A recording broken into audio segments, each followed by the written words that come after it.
Back live with the RCI 24 hours of Spa, and the first pit stops of the race are starting right now. You got Malinowski in the pit lane with Caracas in tow. Top two cars in the very, very long pit lane. Hello, everybody. I'm still Jesse Lee, joined by Ryan Gill. We've got Stewie behind the cameras now. First pit stop of the day. Looked like a good entry for both of the cars. Starting off the pit cycles for this 24, right? Yeah, both of them working their way down the pit lane. Of course, very long pit lane here at Spa, so because they used the second half of it for the first few cars that join up, so they'll be going down towards their boxes at the moment, and Caracas has just stopped, as I can see, and it looks like Malinowski's got the very first pit box all the way down at the end of the pit lane. But we'll keep an eye on what's going on out here, and we can see that we have Hacker at the moment, who has come in and served his first stop already in the 818. He's now behind the 200 of Seville, and they have also served their pit stop. In fact, the only ones that haven't served their pit stop at this point is Joe McCauley and, well, Malinowski, who's going to start rolling in a minute. So Joe McCauley, who one of the drivers that got caught up in that lap one incident, he's now decided to come down pit road. So that will be all of the drivers and all of the getting those pit stops done. And the number 70 car we're hearing has lost 1 second to Malinowski in the pit lane. So some gains for the 992, and they'll definitely be they'll definitely be grateful for that, because towards the end of that stint, it was looking a bit dicey for the 992.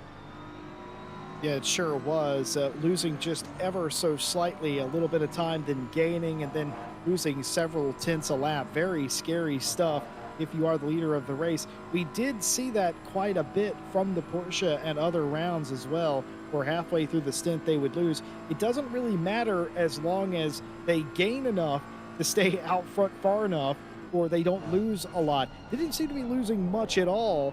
But of course, losing a little bit of time for Volante Racing in the pit lane, that's not what you want. If it was around a second or so, it's not the end of the world.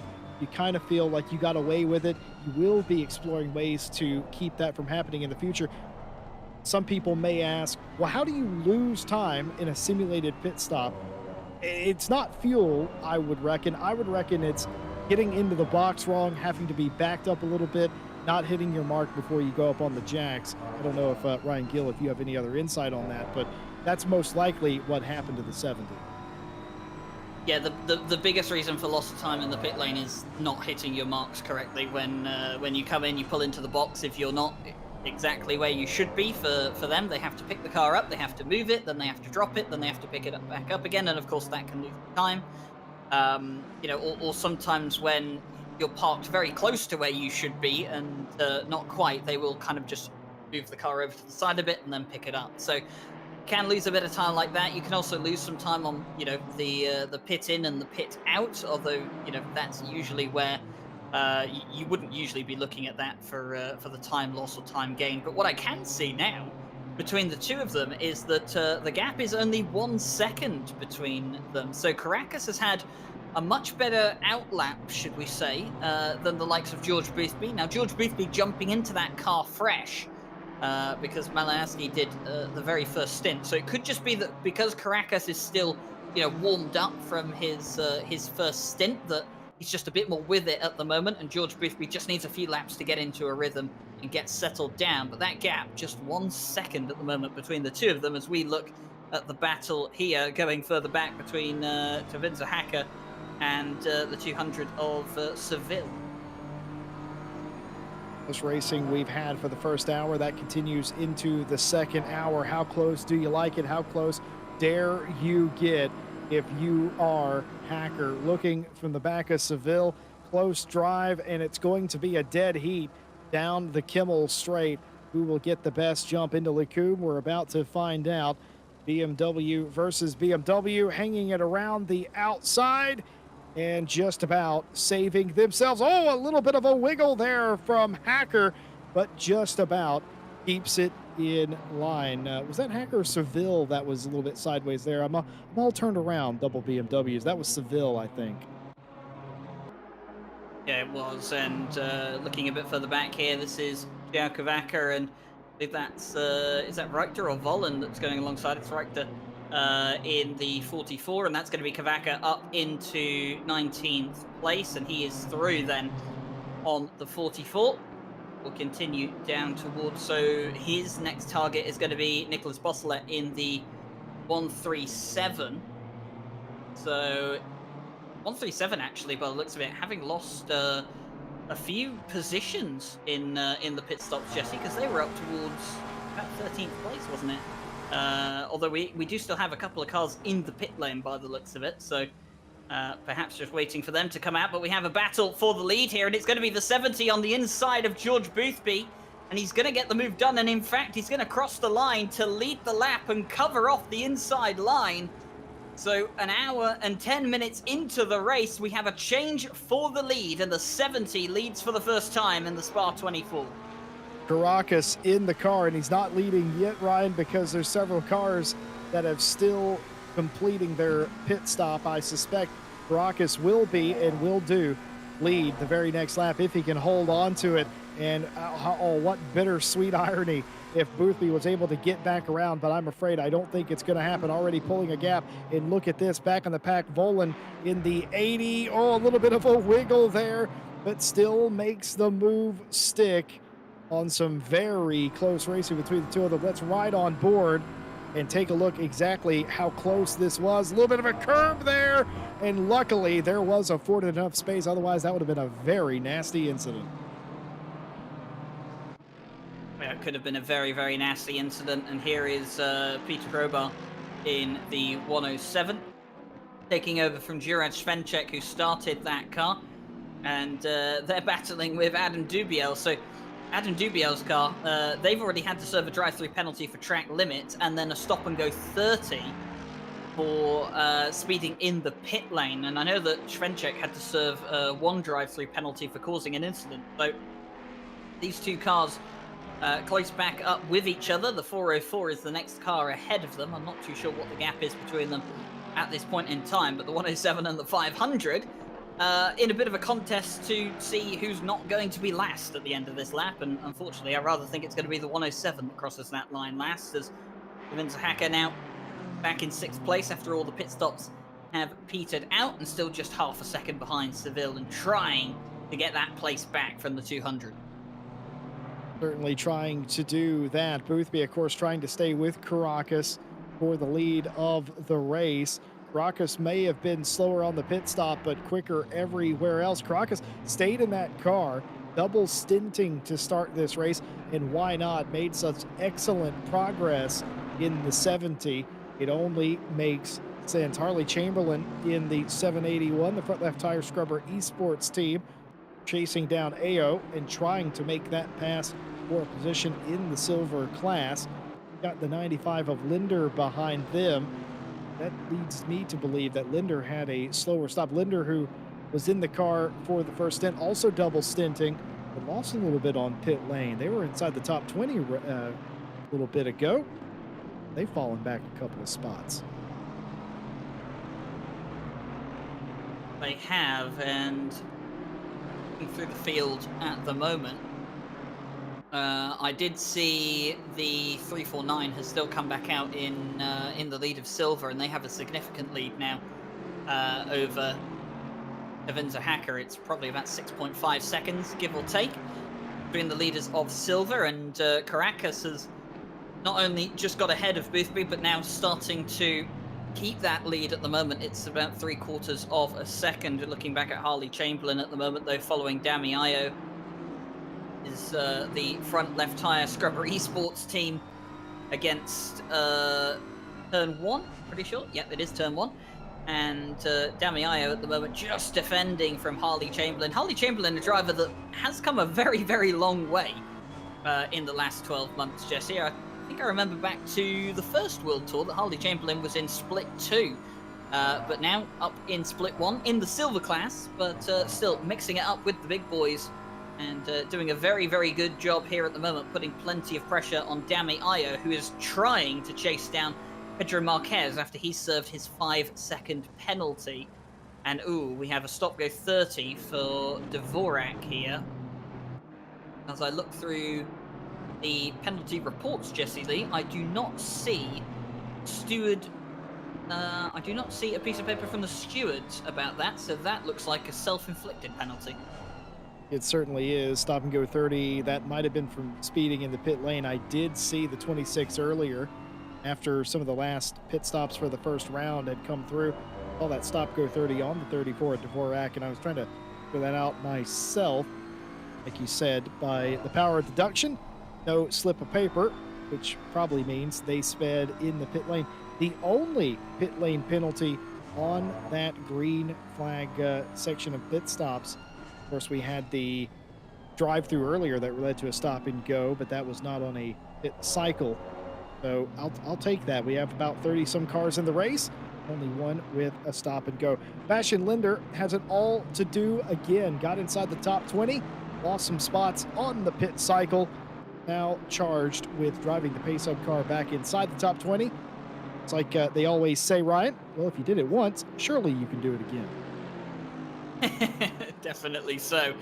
And Caracas has just set the new fastest lap of the race. They've been trading fastest laps between Caracas and Malinowski across the first stint, Jesse Lee, and well, he's gone and taken it significantly as well by about 7/10 of a second, or at least 6/10 of a second is what they've taken it by. So Caracas, leaving him in the car definitely seems like the right decision from the 70 car at this point. The 992 with Boothby in it right now just doesn't seem to have a reply at this point. I'm not sure whether it's just that Boothby hasn't got comfortable in the car yet, he hasn't been able to settle into a rhythm, or maybe it's just that the setup that they have on the car at the moment suits Malinowski more than it does George Boothby. But either way, the 70 looking better and better the longer this goes on. Well, we saw this before. The Silverstone round comes to mind. Malinowski had pace in spades in comparison to Boothby. Boothby was still quicker than anybody else in the field, was able to cover anybody else in the field. Don't get me wrong, but Malinowski was the quicker of the two drivers. We've interviewed George Boothby a couple times. He always says the same thing. Malinowski is quicker than I am. I can't keep up with his pace. And you think about a man like George Boothby saying something like that is just the scariest thing in the world to me. George Boothby, who is already unsufferably quick. I've called him names like disgusting and appalling and nasty. Oh, and Harley Chamberlain That's George Smith's favorite, disgusting. Absolutely. George Smith, he loves to say that. Chamberlain had a moment here in the double gauche, as it's now called, the double left, for those of you that don't speak the language. It is, in fact, a double left, and he had to take a right there, did Harley Chamberlain. Not the ideal line that you'd want to be taking through that corner. The gap up to 2 seconds now, by the way, between Boothby and Caracas. In fact, 2.4 seconds as they cross the next sector line. So this is getting worse for Boothby at this point.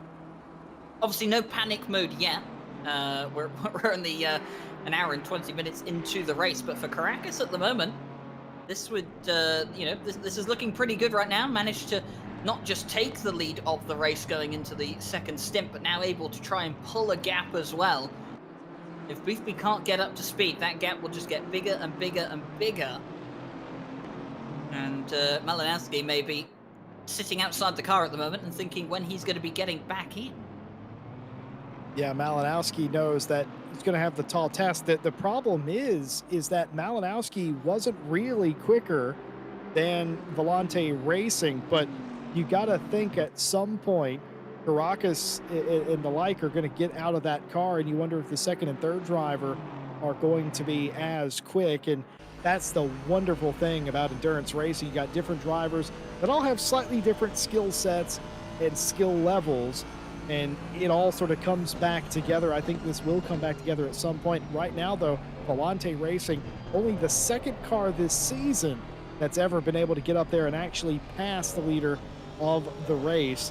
And, well, we'll see if that battle continues. I think it very well and truly will Bastian Linder one more position to get back inside the top 20. And that's Io in the 102, the turn one 102 BMW.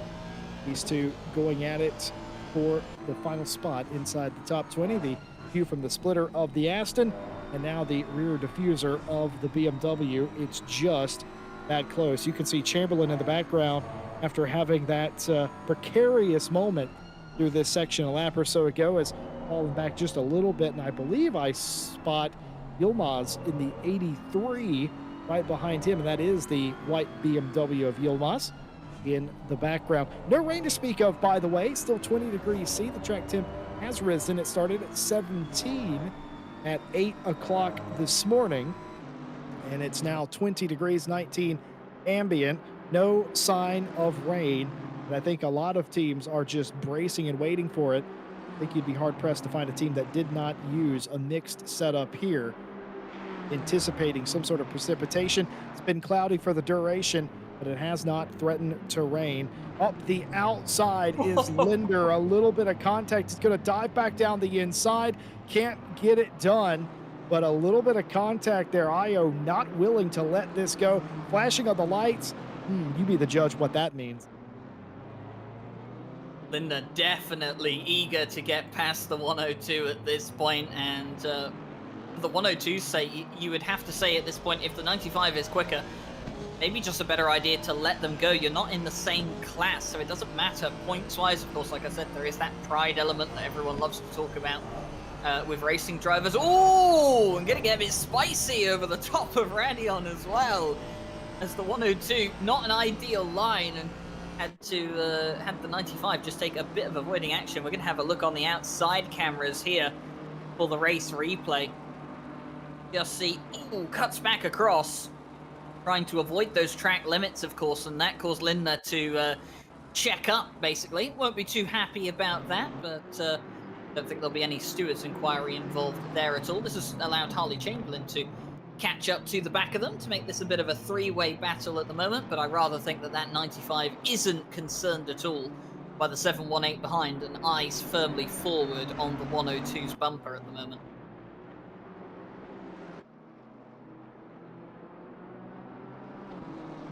Just sort of... I was just going to say, I was just hearing as well that George Boothby and Caracas... George Boothby, has invalidated both of his last few laps, so definitely struggling out there. Well, George is definitely pushing, certainly. He's trying to lessen the impact of the pace, and you got to be careful about that. The only way I think this actually goes wrong for the 992 is if they get themselves a drive-through penalty or something like that, and it puts them way behind the pace here today. I don't think they can afford that. As long as they stay 1 and 2, which I think they will if they keep it clean, I think it's going to be fine. Boothby and everybody else for that team, I say everybody else, it's really him and Malinowski, isn't it? As long as they keep it together, it should be just fine. At least get a decent result. You said at the start of the show, as we continue to watch this excellent battle, Linder has gotten by Io. Now Chamberlain's thinking about doing it, and look at this wide angle from Yilmaz, not wanting to get involved with that battle at all. Chamberlain not able to get by Io, but Linder does, back inside the top 20 for pace up. But like I was saying, you said this at the start of the show, this could go very bad wrong for the 992 if they get themselves into trouble. Got to make it 80% of the race or something like that to even get points. There's a lot of points on to haul in here today as well. It's more than just the finishing points. You're giving points away at I think it's a halfway interval as well, or something like that. So are we not giving away halfway points? I thought no, it's double points. It's double points at the end. My mistake. So it's double points at the end of the race. You got to make it 80% of the race to even get points regardless. And if you have major issues today, it could be a championship damning day, even for a car that's been unflappable to this point in the 992. Yeah, I mean, I don't think they'll be panicking at the moment, though. Obviously, they've got an 11.5 second gap behind them. And that's to the third place car of Watchner. So, there'll be no panic buttons, hit yet for the 992, but they'll be thinking about it. They'll be thinking about what's going on. And I think at the moment their main priority will just be keep the car in one piece. But as we've seen sometimes, you can try and try and try to keep the car in one piece, but sometimes trouble finds you instead of you finding it. Well, do keep in mind it's no cakewalk for Caracas and the number 70 team either. They're in a McLaren, and the McLarens do not like curbs. You hit one wrong, you high center yourself over a curb, and Lord forbid Eau Rouge and Radeon hitting that wrong. How many times have we seen McLarens have problems with those kind of turns? Not to mention banking off of one of the higher curbs around the speedier parts of the circuit as well. It could go wrong in an absolute instant for the top two. It's just about holding your ground here. A long way to go. 22 hours and a half left to go. No need to panic at all, indeed. So, looking at Chris Corbin here in 12th place and chasing down Peter Henneberg in the 747 right now. Of course, that's the car that was run by Christopher Verstappen in the first stint of the race. And he was battling up with Jardier near the start of the race, but a gap between those cars now. Jardier up in 7th and Henneberg in 11th place. And looking a bit down here, we're going to go too wide down towards Rouge and Radeon. One of you is going to have to concede, and it is Yilmaz in the end that does concede. Harley Chamberlain on the ideal line going down He's towards done that a couple Rouge. times. Yilmaz has. I mean, going down to overtake an Eau Rouge is risky in within itself. Sometimes it's just better to slip in behind, carry, the speed through Eau Rouge over the top of Radeon, just try and slipstream past the car in front on the Kemmel Straight. You have a big long straight after Radeon almost for that entire reason. But yeah, Yilmaz had a few looks down towards Eau Rouge today, and none of them quite really materializing in anything. No, certainly not. But Yilmaz has been very patient and I would say very conservative with how he's attacked corners. If he thought there, a couple of times we've noticed, if there was any opportunity to have an incident or to go wrong, they've backed right off. I think that has something to do with the 83's team strategy. I don't think that's Yilmaz in general. I just think that's their strategy, survive, especially here in the early hours. Not a bad strategy, especially for a car that's somewhere near the middle of the pack, has opportunity, has speed in that car, clearly keeping up with some of the cars in front of them. A couple of things happen. Maybe they're inside the top 20. Yeah, plenty can still happen. And the 95 has got past the 44, so that is the 95 up into 19th place now, and will continue onwards, and is already stretching that gap, in fact, between themselves and 44 behind. And here comes the 102 of Damiayo, going to have a look on the inside down towards the bus stop chicane, and this one looks like it's going to be pretty simple and pretty easy for Damiayo. Makes that one stick, and that drops the 44 down another position. Meanwhile, up towards 9th place, and this is Radizzi getting past Marco Ripper. And again, that's just another case of Marco Ripper moving over for a pro car. They're in a different class to them. They don't need to fight them for points, though, just save each other some time, let them through, and carry on with the rest of the race. And here is Yilmaz, and that's damage on the front of that car, Jesse. So that's very interesting. That maybe that wasn't the sensible racing strategy. Maybe that was because something has been wrong with the car. Unscheduled stop for Ersan Yilmaz in the 83, clear and present damage to the car. Didn't notice that a lap or so ago. Safe to say that that is new damage, and they have had to pit out of sequence.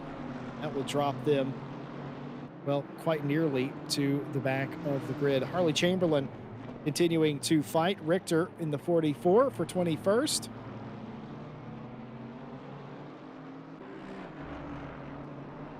Yeah, and Richter as well, after having lost the position to Lindner and then to Damiayo, now has Harley Chamberlain right on the back of his bumper. It's always one of the worst feelings in the world when you've just been overtaken by someone, then someone else capitalizes on a slowdown in pace, and the next thing you know, you've got a third car on your tail, and very, very easy to just fall into a trap of getting caught up by drivers and getting overtaken. You need to get yourself out of that as soon as you can. Eyes forward, as they often say, but it's very, very difficult to keep your eyes forward, Jesse, when you've got a car filling your mirrors as much as Harley Chamberlain is with the size of that Bentley. Needs to adopt the Billy Octane strategy right now. Just don't look at the mirrors. Take it off the car, throw it out the window. As Harley Chamberlain goes onto the outside line here, coming up towards Blanchimon, is the Bentley going to have the pace to go all the way around the outside? We saw Jardier do this earlier, and it looks like Richter's just backed off of that one completely and given up the place, the 781. I was going to say exactly the same thing, Ryan, as well about Richter and losing spots. Nobody wants to be the driver that's going backwards, and it feels like purgatory a lot of the time. I think we've all been there at least at some point, and you don't want to. But again, I know you've heard this a lot, folks, for the first hour and a half. We have to keep saying it because this is the point of the race that we're in. Big picture racing. Give it up now. If you don't have the pace to keep it, don't further ruin your pace in your race by getting involved with a battle that you can't possibly contend. And I think maybe that's what's happening there. They can get the ship right. There's several things you can do with the car. Maybe the tire pressures are wrong. Maybe there's something they can adjust aero-wise. Take a little extra time. You don't really know. There's a long way to go, but clearly giving up a spot there was the 44.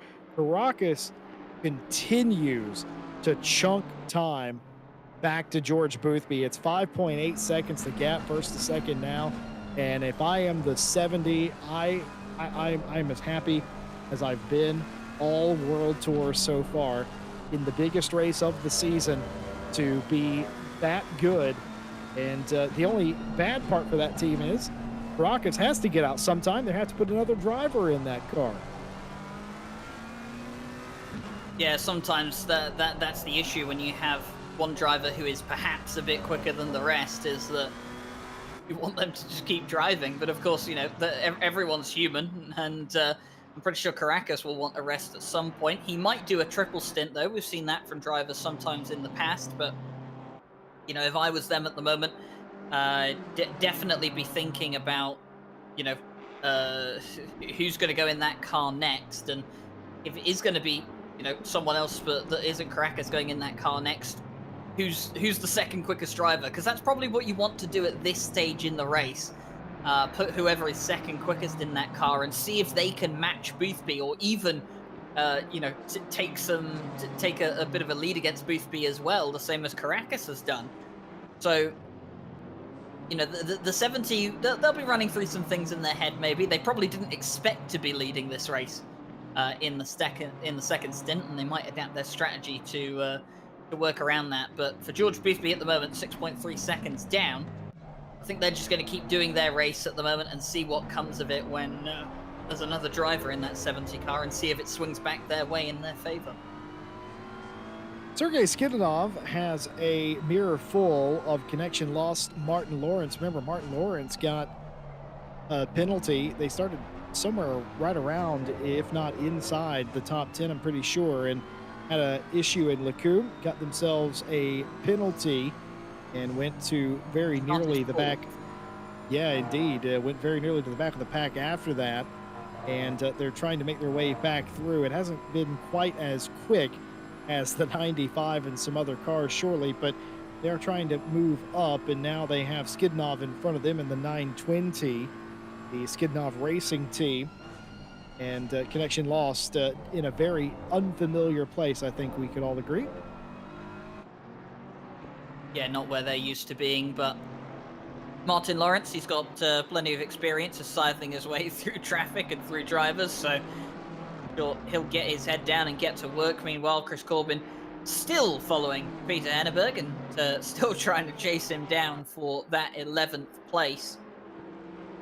Been behind him for a while now, and about 0.3 of a second. And sometimes you get this, Jesse, where between you and a driver, you're a bit faster in one part of the circuit, they're a bit faster in another part of the circuit, so you go across the entire lap and nothing really changes in the gap between the two of you, because neither of you can capitalize on each other's slow part of the circuit. And it looks like that could be the situation here for the 747 and the 101. Of course, for the 747, they'll love this if they can just keep the 101 behind, and as long as it doesn't slow them down any. But in the case of the 101, they're going to want to get past as soon as possible. And here is our leader, by the way, who is well up the road, 7.2 seconds to be precise. And that is a 7.2-second lead that has been built up all throughout this stint alone, because when they came out of the pit lane, Brackus was about 1.5 seconds back from the 992. Yeah, it's absolutely impressive what Caracas and Volante Racing have been able to do. Unknown if they made any changes in that pit stop, or maybe it's just the pace discrepancy between Yaz Heat and Volante at this point in the race. But nevertheless, Volante definitely enjoying this out front. And we'll see what the gaps look like in an hour or so, because obviously at some point you got to give Caracas a break. And you know Malinowski's going to get back in the car, and Malinowski did have the fastest lap at the time he was in the car, and you wonder what will happen then. It's going to be a very long 24 for the two of them, swapping that back and forth. Martin Lawrence just hopes that they can get by Skidnov here in the next lap or so. Defensive line by the 920 down to the inside, and that was absolutely gifted to Martin Lawrence. Skidnov did not want anything to do with the 404. That was the most respectful move I've seen all day. Yeah, definitely didn't want anything to do with them there as we hop back to this battle, which, like I said, has pretty much just stayed as it is, 0.3 of a second between the two of them. And looking at 7.7 seconds between the two leaders now. Actually, what I have noticed, Jesse, I'm not sure if you've kept an eye on this as well, Watchner has slowly been cutting the gap down to George Boothby. It sat at around 12 seconds once they came out of the pit lane. Now sitting at, I think, is it around 10 point something? It is, yeah. So I think Watchner is slowly reeling in George Boothby. Obviously not significantly. I mean, well, there you go, 11 seconds. So he's reeled him in probably about 1 second in the space of half an hour, which is not much, has to be said. But if him and his teammates can keep that up over, the next few hours, that obviously 1 second gap can come down quite significantly over the course of the race. And, well, for the likes of the 992, things could get a bit more complicated later in the race. But for Chris Corbin at the moment, things are pretty much as complicated as they can get right now. He's got the 747 in front, which just keeps getting further and further away from him at the start of the lap, and he catches up right towards the end. To your point that you made earlier, I had an interesting or a funny anecdote in my head. I've teamed up with a lot of drivers over the years with sim racing, and my favorite ones are the ones of, well, I'm 5/10 quicker than him in sector 1, and they lose 7/10 in the third sector. And they're like, well, yeah, but I'm faster than him in sector 1. Hey, I don't care how quick you are in sector 1. You're slower in sector 3. That's what it's called, hemming and hawing here. It's a phrase we use. I don't know if anybody else in the world uses that phrase. Hemming and hawing, back and forth is what it means. Back and forth. And that's exactly what these two are doing. And that's what Lays is saying. Lays is like, I'm absolutely killing this guy in sector 1. And his team's saying, well, in sector 3, he's pulling away. So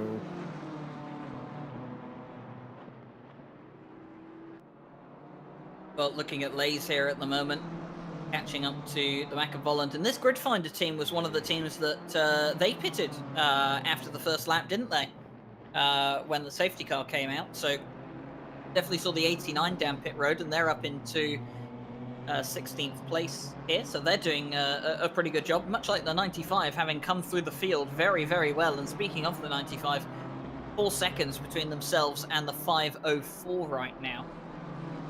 So they're closing in on their next target. And Martin Grady, who took over from Joe McCauley, he finds himself in a bit of no man's land at the moment. 5 seconds in front, 5 seconds behind. So he's going into a bit of a hot lap mode at the moment, as Chris Corbin wishes he could go into hot lap mode, but at the moment he's rather in follow Peter Henneberg mode.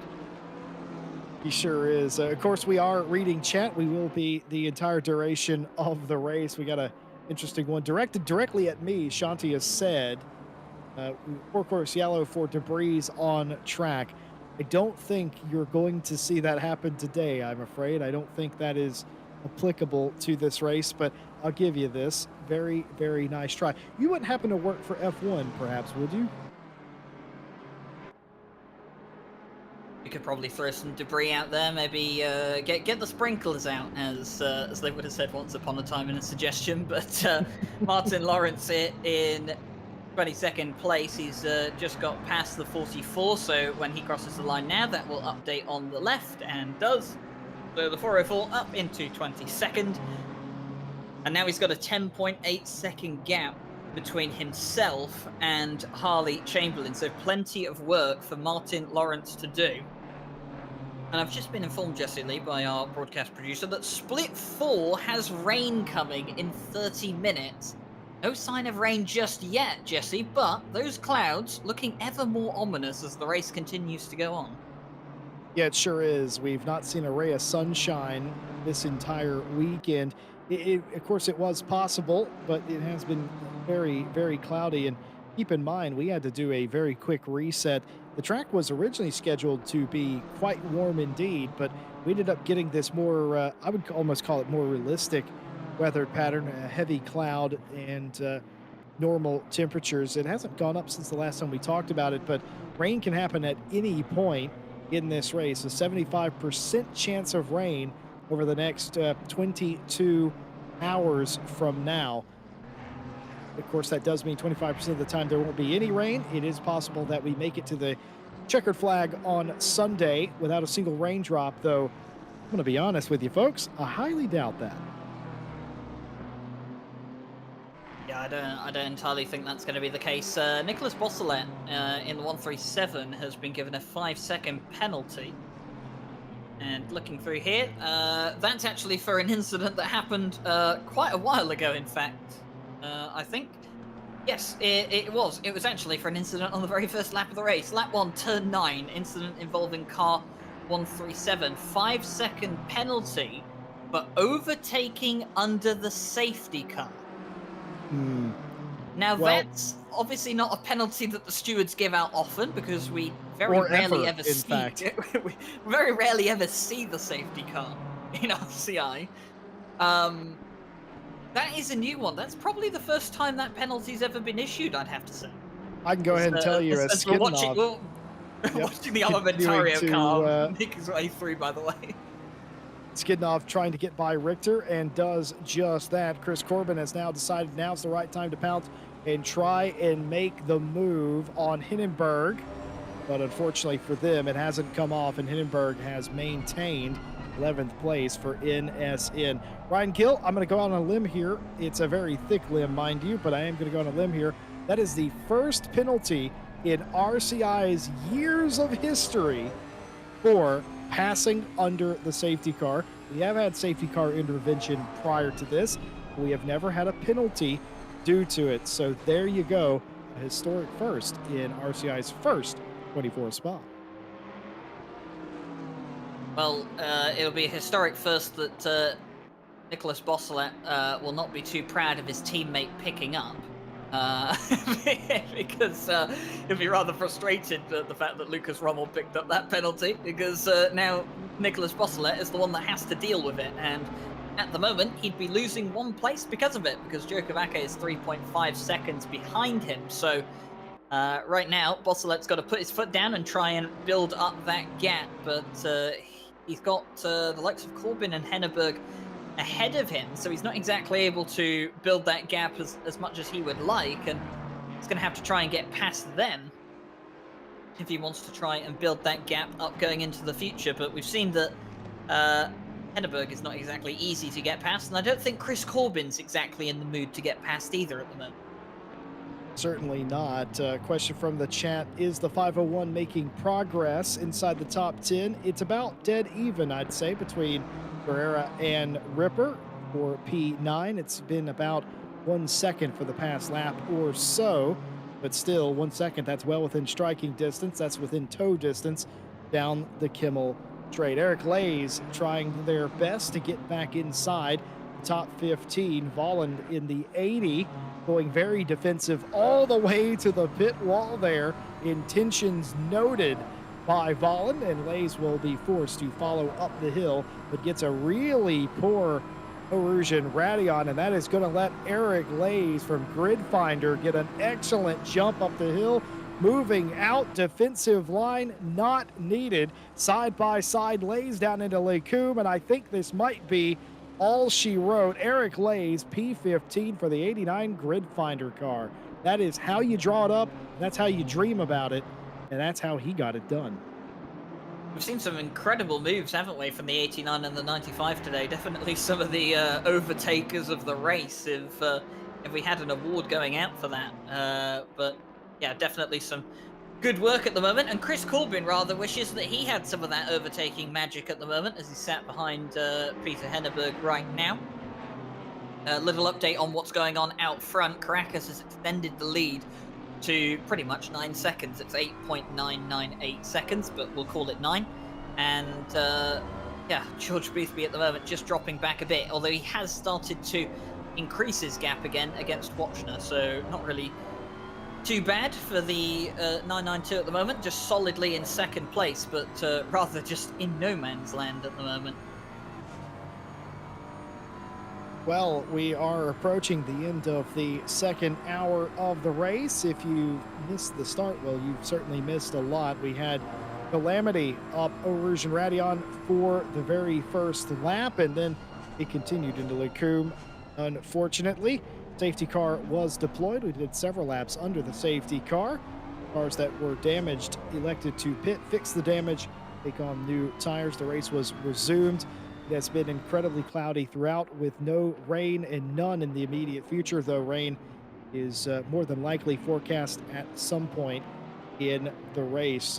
Malinowski had a decent lead, 2 to 3 seconds at one point over Caracas in the 74 Volante Racing. The Oz Heat car pitted, and George Boothby got into the car in the lead still, but Caracas, who is double stinting in the 70, caught them and passed them, and now that gap is over 9 seconds. And beyond that, there has been so many passes, it'd be impossible to tell you all about every single one of them. It's been a very spirited race thus far, I will say. There's been absolutely no following the leader here today. Plenty going on in the race so far, and Nicholas Bosselet right now catching up to the back of Chris Corbin, and it's pretty much in the situation that Chris Corbin has found himself in for the best part of half an hour at least at this stage. Just sat behind, and one of the frustrations that Nicholas Bosselet will have is the straight line speed issue that the Porsche sometimes has, depending on the circuit around, where you don't really have the power to just breeze past some of the cars in a straight line, even when you have the slipstream. So when it comes to these long straight sections, Bosselet kind of just has to sit there and hope he doesn't lose too much time, and then all throughout the twisty sections, like you can see, he gains loads of time back up. But unfortunately, unless he's significantly quicker through those sections, he's not going to get a pass done easily. Going to have to look for the braking zones of some of these areas to try and get the jump on Chris Corbin. But right now, Peter Henneberg, never say never on the rear wing of that car, and well, 12.8 seconds away from a top 10, and won't say that it isn't possible for them with 22 hours left of this race to go. And at the moment, doing a fantastic job defending from Chris Corbin, who may be now under a bit of pressure from the likes of Bosselet behind. Of course, that's the worst feeling in the world if you are fighting somebody, in front of you. Of course, Corbin trying to get by Hindenburg, but now Bosselet has joined this fight. Bosselet has a 5-second penalty. They will largely disregard that, I think, in the 137. Obviously, they'll have to serve that on the next pit stop coming up sometime in the next 15 minutes. But right now, in this battle, it matters not. It matters to Corbin. Corbin's going to be arguing, well, you got a penalty, man. Even if you get in front of me, you're going to be behind me. But of course, drivers don't care what other drivers think whenever you're on different teams. Chris Corbin will protest and try to get by Hindenburg. Bosselet is going to try and get by both of them. Remember what I said earlier? Oh my goodness, big slide by Chris Corbin. Was that the dagger, the mistake in Lecum? It almost was, but I think he's just going to about hold it for turn one.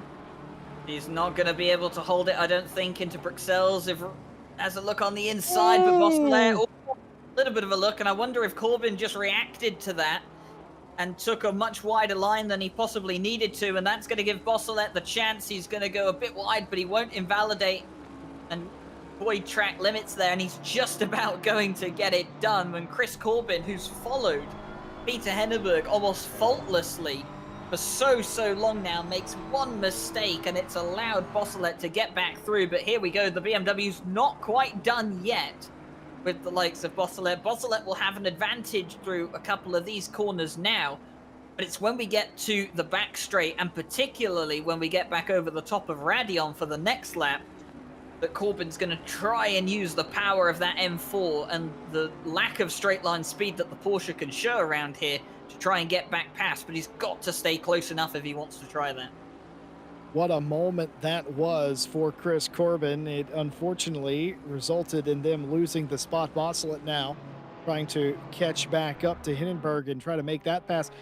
It's all just gravy for the 137 at this point, because they know they're going to get the 5-second penalty, but if they continue to gap those cars they were fighting against, that's just more time they won't have to lose on the pit stop. I mean, they'll still lose the same amount of time, but it will mean that they won't be as far behind, or maybe they will nullify the penalty if they get far enough ahead. This is George Boothby in the Yas Heat UCOG 992. Car started on the pole. A very unwell Malinowski qualified this car on pole a week ago. Held the lead in the first stint of the race. Boothby got in the car in the second stint, and it hasn't been, I mean, it's been clean sailing, Ryan Gill, but it's time for speculation. What's amiss in the 992 Porsche? It could be a variety of things, like we mentioned earlier. It could just be that maybe Boothby isn't feeling it at the moment. It could be down to the setup. Obviously, Malinowski, we know what his Porsche setups are typically like. It could be that it doesn't suit George Boothby at all, and it could also be the fact that they're running a hybrid setup. But I think if they're running a hybrid setup, then I don't know if you would really call that why George Boothby is suffering so much, because he's significantly down on the lap times that Malinowski was doing. And I know George has said before that Malinowski is so quick, but George Boothby, I mean, you and I, Jesse, before, we've said he's one of the quickest drivers in ACC at the moment. So I think there's definitely something wrong with either him, or there's something off with how he feels with that car at the moment that's definitely not got him firing on all cylinders. And right now, that's just playing into the hands of the number 70. But I'm sure George Boothby, he's always pretty dedicated. He always focuses hard. He always enjoys himself out there. So, he'll probably figure it out sooner or later. But for the likes of the 70 car, they'll be hoping that he figures it out a lot later in this race. Certainly so. I think the hybrid setup could be a culprit here. Some of the teams probably doing a rain dance at this point and not quite happened. And I wonder, I mean, there's just such a big speed differential between the 70 and the 992 on a per lap basis. And I don't think, I mean, it could be the difference between Malinowski and Boothby, but it's not been anywhere near this big of a delta between the two drivers in the 992 all season. I wouldn't imagine it'd be any different today, so I can only really blame the setup. Estefano in the 501, who has been running in 10th place, has all but caught Ripper in the 514. This is for P3 in the silver class. Now, these two were duking it out nearly 1 second apart, and look at that. The 514 of Ripper has completely missed Lecum, and that's going to allow Estefano around. The 501 Fusion Hispana team into P3 in silver. This team's definitely had a good fight back, haven't they? They were a ways down after the safety car restart. The 501 has definitely worked its way up into the top 10, and it's done it with pride as well. Here is João Vaca, by the way, who's closing in now on Chris Corbin. Of course, Chris Corbin lost that position to Nicolas Bossolet after a slight moment through Le Combe, and then, of course, there was the move into Bruxelles. And now João Vaca is right on the back. Of course, there's still that 5-second penalty for Bossolet of at their pit stop, which would put both of these cars ahead of the 137. So right now, essentially, Jack Vacker and Chris Corbin fighting for 12th place right now. The 43 catching up to Corbin. Corbin had an interesting day all their own. Certainly you could agree in the first couple of hours. Where's everybody's spirits right now, Ryan Gill, in this race? Obviously, if you're this team, your spirits are very high. But, I mean, for everybody else, it's been a back-and-forth battle. You've seen cars go backwards and forwards in this race. And, of course, we're only 2 hours down. Are you looking at the clock yet in this race, or has anything in this race happened to sort of change your mood for the better or the worse? I mean, depends on the person, doesn't it? For some people, definitely, maybe gets them into a better mood. For some people, definitely not.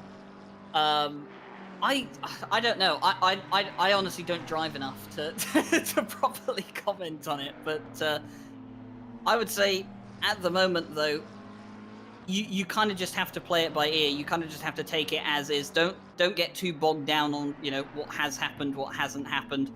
Just kind of drive the race as it is. I mean, it's 24 hours. We're just coming to the end of the first 2 hours, so you can't really get too caught up with if this makes me feel happy, this makes me feel sad, or if this is a good thing or a bad thing. You've kind of just got to keep going at the moment and just keep your head focused. You want to stay in the game, and usually you're looking to get to probably about the 3 or 4 hour mark during a race like this, and then you'll start to say, okay, let's have a little bit of a think about how the race has gone so far, if there's anything we need to do differently, going forward into any of the future stints. But I think for, say, like cars like the 70 at the moment for Caracas, they'll be happy with what they've achieved, and they'll be even happier in a couple of hours' time if they're still leading the race with a margin like they are now.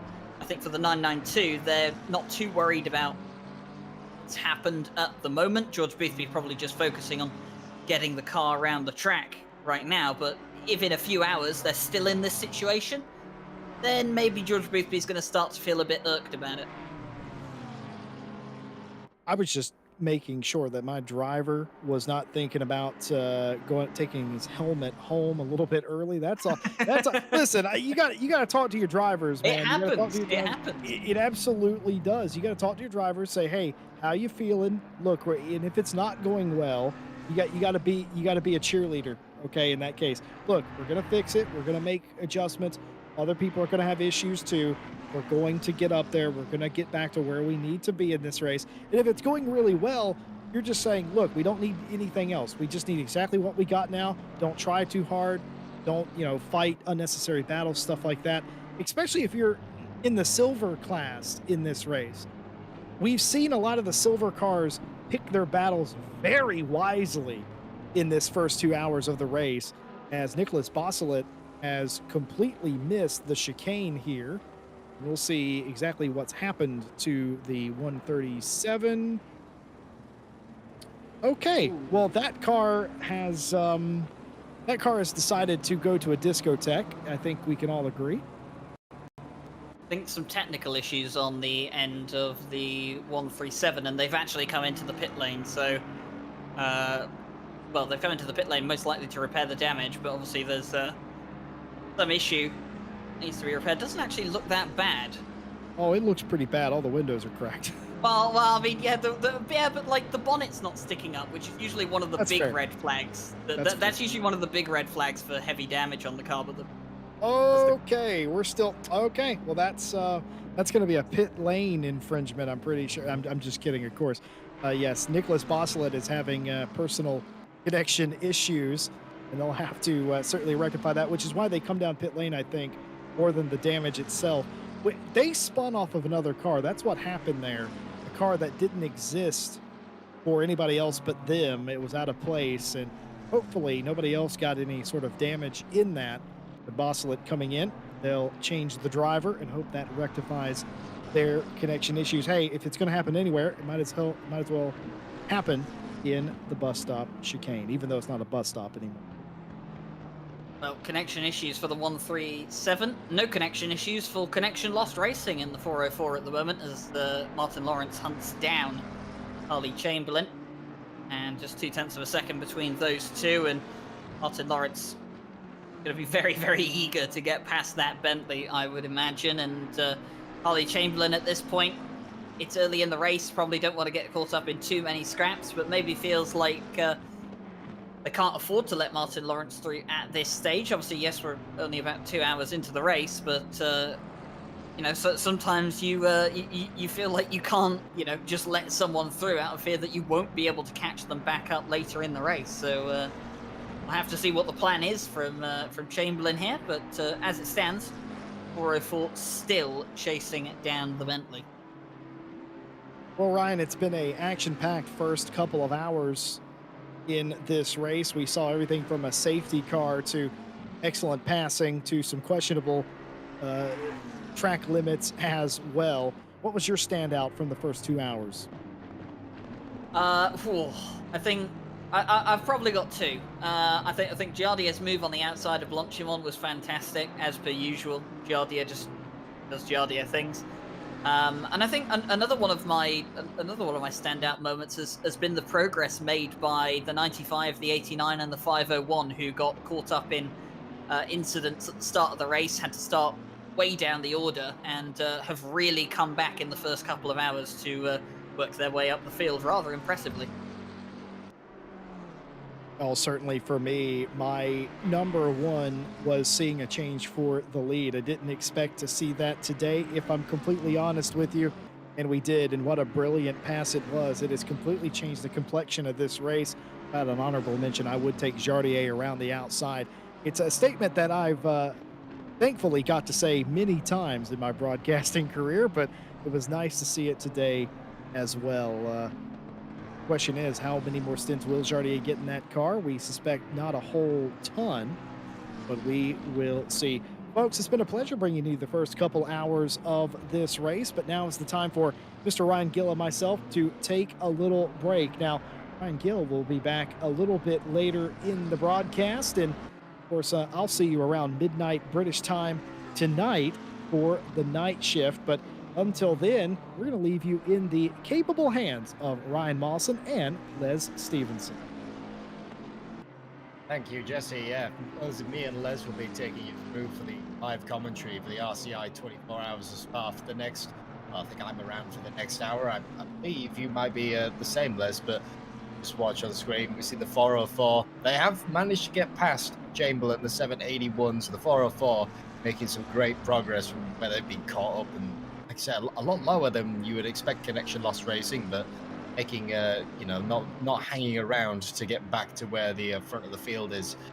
And yeah, I've been, I don't know about you, apparently you've just come from Split 2, if I'm not mistaken. What's the weather and the racing like over there? Well, the weather is very good. It's been a good start for most. Unfortunately, my stint wasn't the best. I started the race for our team and had a little incident, or should I rephrase, maybe a big incident where we had to then unfortunately take an early pit stop. But with just over 22 hours left to go, we got plenty of time to maybe make some places back up. Yeah, plenty of teams looking like that as well, like the 95 as well. I think they're ones that are sort of climbing their way back up as we flick back.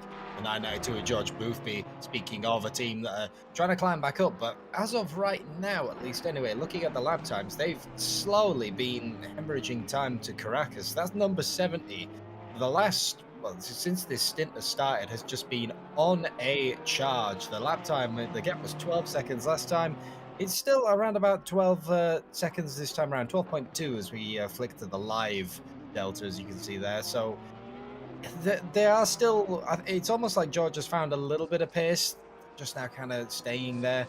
But Porsche 2-3, I think this team, they're definitely banking on that later on in the race, they're going to have a bit of mixed conditions, as we're told by our broadcaster, that these car is running on a mixed setup, and you have to make so many compromises with the Porsche, make it work in the mixed conditions, obviously, just because of the nature of the car. And That's the big thing in endurance racing, isn't it? You've got to make the setup that works for, 3, 4, potentially 5 people in some of the 24 hours. And as much as Malinowski can make this car fly, in it, George Boothby is not flying as much as that 70 is. No, and like you said quite rightly, you have to have that car set up for potentially 5. I mean, we've got 6 drivers for our 24-hour race, and it's got to work for everyone. But not only that, you've got to prepare for conditions, possible change of conditions, and certainly what we've been experiencing in some of the practice servers. It's there has been changeable conditions. So yeah, it's all about being as prepared as possible and making sure everyone's comfortable in the car. But yeah, maybe George just maybe he's not quite set up for this type of Porsche set around here, but he's still damn sight quicker than me.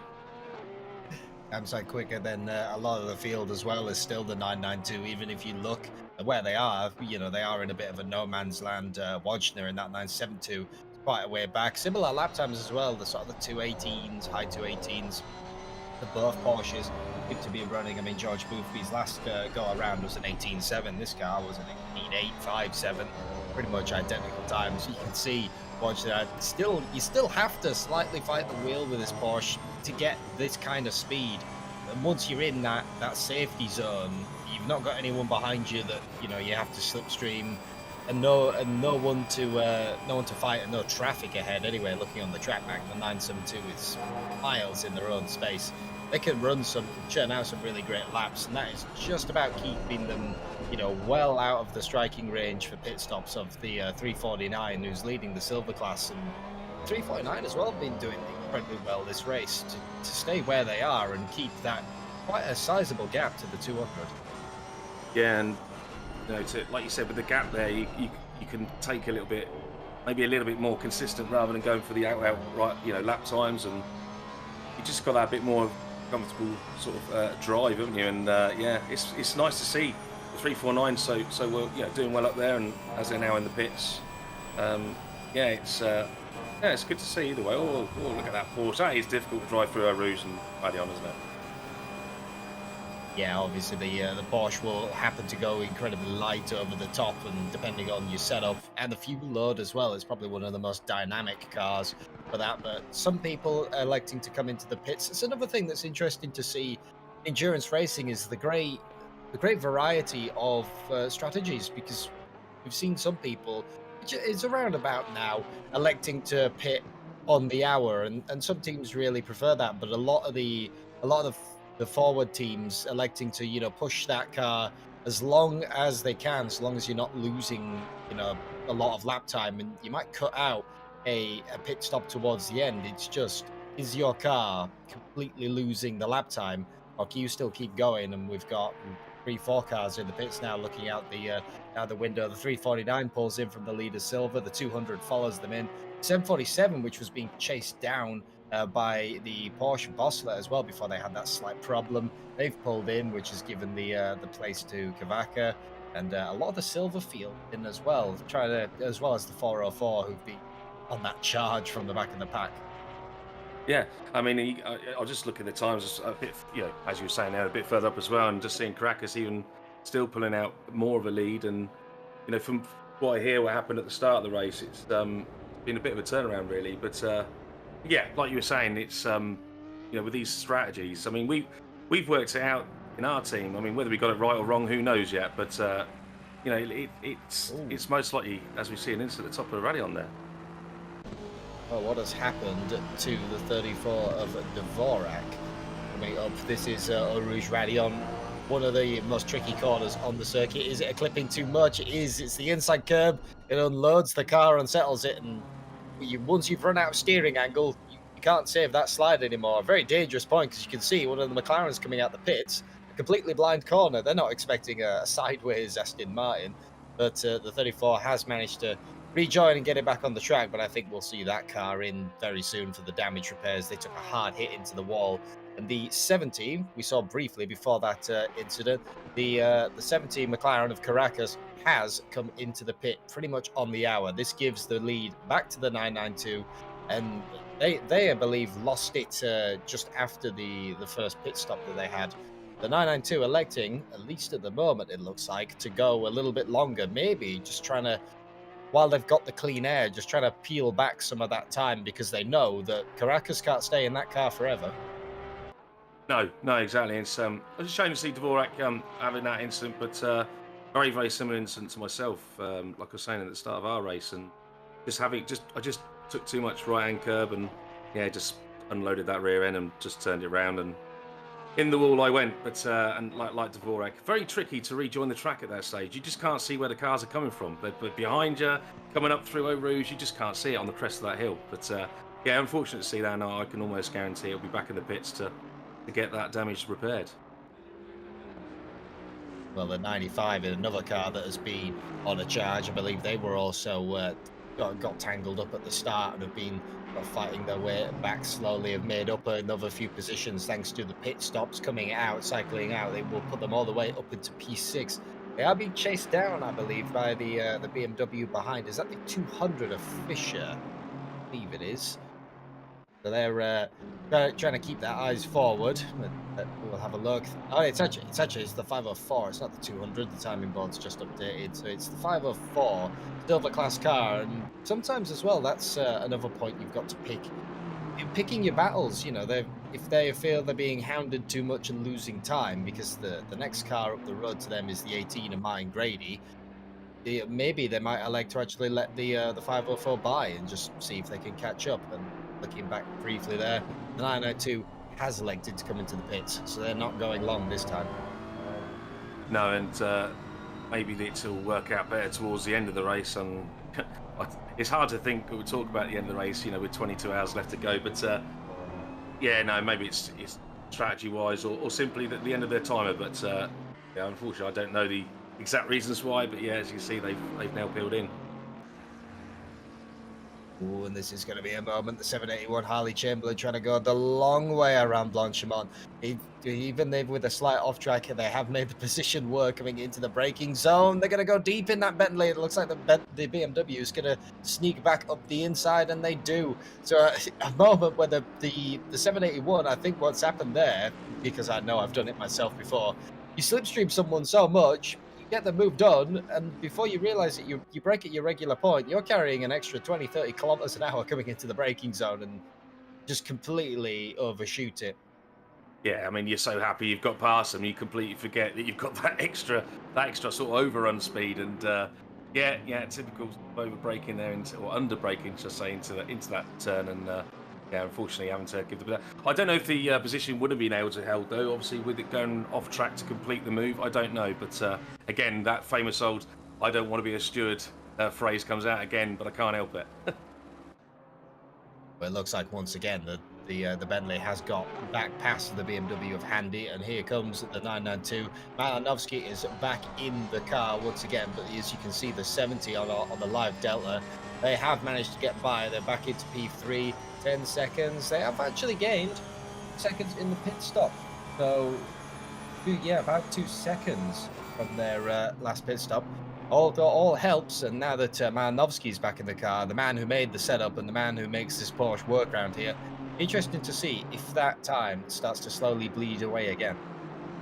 Yeah, it will be interesting, and as the race goes on, and like I say, you know, make up 2 seconds within that pit stop. That's a good feat, and yeah, it'd be interesting to see how that pans out as we're now looking at the 504 and P5, and well, they nearly 5 seconds ahead of Malanovsky. So yeah, it's great stuff, isn't it? You know, silver place car ahead of a pro car. I mean, obviously pit stops are coming into this, but yeah, it's good stuff. Yeah, I think the Sims and Riggs and the 95 are still one of the few cars to pit. Obviously, the 501 has been sort of gifted the lead of the race as that silver car, who've been trying to make their way back up. I believe they were asked about in chat as well, asking how they were doing. Well, as it stands right now, you can say that they were leading the race for a lap or two right up until the pit stops kind of cycle everything out. The 70 is about 1 second behind the 89. They're really getting back on the charge alongside these guys. Malanovsky now 3.8 seconds, so there you go. The gap is just coming down at a rapid rate, whereas these guys on old tires and, you know, probably a little bit of a tired driver versus someone who's just come out, fresh car and a fast Porsche. Yeah, and I think it's exactly what you just said. I can't imagine it being anything else. And looks like they're peeling into the pits now. So yeah, you were right at the end of that stint there. Look. Yeah, so the 504 has come in. 95 continues out. So once again, that car as well. The 501 is also in the pits, who was briefly the silver class car. So all of those cars in, I believe, we'll see the 49 retake the lead of silver class. And I think these are the people who are just trying to push it that little bit extra. They're trying to make that, that maybe 5-10 minutes extra per stint. I believe stint time here is 70 minutes. So they're just trying to push it as close as they can, because they know if you shave off, 10, if you shave off 10 minutes each stint, but you do that over, the full 24 hours, that is, well, it's a pit stop and a bit saved.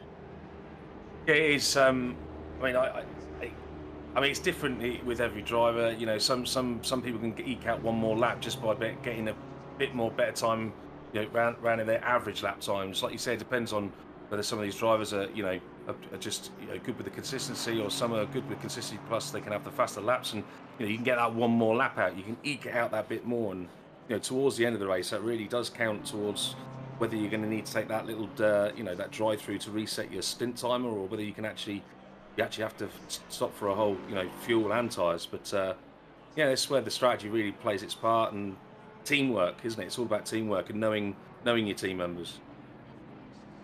Knowing that, and also knowing what the race is doing. I know Jesse Lee was talking about it quite a lot during his stint on the commentary, but big picture racing, as he calls it, is what not necessarily what are we doing right now, but what are we doing in 21 hours, for example. Are we going to be in that position where we can take those final spots? And speaking of trying to take the final spot as well, 404. They've changed from Martin Lawrence over to Bart Matcher. Firmly got his sights set on the 818 of Walker. Once again, this car, they've been sort of marching their way back up. Good to see them, still managing to get those positions. And we've got to try hang on with the McLaren, because all of your advantage, I would say, in a McLaren is definitely in the cornering. And if you can get a BMW to sort of draft behind down the Kemmel Straight, really going to put yourself in a great position. The BMW may not have the best run. Did Walker coming over, goes incredibly defensive all the way down right to the inside, as the 818 says, if you're going to have this position, you've got to go the long way around. The 404 looks to the outside. It will convert to the inside if they're still around. They are still there, but it once again converts back into the favor of the 818. Still side by side. It'll be a run down to Bruxelles. Using the downforce of the McLaren, Bart Matcher has gone all the way around the outside of Walker. Position gained for the 404.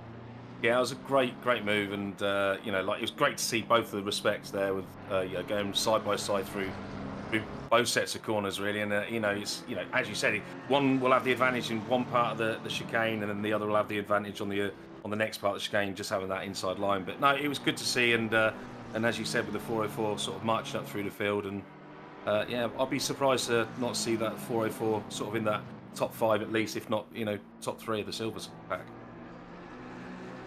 Yeah, well, the last time the gap updated for the car in front anyway, it was almost 18 seconds, I think, up to the 818 in front. So Bart's definitely got his work cut out, but we said that, there he goes, it's just updated. 18.7 is the gap to Grant Willamont in front in that 18 BMW, but the next car for class is another 0.2 of a second in front of that. So they've got their work cut out, but we said that about Martin Lawrence, and look what they did there. They managed to find a few positions, so it's all not impossible.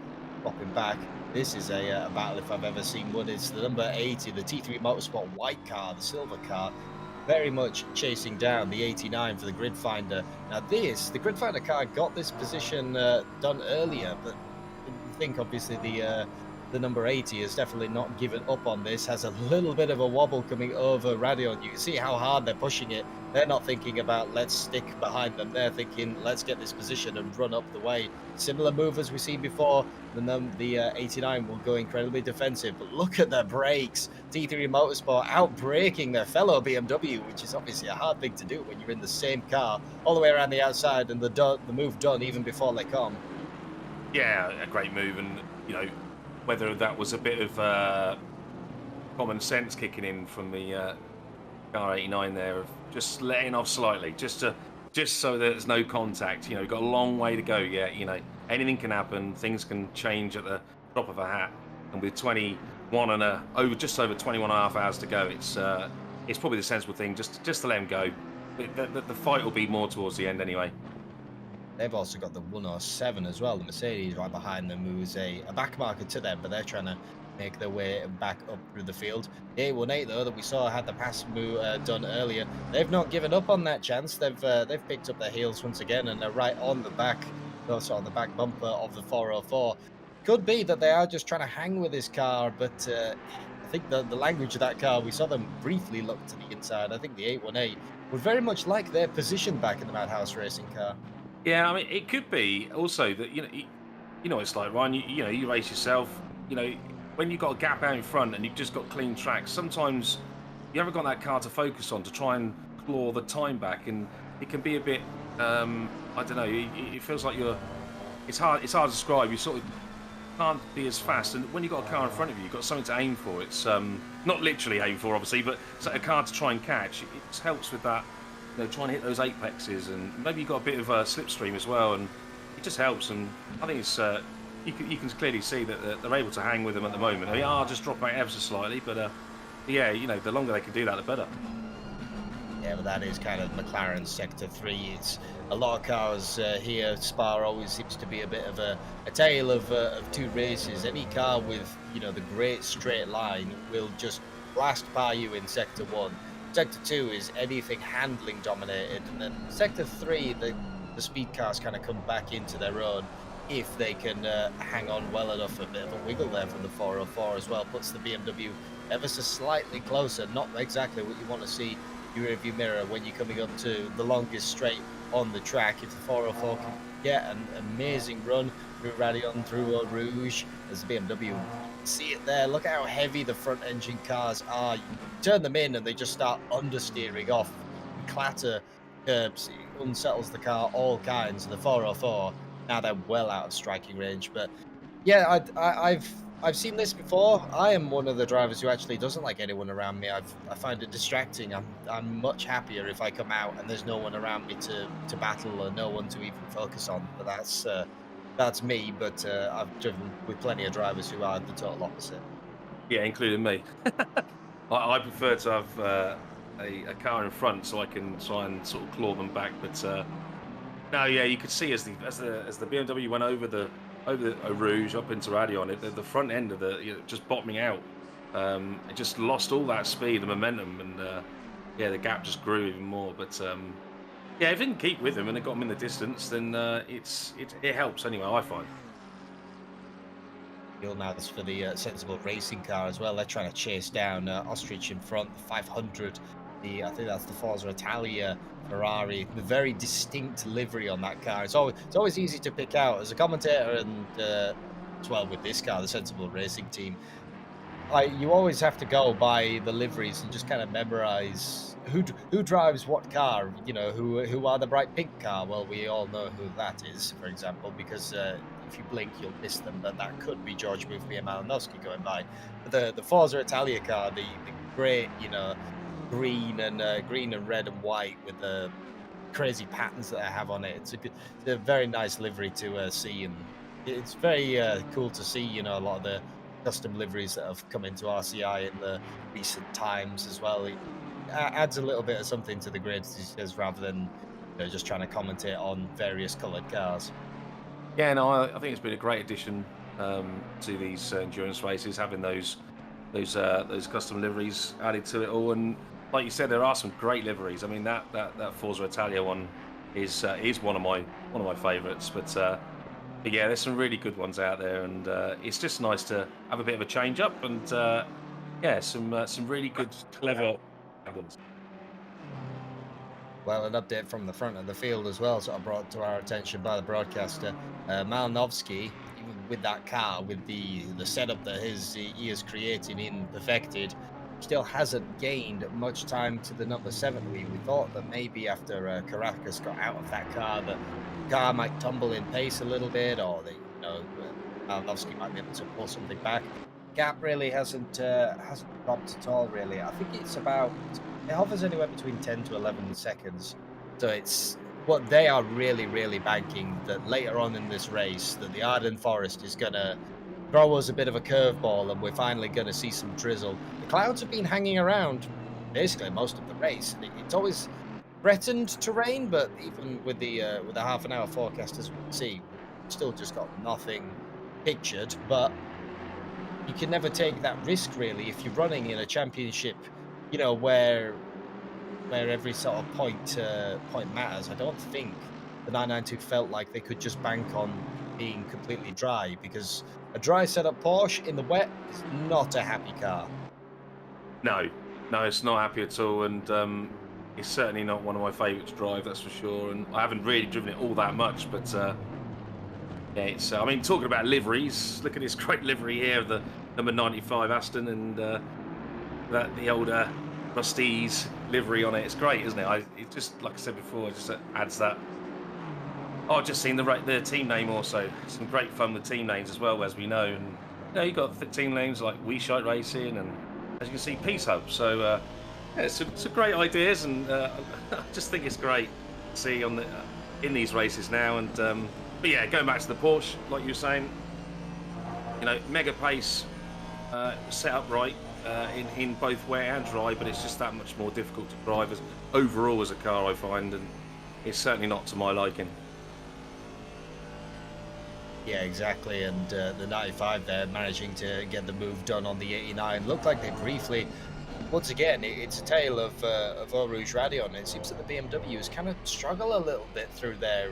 Every single time that a BMW has been right behind someone, they've just kind of lost that enough sort of pace between them so that they can't go back in striking range. And looking in the background as well, these two are also going to come under fire very shortly from the very pink and white Bentley of the 18. There's Grant Willamot driving that car, so they're trying to sort of muscle in on this battle. The 89 Grid Finder car will have to keep their eyes on the mirrors, and that is again in the background. That is the Mercedes, that's the 107. They're trying to cover themselves and drag back up using sort of the pro cars, just to keep themselves in the battle. I think they're now very much having to play the long game, and you can see that 18 Bentley getting bigger and bigger the more and more corners you go through. It's a strange car. That is the car that I main. It's the car that I drive all the time, and it is really, I find, setup depending. You can make it great in the corners and it will completely nuke any speed that you have, or you can make it a great speed car and you will completely lose any kind of cornering. Yeah, it's a car I was quite a big fan of at the start, but like you said, the slightest change to try and adjust for more cornering speed, and you'd lose all that top end, or that straight line speed, and it's definitely a compromise car, isn't it? And but it is a great car to drive. I find it's one of the easier cars to drive. I think a lot of people would agree. Front engine car again. Just helps. And I find what's amazing with this car is the braking performance. I find it absolutely smashes a lot of cars out of the park with braking performance, considering its size and weight. Well, yeah, considering its size and weight, and we've just seen that happen. The 18 went all the way around the outside, tried for the switchback in the bus stop chicane, didn't quite come off, but they managed to put themselves alongside and went all the way around the long way. Maybe the 89 is trying to set themselves up for a bit of a run, going completely wide over the top of Radion as well. You've got to be careful not to do that too many times, otherwise track limits will come into play. I believe we already had one drive-through earlier. I think that was the 818 that I saw flash up, but we never got a stewarding report for it, so I believe that was track limits. And as you see as well, the 89 also losing out, not losing the place, but losing the track position. The 107, that's that silver class Mercedes who I talked about earlier.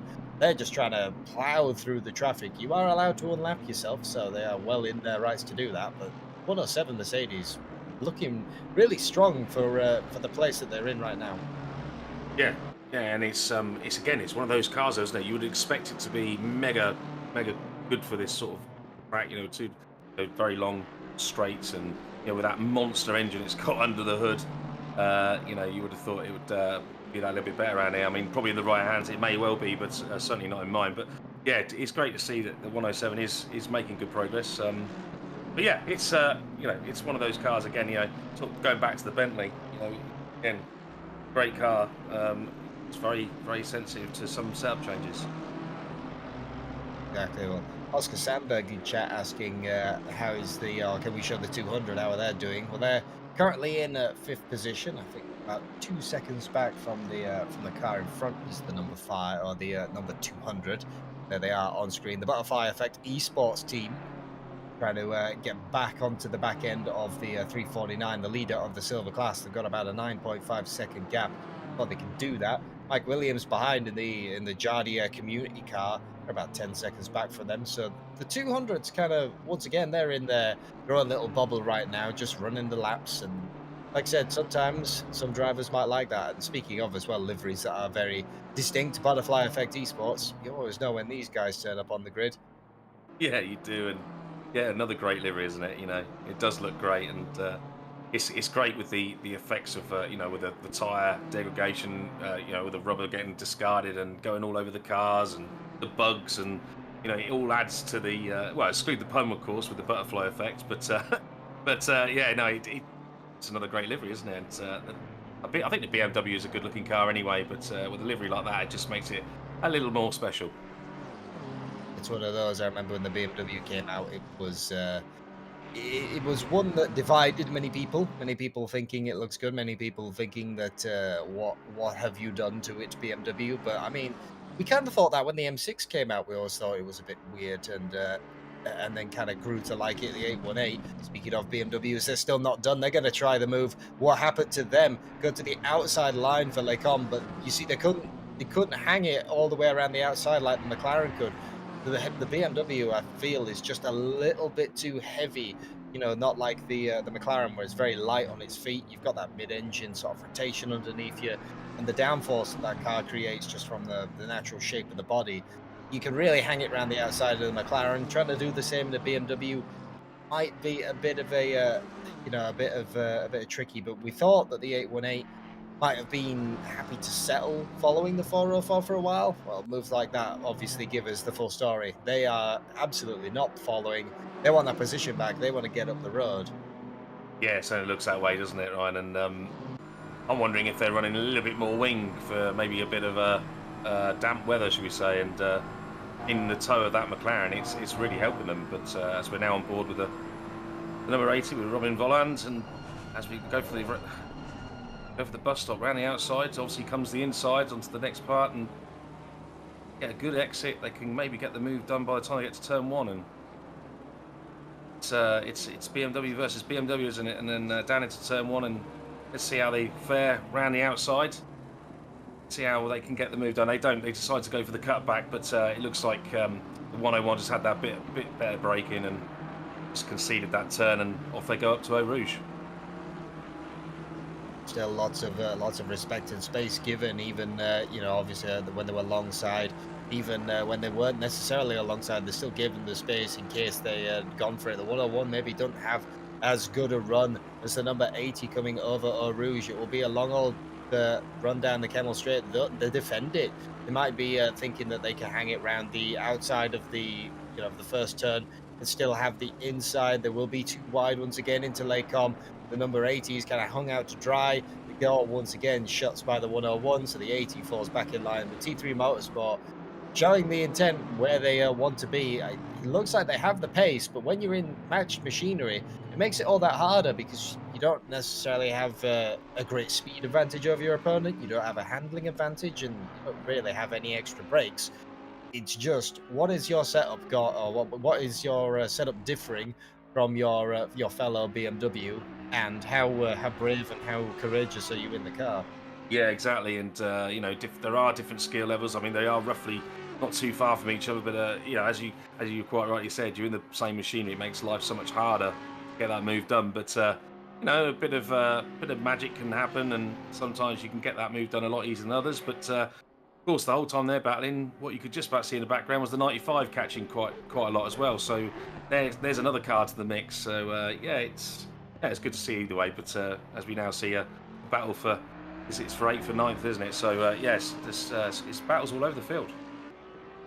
Battle for 8th and 9th. The battle between two what I would say is very different cars as well. They, you know, a lot of people seem to have gravitated to the BMW, the McLaren, or at least in this championship, the Porsche seem to be very good. I remember when the Audi used to be the go-to car around Spa, the old generation. This is actually the new generation, looking at the shape of the wing. But it used to be that this car was terrifying around Spa. It was incredibly fast if you could hold on to it. And the Lexus, I mean, I believe this is the only Lexus in the field, unless I'm wrong. But when was the last time you really saw many people picking the Lexus? I mean, Stephen Quay and the GC Racing crew, they are well rehearsed in this car. It's basically all that we see them in, but which is still nice to see on the grid. But yeah, it's definitely a bold choice around Spa.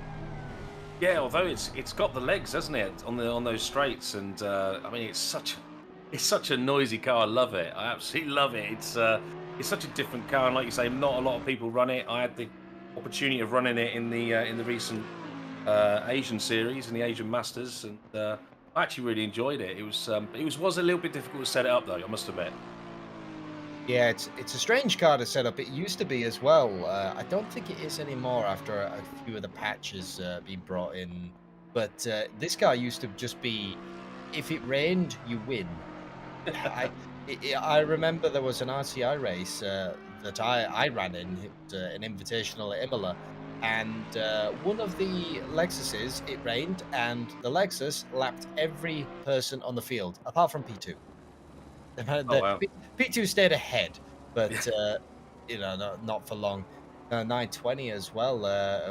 They're still trying to get around that. They have just actually got around. Handy tell a lie. The timing board hasn't updated. 21st position for the 920. They're trying to make their way back through the field, and that is the 992 up ahead of Malinowski, who's currently in that car. I wonder, maybe as Malinowski came through, the 920 followed them through, sort of saw the gap being created by the leader, which is very much a strategy you can use, to your advantage. If the leader comes through, blue flags, you will eventually want to let them through. But if you can hang on to their coattails and get through, then that will be a position for them. Speaking of hanging on to their coattails, the 95 finally made the move on the T3 white motorsport car. You said that they were creeping in. Well, they didn't creep in for very long, only about one lap, and now that car firmly in the middle of the BMW battle. But I think that it's not going to be very long before they manage to catch up to the 101, and they're going to want to get by them. They're steaming towards the top 10. Considering what happened to them, still a very good recovery drive when you've got 21 and a half hours still to go. Yeah, very good recovery drive, and like you said, they really are sort of taking. That's what happens when you've got two cars sort of battling like they were with the McLaren and the BMW. You do tend to hold yourselves up a little bit, and sometimes you just got to say, do you know what, I'll let them through. But a bit of a different situation for this one. But the 95 got the job done, and he's now sandwiched in between those two. And let's see if we can get past Mr. Matcher and go carry on climbing the grid. And as we're now on board here, the ninth place Audi and 501, and still behind that Lexus. I mean, the Audi's noisy enough as well, isn't it? Yeah, well, it's one of the great V10 screamers. I don't think we have any Lamborghinis in this, I think, as well. This is probably one of our only Audis, if I'm not mistaken. But yeah, a noise that is, if you've ever gone to watch real GT racing, it's a noise that's very prevalent, because the Lamborghini is, I think, one of the cheapest GT3 cars that is just everywhere on the grid. Yeah, and I was unfortunate. I missed out at the Silverstone 500. I was wanting to go. Unfortunately, I couldn't go, but I did make it to Brands Hatch to watch the endurance GT3s there, and their two sprint races, and that was really good. And like you said, the Audi very distinctive, along with the Lamborghini, and it was great to see them in real life, and they look as mean as what they do on here.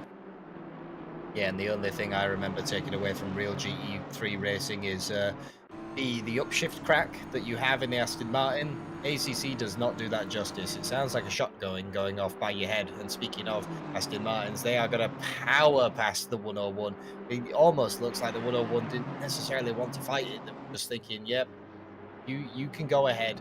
They've got their eyes focused more behind on that 80, because that is the car for their class that obviously they will want to keep them behind right up until the pit stops if they possibly can. Give their teammate the best possible opportunity to get away from them.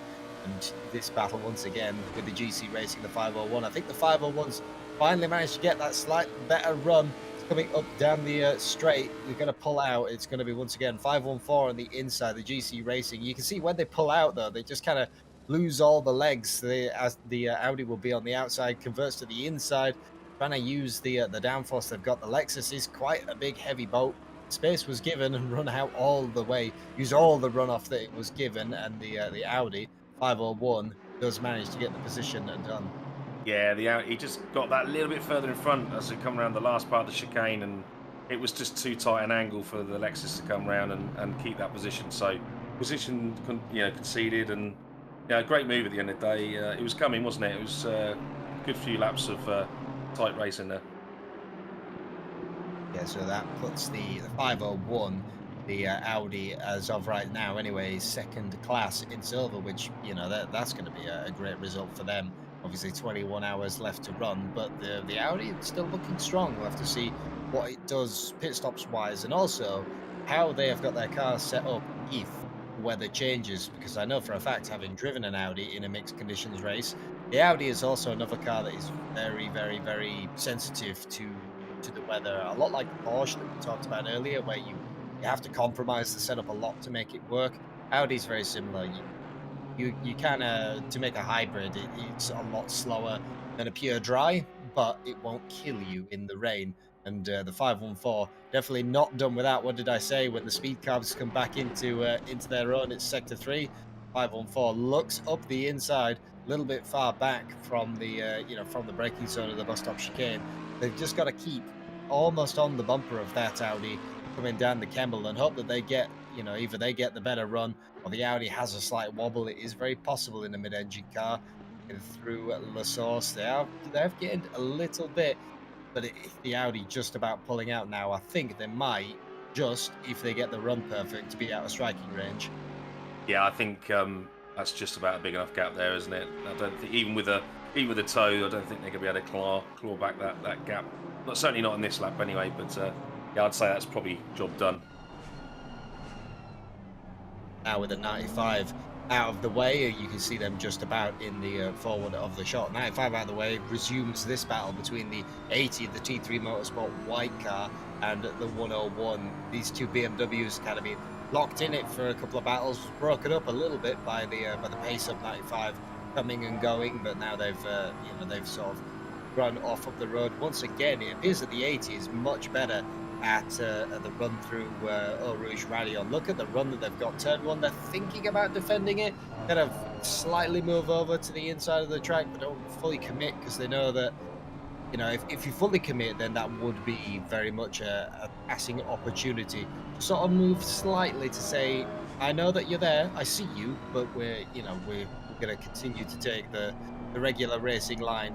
It's going to be a very hard pass though, with two matched machineries, and they look, very, very similar paced. Yeah, they do, don't they? Very, that's how they found each other on the track, I suppose. It's like you said, very difficult. We said it before, very difficult to overtake when you're in the same machinery, but it could be done, obviously, and mistakes can happen, and that's where you've got to pounce and take that opportunity. And as we see now, just the gap closing, and through Beyond, it's just that little bit quicker from the number 80. But the move's going to be on the straights, isn't it? It's going to be down maybe through Blanchimont if they're brave enough, but more than likely up the Kemmel straight. But yeah, well, as we start sliding. But yeah, anyway, tight bowers as we've already seen, and I can see maybe give it another lap or so, and you'd like to think the move will be done. But of course, then we'll be talking about pit stops again. So how times can really change, and it's just good to see the battle continue. Yeah, well, the slight slide from the 101 there might be a slight indication of what's happening with the tyres. Look at the run that the 80 can get. They're going to be on the outside, coming into the bus stop chicane, actually braking a little bit earlier, trying to get that switchback maneuver. You can see the space will open up if they can pin the throttle, but they can't, just because of the tighter line. Kind of compromised on your exit again. The 101 will stay ahead. The 80, they have just been given a drive-through as they nearly go into the back of the 101, possibly being slightly distracted by their penalty. And I've just been told that drive-through is, once again, we haven't had a stewards report from that. That is another drive-through for, I assume, track limits given out by ACC. Yeah, it must have been, mustn't it? It must have been round, I'm assuming, round Blanchimont, but I didn't quite catch it due to the camera angle. But yeah, if that's been given out by the game, then it must be track limits, sorry. But you can see now as they close the gap, but I think they just decided to back out of it. Well, probably as well, you can go two ways with when you've got this penalty. You can go, I need to get by the person and minimize the time, or some people will back off and realize that they're going to have to take it. So for the 80, it will be a long old trip down. It's probably the worst track, the worst pit lane to ever get a drive through at, because it just feels like an absolute eternity from when you enter to when you actually exit. At least nowadays, the ACC populates the pits on the back straight first. Do you remember when it used to be the front pits first? Yes, I do, yeah. Come in, get fresh tyres, leave the pits. Oh, they're starting to cold now. These are completely useless to me. So the 18 for the... I forgot that this team with the Grant Willamette driving is the Blame Mike Jones team. I should have seen that badly, but... Yeah, they will gain a free position, not in class, but it gets one car out of the way that they might necessarily have to pass, but they're trying to catch up to the 95. They've seen them scuttle up the road. They're thinking, well, that's my class, that's where I have to be. Need to get through the two silver cars first. Yeah, and it's a win-win, isn't it, for the 18, Grant Willamette to see that DT appear. I mean, you don't really wish it upon your fellow drivers, but to see that it's a nice symbol to see when it's not against your number. It just makes that the drive one person less risky, I suppose, to overtake. And as we see the 80 now coming in to serve that drive through. I did think they'd be in, pretty much immediately, because the way that they backed off and the way that they were just not going for any moves anymore, they realised that we're going to come into this lap and serve the drive-through. Number 70, continuing. The gap has actually shrunk a little bit now. If you look coming across the line, the last time was 9.2 seconds. You see where they are when the 992 crosses the line. They're just coming through the bus stop chicane, the run up to the line. Now the time's 9.3. They're kind of stabilized, but I swore that it was over 10 seconds not that many laps ago. Yeah, I'd have to agree. I'm pretty certain I saw it at 10, maybe even towards 11. But yeah, you can see the gap's closing slightly. Obviously, Riley's come up with some traffic. Maybe that's had something to do with it as well. But yeah, I mean, you've got the 992 Malinowski. He's now going to be coming up against some traffic as well. The 781 shortly. I wouldn't have thought it'd be too long. But just going back to the unfortunate drive-through penalty of the number 80. The team now just have to have that mentality of sort of just keeping calm and thinking to themselves, the track limits is now reset to 0. Let's hope we can't get any more. But if we do get one more, it's not too much of an issue. Just think, it's a long race. We keep saying it. It's a long race. 21 hours to go. It's just forget about it. Get on with it. Get on with the task in hand, and hope it hasn't set them too far back. Well, this is a camera view if you've ever seen it. Have you ever wondered what it might be like to go around Spa at light speed? Well, if you're Malinowski, look at how much he has to fight this Porsche. This is the kind of setups that people talk about. They say that Malinowski builds setups that are interesting. He could make them, work incredibly well. But you can kind of see how much through every corner, basically having to balance the car, not only through his feet with the weight transfer, but you have to settle the car using the steering wheel. He's giving all these minute corrections. I say minute, sometimes fairly large corrections, at least for in the Porsche, just to keep the thing planted. And from the outside camera, we don't see any of this. It just looks like their car is very stable, going around at a great pace. But look on the inside at how much work their driver is having to do. I'm shocked, Ryan. I can't get over how much correction there is on the steering wheel. And whilst he's going down the road, making adjustments with brake bias and, and what have you. I know that's, it's quite a thing anyway, but to see the steering wheel moving as much as it is, it's quite a shock.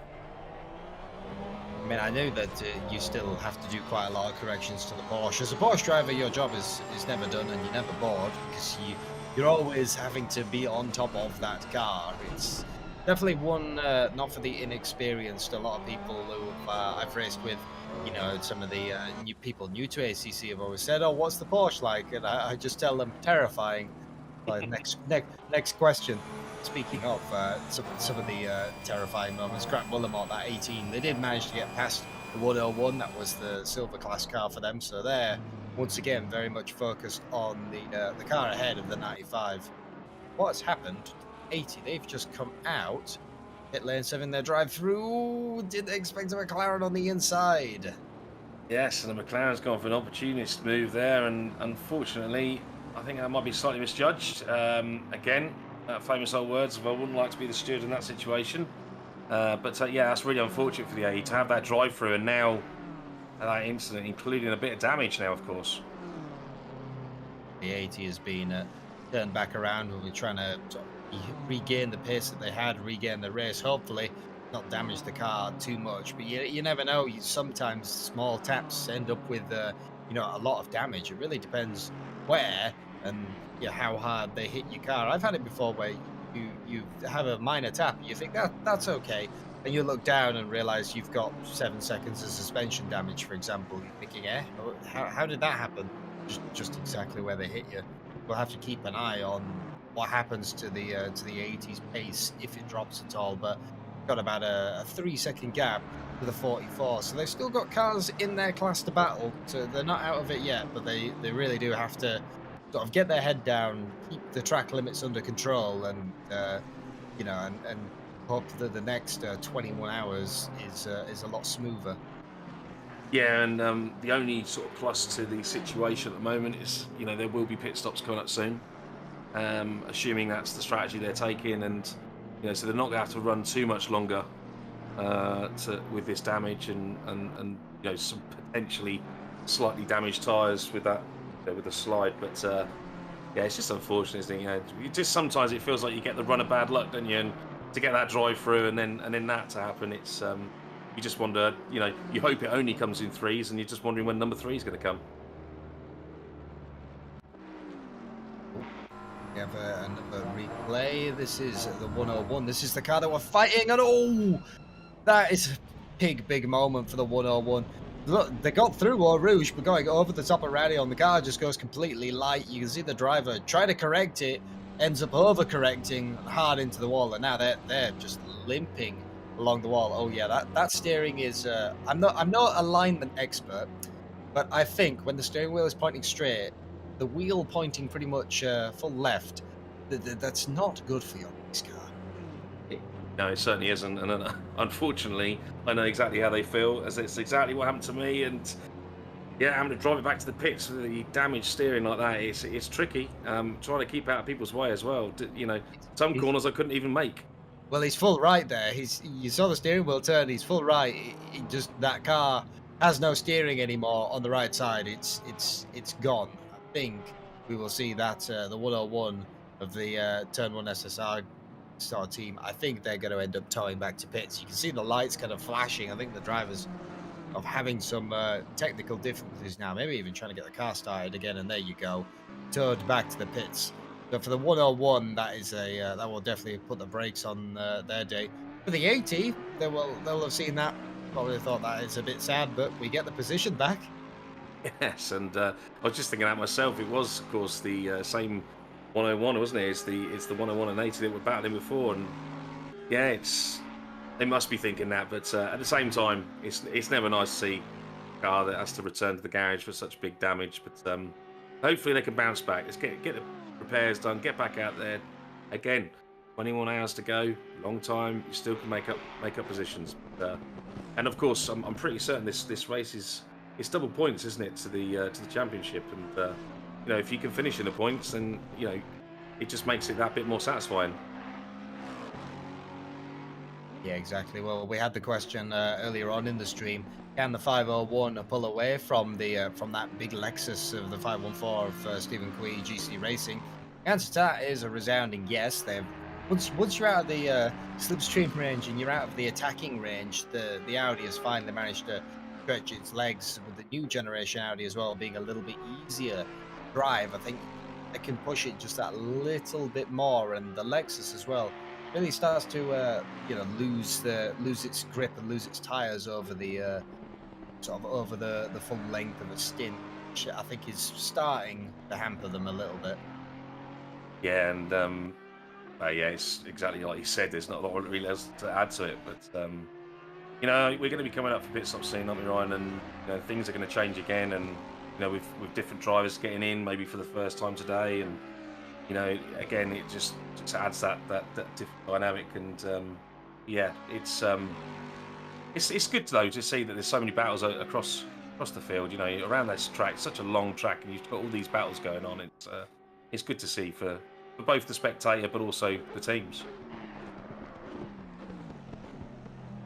Well, we actually, as well as the race has kind of settled out and people start to bring in their strategies necessarily of up and down the field, we have an interview from one of the drivers in this race. Not exactly the split one, but from split 3 for the Wheelbarrow Racing team. Chris, how is your race going? Well, I'm from Split 4 and I'm from Blacksmith Racing, but Well, there you go. I've been misinformed from my broadcasters. it's all good. Well, there you go. Blackstone Racing, ladies and gentlemen. How's your race going? As we see the 83 take a hard tumble into P1. That is the Sensible Racing car who was managing to catch up in the silver class, but gonna have to pull back to the pits, I think, very soon for repairs. Yeah, I think this is after, isn't it? After the incident, but that was a hell of an incident, and there's going to be a lot of damage to that car. Anyway, getting back to the point. Chris, split 4 team for Blackstone. How is your race going in the split 4? Is it split 4? I've heard. Well, we've had some changeable weather conditions. Yeah, so it's raining at the minute.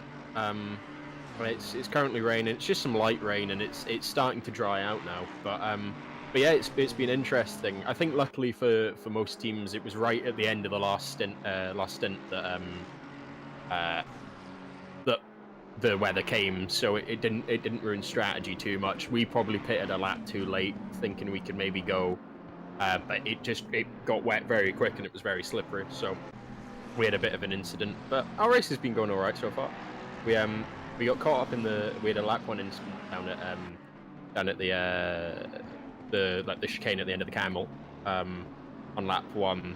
So we got 7 seconds of damage on the front that we then had to carry for the whole of the first stint, and it was losing us about a second a lap or so, because as soon as we got fresh tires on for the second stint, I was running at the pace of the leaders and stuff. But it was a bit good fun. So we were making our way through, and then. But because of the damage, I was struggling to turn in for Rouge and stuff, so I got a few warnings. Ended up getting a drive-through, annoyingly, but I knew it was going to happen. But no, our race is going okay. Had a bit of an issue with a spin on the dries on the in lap, but it's been interesting so far, and it's our first 24-hour race as a team, but nobody in the team's done 24-hour before, so yeah, we're giving it a go. I'm guessing as well, like a lot of the split 1 drivers, do you kind of have to set up your car for for the mixed conditions? We've been talking split 1 about the 992, the Malinowski car, where we know that car qualified great, but because now they're in the race with the mixed conditions and the setup changes, they're actually hemorrhaging a little time. Is your car kind of similar, or have you gone for more of a dry-based setup and just praying that the weather holds? Yeah, pretty much that. No, yeah, we're on our fully dry setup. We had to reduce the rear ride height for the race from our quali setup, but not a huge amount's changed. Our quali setup, just a bit of reduced ride height because the boys were struggling with the corner entry oversteer, so we changed that a little bit. But it seems to be lapping really well, and especially in the light rain. Then in practice service in the medium rain, it was doing well. Heavy rain, it was a bit questionable. But as long as we don't get that, it should be okay. And when it was on heavy fuel in the heavy rain, it was all right. But no, we're running a pretty much fully dry setup. But that really helped us in the first couple of stints, because our top end on the straights was probably in excess of 10 kilometers an hour on some people, so we could really make moves at the start, and it helped us gain about 6 positions in the first like 10 laps or so. So it'll be interesting, especially if it gets a lot wetter. But we're hoping for dry. We're hoping this is the only rain we get. All right. Go away, see. Yeah, well, I'll remind you, we are in the Arden Forest. So, split 4, featuring some rain and a little bit of strategy calls from the drivers. Could we see that in split 1?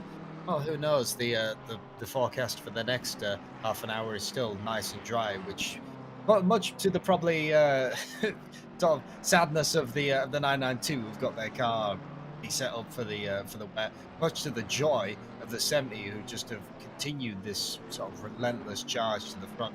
But what car as well, before we swap commentators over, what car are you driving, I may ask? We're in the 720S, we're in the McLaren. Ah, so you've got the mid-engined downforce mobile. Yes, it's yeah, it's good. It's not as good as it used to be, but it's still great. Oh, we've got the 70 currently leading in that as well, in that McLaren in split 1 as well. So obviously the McLaren can still do some great things, but definitely.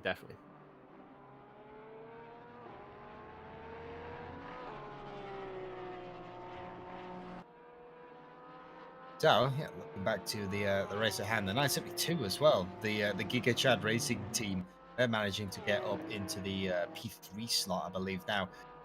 This car as well has just been such an up and down tail all the time. We saw some great things from them, but I remember them when it all came undone for them at Silverstone, for example.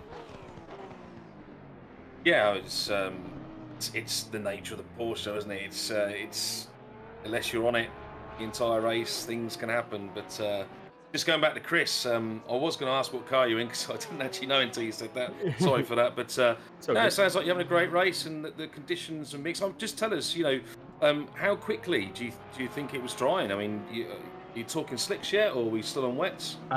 Well, my teammate is just pitting, and I do not know what we're going to. So I think probably possibly it might be slicks now. Maybe high pressured slicks. Okay, yeah, interesting. Yeah, I mean, obviously, as the track dries, yeah, you can take that risk and go onto slicks, and as long as you keep the heat in them, it's you're normally okay. But yeah, well, no, it's great. It's great to hear you having a great race in Split 4, and long may it continue, Chris. Yeah, hopefully. Thank you very much. Thanks for having me. Not a problem at all. Right, I'm gonna go check what tires we're on and see how it's going. But thank you for having me. And hey, I might come back in the night if you take me. Update you on how the 50 car's doing. I'm sure they will. I'm sure we will. And I don't know. I can't remember who's on in the night, but it's not me. And but yeah, by all means, come back and let us know how you're getting on. Perfect. Thank you. Thanks for having me. Right. Bye. Well, if you're going by a night stint, at least in the midnight time, that'll be Jesse Lee, who you will tune into. I don't actually know who his co-commentator is, but obviously Jesse, being the American of our group, a little bit easier for him when commentating at what essentially would be midnight for us. There might still be some light hanging over there. But as the race continues on and we go on board with Vantin Barrier, the 972, at least my little stint here has ended. I'll leave you in the capable hands. Les will continue here, but we bring in the great voice of Tim Peck, and no stranger to great racing at Spa, right, Tim? Hi Ryan, thank you very much for the introduction. Yeah, sure. Love racing at Spa. It's we did it recently in the BMW Cup Car Championship on the Thursday. And that was, I think, probably one of the most favourite things I've ever watched. Just Barrier there hits the inside curb of the bus stop chicane, almost losing the car. But thank you very much for welcoming me on stream. I was interested, actually. I've not managed to catch the beginning of this race, but Les, I'm sure you can catch me up on this.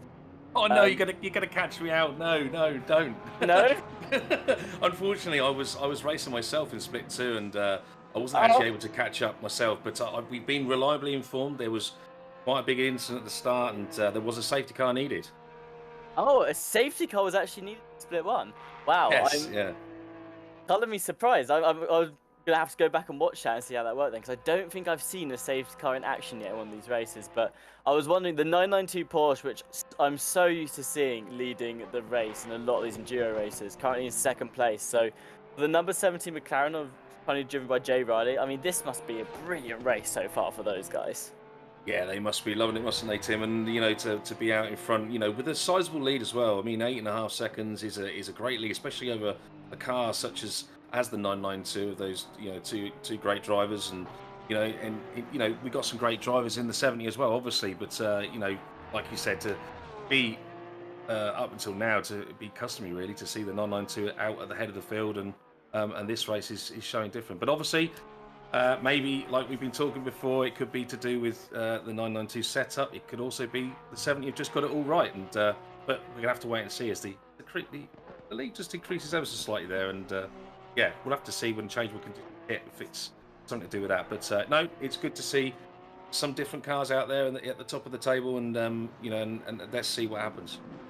But of course, you mentioned earlier as well that this race is worth double points in the championship. So to win a race that's worth double points, that's a good start. The comeback story they're probably looking for here. So the number 70 McLaren is going to be absolutely thrilled with that. Another McLaren that's probably thrilled right now is Bart Matcher, currently driving the 404 McLaren. They're about to try and make an overtake on the 89 BMW ahead of them. You can see them now. They're looking towards going around maybe the outside of Eau Rouge here. This is going to be very risky if they decide to take this neck and neck into Eau Rouge, but it looks like Bart is just going to tuck in behind the 89 before going through Eau Rouge there. So already there's already a bit of action happening. I'm surprised after 3 hours we're already up with the action there. Yeah, and look at the amount of speed difference that McLaren had there. I mean, just in the tow, quite surprising really when you think about the amount of air that must have been lost as they went through Eau Rouge. But the move is already done by the time they get to Le Combs, and yeah, that's a great move by Barton. And like you said, as they make up places, I did hear that they did have not the best of starts, but they've slowly made their way through the field, and yeah, with under 21 hours to go now, it's they're up into P15 already. Well, that was the McLaren's brakes for you right there. The McLaren, of course, just such a good car on the brakes. You can go really hard and deep into a corner like Bart just did, and a lot later on the brakes sent himself right around the outside of the number 89. Maybe as well the 89 probably didn't want to defend it too much. I mean, the other thing, Les, is this is a 24-hour race. They're in two different splits. Is it worth the fight that could potentially become dangerous and end the race? And let's just say you don't want to end a 24-hour race within the 20 hours left to go, do you? Like, you want to be able to at least make it the majority through the race, preferably to the end. Yeah, of course, and you just got to be sensible. It's a long old race, as we've already said many times, but you can't help but say it because it's true. It's a long old race. There's plenty of opportunities that's going to arise from other people's mistakes, or maybe with conditions. You might have practiced more or set the car up more for a wetter condition than a dry, and anything can happen. And to be sensible throughout that race, knowing when is best to start overtaking and when is best to let people through that maybe slightly faster than you rather than blocking them is that's what it's all about, isn't it? These endurance races. Yeah, it's picking your battles when it's right to do so. Obviously, you don't just want to go into every single battle with the same aggressive overtaking style, because like you just said, it's not worth throwing away the race this quickly. It's just you can choose the battles you need to, and especially if you're in a different split, it's probably not worth the fight. Bart now is 12 seconds behind the 504 BMW, which is a car that is in the same split as them. So I imagine if they do close that gap and come to, it'll be a fight between the 504 and the 404, then they're starting to think, okay, how aggressive do I want to take this? And again, with 21 hours left in this race, both cars might decide, okay, it's best to switch here, or 504 might decide they want to defend it. That's totally to them, and it will be in the decision moment, and that's what I love about these endurance races. Yeah, and it's that all important, the teamwork. You've got guys, guys and girls are going to be around you and supporting you and helping you make those decisions. It's not all on you. You've got a team of potentially 6 people, or some as these mad 992 crew of the 2 drivers only. It's that's insane. I just can't believe they're going to do the 24 hours, just 2 drivers. It's insane. But yeah, that's where the teamwork comes in. You got that. You can rely on your other team members to help you make those decisions. Yeah, and a lot of these teams as well will have a couple of other drivers in the car with them. A couple of other drivers will be sitting around the channel, and some of them will even have coaches and just other people in general, maybe some friends sitting in the call, helping to make those decisions too. So this is a team sport, and a lot of people, especially in Split 1, put a team together to help them through it. I've actually just noticed, speaking of teams, the 992 Porsche, which is driven by Malinowski and George Boothby, only driven by those two drivers. Even Spa, you had the option for Spa. You could have up to 6 drivers for this track alone because it's 24 hours. But these guys in the 992 have decided they're still going to do it just them. And honestly, I'm kind of impressed. I'm excited to see how they work this one out because 12 hours in a car, that's got to take a toll on you after some point, right? Yeah, I mean, 1 hour takes a toll. Do you know what I mean? You do 12 hours, it's just... Yeah, it's great to hear that they're going to go for it and give it the challenge. I mean, that's what it's all about, isn't it? It's about challenging yourself and trying to see what you can do. And I'm sure they'll be able to do it. We know what sort of caliber of guys they are, and all the best to them. But for me personally, that's a hell of a feat, and I don't know if I could last 12 hours of all that concentration and being fearful of letting your teammate down. Oh yeah, the nerves would be kicking in so much, especially if you're getting into like your 8th, 9th hour. I'd be absolutely terrified. But yeah, honestly, I think personally, I don't think I'd be able to make 12 hours. I reckon I can make a good 6. But I think after 6 hours, maybe getting to that 7th hour, I'm probably getting a bit tired. And also, I don't know if this happens to you as well, but like when I'm driving, my shoulders really start to lock up at the back, and I'd be genuinely concerned that I wouldn't be able to move after 12 hours of driving. Yeah, and I suppose maybe some of the other drivers make adjustments to their rigs and and to the pedals and to allow for longer periods of driving. I mean, myself, I tried to soften the brake pedal a little bit to make it a little bit easier on the left leg, and I'm a left foot braker myself. Equally, sometimes with that excess pressure, it can put pressure on your back as well, where people wouldn't even notice. And you just have to make adjustments. But to make adjustments for 12 hours, I mean, that's just that's a whole different ballgame, Tim. It's certainly impressive. Like, it is going to be a wonder, and it's great to see those two trying it out together. Of course, we were saying earlier, 992, one of those cars that you expect to see at the top. Honestly, a little surprising to see them in 2nd place. I think this might be the first time ever I've seen them not in that 1st place position, but great to see them attempting this 24 hours together. Currently, we actually have an on-screen fight at the moment. The number 43 BMW is holding off the number 95 Aston Martin. It's been going on for a little while whilst we've talked here, Les, and I think it might be happening soon, but the Aston Martin really sizing up the BMW. But once they get on the straights, the BMW just obviously has that top speed advantage, and it's really hard for the Aston to keep that gap close enough to make the overtake. Yeah, it appears that way. I personally didn't think that would be the case, but it certainly looks that way.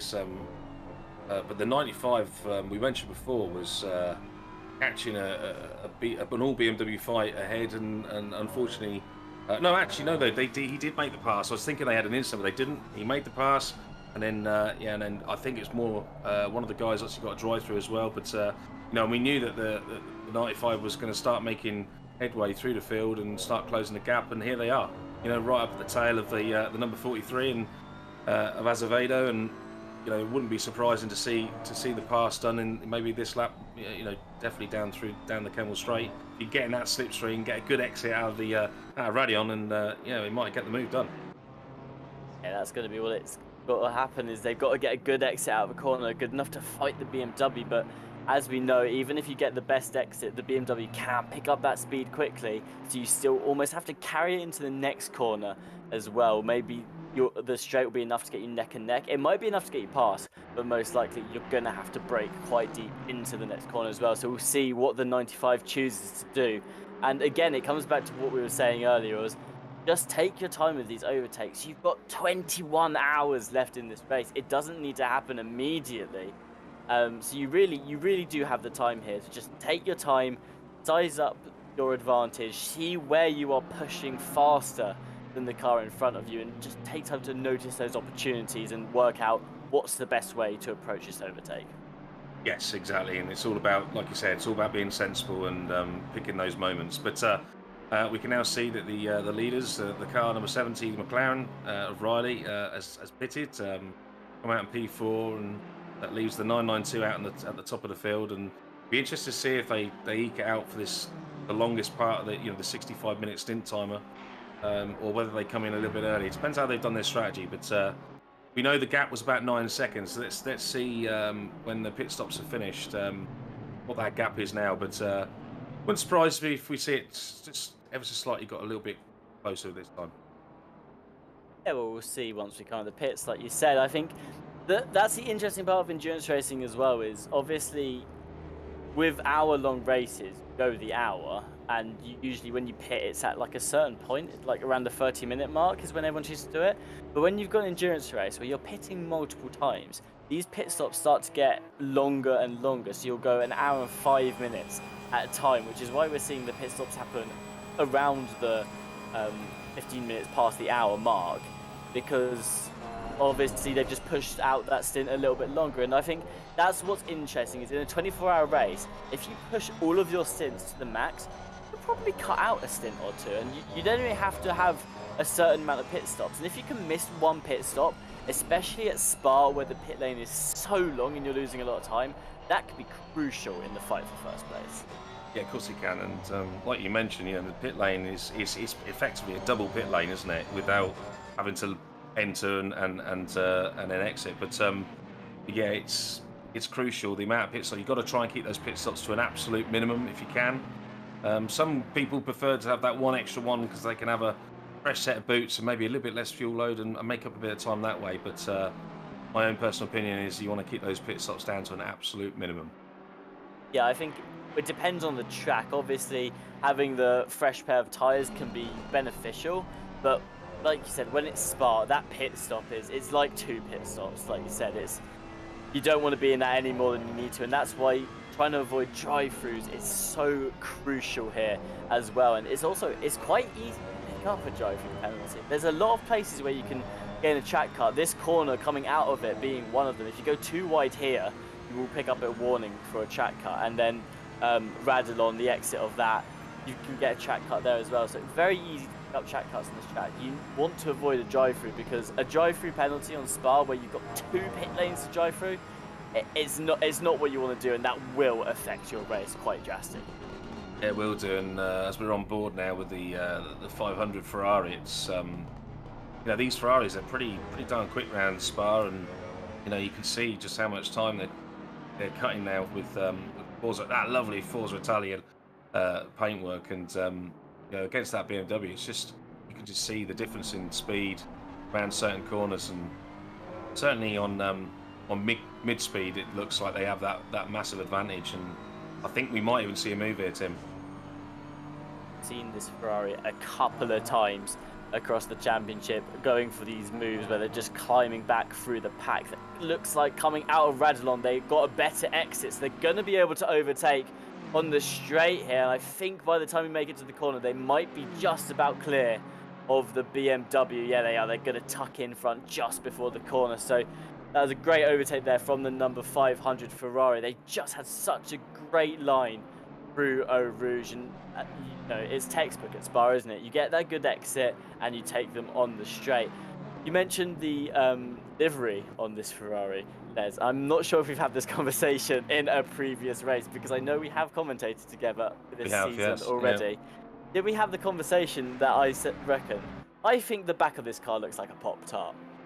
No, we have not had this conversation, Tim. I have no idea what a Pop-Tart even looks like. But if you say so, Tim, it must be. Okay, well, you can have a Google of a Pop-Tart in your own time and tell me what you think. It's an American thing, so Jesse gets very annoyed at me for bringing it up, because apparently it looks nothing like a Pop-Tart to him. But I think that looks like a Pop-Tart, and you are the first person to agree that it might do, albeit you don't actually know what Pop-Tart looks like. But I'm going to take it anyway. That car looks like a Pop-Tart. I'm going to take that here. Well, here's Malnowski leaving the pit lane. We were saying, will they be able to close the gap to the McLaren? Well, apparently they've lost 3 seconds in the pit, so that gap is actually going to extend. You can see it on the left-hand side of your screen, the gap has got a lot bigger than it was before they entered the pits. So the 992, looking to close that gap in the pit lane, hasn't been successful in doing so. No, unfortunately not for them, isn't it? And that's what you want to do. You want to try and make sure those pit stops are clean, crisp, and you can gain positions by maybe an undercut or sometimes an overcut, and in this case an overcut. But it hasn't quite worked out for him on this occasion, for whatever reason we don't know just yet. But to lose 3 seconds, that's quite a gap, a chunk of time, isn't it? And just in one pit stop. So I'm sure as the race goes on, time can be clawed back, but 11 seconds now. So the 70 car must be, it must have a grin as big as the Cheshire Cat, and really enjoying this race so far. Certainly going to help that number 70. I think the 992 was closing in on the McLaren, getting towards the pit stop period. So we'll see, can Malinowski close that gap even more across the next hour? But the 3 seconds, it's going to help the McLaren. Riley will now have a much easier chance of staying ahead, and if they can just keep that gap at 11 seconds for a couple of laps, then they might not have to defend come the end of their stint. So we'll see how that one plays out, of course. It's another hour till pit stops now, but like you said, Riley gonna have a grin of a Cheshire Cat, and they're going to be loving the fact they've just gained an extra seconds in pits. Oh yeah, I mean, I know I would. I'm sure you would, Tim, as well, to see that gap increase just purely because of a quicker pit stop than your than the car behind you, and see that gap increase just purely by maybe just doing a cleaner pit stop. Who knows? But yeah, it must be a great feeling, and that must be what they're feeling right now. Yeah, it's interesting as to how they lost the 3 seconds in the pit lane. Is it going to be a case of they had damage that they had to fix, or did they just simply lose the 3 seconds because they didn't quite get the braking point right? Maybe they didn't get the acceleration out right as well. But if they're losing 3 seconds in the pit and it's because they had extra damage that they had to fix, my then question is, where did they pick up this damage? I mean, Spa has got points where you can definitely pick up damage, but they're quite far away. It's not like tracks like Bathurst where you can hit a wall that's really close to the track. So it'll be interesting to find out where they picked up. I imagine Eau Rouge Radillon section, they might have hit a curb, gone wide, and just grazed the wall there. But pick up damage at Spa, not ideal at all. And to pick up damage in endurance race, I mean, you want to keep the minimum, really, don't you? Because the more time you spend in the pits, the more time your opponents gain on the track, and it's just easy to avoid it. Yeah, of course it is. I mean, it's Spa's one of those tracks where, yeah, like you said, you want to keep damage to a minimum. I mean, there's plenty of runoff on this track, but you lose it through a ruse, like unfortunately I did. You will find a wall, and it's a costly mistake, and unfortunately something my teammates currently are having to try and claw back for me. But it's one of those tracks where, like you said before, keep those pit stops to an absolute minimum purely because of that pit lane is so long. Limrule in chat has actually just reminded me of another way you can get damage in a race. I don't know how this came out of my mind, but apparently the 992 gained the 3 seconds damage from an unsafe rejoin by a Ferrari. Well, that's of course the other way you can pick up damage, is grazing other cars on the track. And yeah, there's another thing you want to try and avoid. And again, that all comes back there to the conversation we're having about overtaking and the aggressive driving. If you're trying to overtake someone, how aggressive do you go? Because if you go too aggressive and you make contact with them, then that has a really long-term effect on your time, not just the short term of the time you lose fighting them. At the moment, you also lose that long-term time in the damage you'll gain that you'll have to fix later. Well, yeah, exactly that. And again, we go back to what we've said before, where it's all about using the brains and trying to make sure you keep in contact with your teammates. We've seen the 95 make the pit stop now. And they're telling you the guys that are leaving the pits, or I mean, you should see the cars exiting the pits anyway, obviously. But yeah, it's easily done. But at the same time, in a race like this, you just can't afford to make those mistakes. But mistakes do happen. It's a long old race, like we've always said, and you're going to make some mistakes. It's just how costly are those mistakes? Yeah, it's a good point. Not speaking of mistakes, but speaking of the driving of the car, I know you mentioned earlier that you've done some driving already in a car in another split. How's that gone? Like, I'm interested to know. I'm driving through the night for me, so I'm British, and I'm taking the night stints because unfortunately my entire team is British. But I'll be driving later on around the 15-hour mark. But I'm interested, Les, to hear how your driving went earlier. Like, do you reckon it went well? Did you feel like you had a nice control of the car, or you find it was a bit stressful with a 24-hour race and starting so early on in it?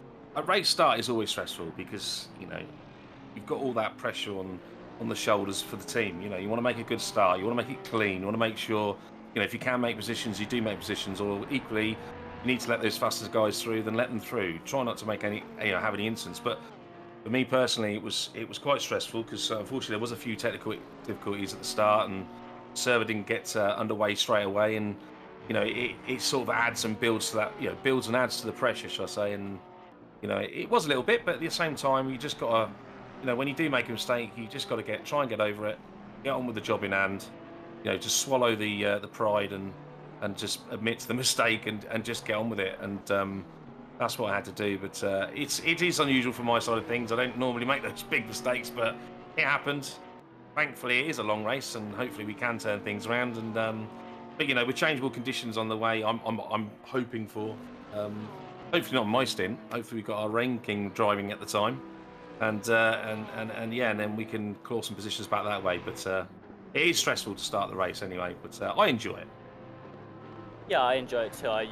When I'm driving with my team, I'm usually the one to start the race, simply because I've had the best luck so far. And I think that's the big part that comes down to it, is obviously a lot of skill is in there, like you said, avoiding cars, picking and choosing your fights. But I think the very first corner, a lot of the time, that can come down to luck too, and just making sure that you stay out of the trouble. But like you said as well, just because the start of the race is bad, it's a 24-hour race. There is time, quite literally, to keep climbing back through the order. Of course, even now, let's say one of these guys at the top, the number 70, had an accident that sent them all the way down to 20th. They've got 20 hours left to regain those positions. So it's about taking your time with it, continuing, even if there's a problem, put on a fresh pair of tyres and just continue the race. Of course, sometimes it's hard to do that and to pick up speed, but like you said, it could rain at any point in time. It's 24 hours. We know that there's likely to be rain at some point in the race, so that could change everything as well. And I think it'll be interesting to see. I don't think this split has had rain yet, has it? Correct me if I'm wrong, but I don't think the split's had rain yet. And it'll be interesting to see if this rain does hit and when it hits and how that affects this order that we're starting to see form. No, and then like you quite rightly said, I don't believe there has been any rain myself either. I would love to be told otherwise, but I don't think that is the case. It's been dry all the way through. Interestingly, they have had the double cloud the entire time, and it hasn't changed. It's not been any sun breaking through. So, maybe there is some rain on its way, but certainly in our split and split 2, it started off with double cloud, and then it's got sunnier. So I don't know how they're getting on at the moment. I haven't checked, but the last time I checked, it was a cloud with sun, should we say? And but yeah, like you said, it just throws that curveball in. And the bonus is, with being such a long race, you can have an accident. Not that you want it to, but you can have that one accident. Get yourself repaired and up and going again, and then you just got loads of time then to hopefully claw it back. But yeah, it's that's the bonus about a 24-hour race, I suppose. Yeah, it is. And coming back to the point on the rain as well, something I find really interesting when it rains in endurance races, especially in Split 1, they have people that are specifically there to drive in the rain. I know in the 992 Porsche, Malnowski usually takes on the wet stints, whereas Boothby tends to do the dry ones. So it's interesting to see those teams that do have an assigned wet driver, and then the ones that just, the driver that they plan to have in the car will stay in the car for that point. So it's interesting to see which of these teams will go with that. Of course, the other thing is, in a 24-hour race, if you're one of those teams that has 6 drivers, your driver may have already used up all of their max stint time, in which case, if that's your best wet driver, you do have to have someone else in there anyway. But we'll see which teams have those tactics, which teams put in specific drivers for specific weather, which teams just will continue with the order that they decided. Because of course, sometimes you've got a team of people with exactly the same capability both in the dry and the wet. I'm just noticing actually we've got a fight on screen between the BMWs, number 80, number 44, Richer versus Buckholes. So we'll see which of these cars are going to come out on top. I think Buckholes might have a better run coming out of Radulon, but it's not going to matter too much here because both cars, of course, will be not close enough to get neck and neck on the straight. But I think I'm right. I think the number 80 had a slightly better entrance and actually will be able to pull up alongside the number 44 and be braking late into the corner. That was a great move from Buckholes there. Honestly, like at first I wasn't sure if they were going to be able to close the gap enough, but then that BMW's power just really kicked in, and you saw them overtake just before the straight ended. Yeah, it was a good move, and now we'll see what happens. And I've experienced this myself. You then get that loss of momentum from the 44. He then loses another position to the 89. I know the 89's they're coming through the field actually for lapping, but you know, maybe that was actually, I might have to take that back. But certainly from experience, you end up losing momentum. You then end up having a few cars on your tail and potentially even getting past you. And whether that's got anything to do with your tyres going into the marbles or not, I don't know. I don't think so. I don't think it's that kind of detrimental on this platform. But yeah, it's you lose momentum, and that's the deadly bit. Is the momentum, and you can sometimes lose 2 or 3 positions just through one guy being able to make that opportunist move. Yeah, it's interesting you mention the momentum here. Of course, we've literally this Thursday finished the BMW M2 Cup Car Championship. It was the first one we run, obviously, with the new Cup cars for the BMW, and it was really interesting to watch them because unlike the BMW GT3 and the GT4, they don't have good acceleration at all. If you lose the acceleration on one of those Cup cars, it takes so long to build it back up, and that was one of the really interesting things about Spa, where a lot of Spa is keeping up the momentum as much as possible. So when we watch the BMW Cup cars at Spa, like, you just see if someone messed up a corner slightly, that was it. They're losing 2, maybe 3 positions because it takes that long just to get the car back up to speed. And that was one of the most interesting parts of the championship, was seeing the change in overtakes. Of course, we didn't see a lot of overtakes on the straights like you usually do in GT3 racing. With the Cup cars, it was a lot more fighting into every corner and just trying to brake later because they physically did not have the full speed to overtake on the straights. No, and like you said, it is that BMW M2. I mean, very similar, I suppose, to any of the cars. If you race, you know, in the same series, car series, you know, it makes you really realise that momentum is a key factor to racing. You know, I use the M2, you know, for practicing for a circuit I do the next race on, just purely because it makes you realise how much, you know, racing lines are important, how curbs are important, how gear changing is important, and, you know, keeping that momentum going. It's a good way to practice the circuit, is to go around in a slower car, you know, like the TCX series BMW M2. It's a great way to learn tracks and to learn lines and braking points. And I know braking points differ slightly, obviously, with GT3 cars, but that's personally how I do it. That's actually interesting that you'd mentioned that. I never thought of taking that sort of approach before, but it makes sense. And like you said, the braking points are different, but that's not really the point of why you're practicing it. You're more practicing it to work out where you can find that momentum. Of course, a lot of the time, just because the braking point is slightly different, a lot of the momentum, where you can find it, will still continue to be the same. And like I was saying earlier, Spa, it's one of those tracks where momentum is key, especially we're just about to go around this long left-hander here on the screen. Actually, he's just turned into a different car, but that's okay. But that long left-hander is then followed by a couple of those twisty-turny corners, where basically the entire thing is balance your foot on the throttle at the right point in time, but to keep up as much momentum as possible without having to put your foot on the brake. Because the second you put your foot on the brake, you lose so much time at Spa.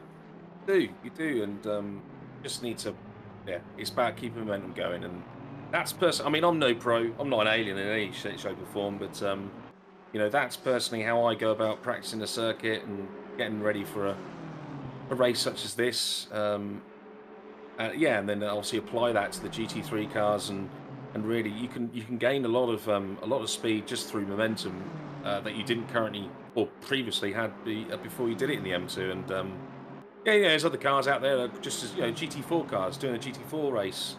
Really learning your momentum, especially if you're against other GT4 cars, you can really tell where that momentum is gained and lost. And it's just personally, I just think it's a great way to do it.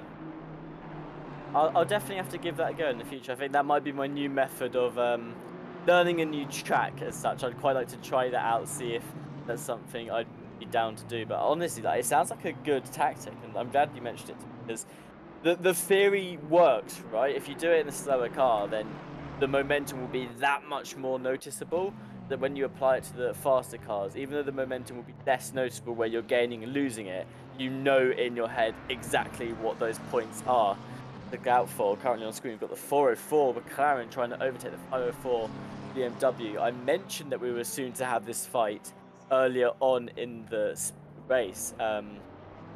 See now that Roth has managed to close that gap and is now looking push through. We're about to come into Eau Rouge Radillon, wondering, Leds, if this is going to be another case of which car gets the better entrance into it. Of course, McLaren will be at a slight disadvantage on the straight afterwards. If they can nail the exit and do a much better exit than the 504, that should be enough to bring them side by side. And the McLaren, the strength is in the brakes, right? So for Roth, what they're probably looking for here is to get a nice open opportunity down around the inside or even the outside could work and just brake really deep into that corner. Yeah, I'm assuming that Roth didn't get the best of exits out of Rouge and Radillon, and because normally you'd expect the McLaren in the slipstream there to really grab hold of that beamer and probably pull it back and be able to get past, but not on this occasion. But you're right. McLaren excels through the corners, doesn't it? So you'd expect it. That's where it's going to gain all its positions, and and hopefully they can get in the slipstreams and get past in the braking zones. But you now look for a P9 and P8 and the battle here. We have two different classes as well. This is where the brains kick in. Do they just let the pro car through, and they're still leading that silver class, the 349. So oh no, I'm looking at the wrong cars, aren't I? Sorry. I think the logic still applies. We're about to get a replay of someone who's had a little bit of an accident here. This is the number 89 car, Kevin Carnblay. They've gone for a little slide around the corner and just managed to catch the brakes there. Won't be hitting a wall. So it's unfortunate. It's spun out, but they can just reverse back onto the track, get into the race. And I think that's the key there, is that they managed to stop it before it hit the wall and bounced back. Well, I was going to say, Tim, looked like they reversed quite hard into the tyre barrier. It didn't look like it was an incident-free, an impact-free incident. But sorry to interrupt, but yeah, it did look like that's what happened. And thankfully, Stuart's showed us there on the camera the back end of that BMW is got a little bit of damage.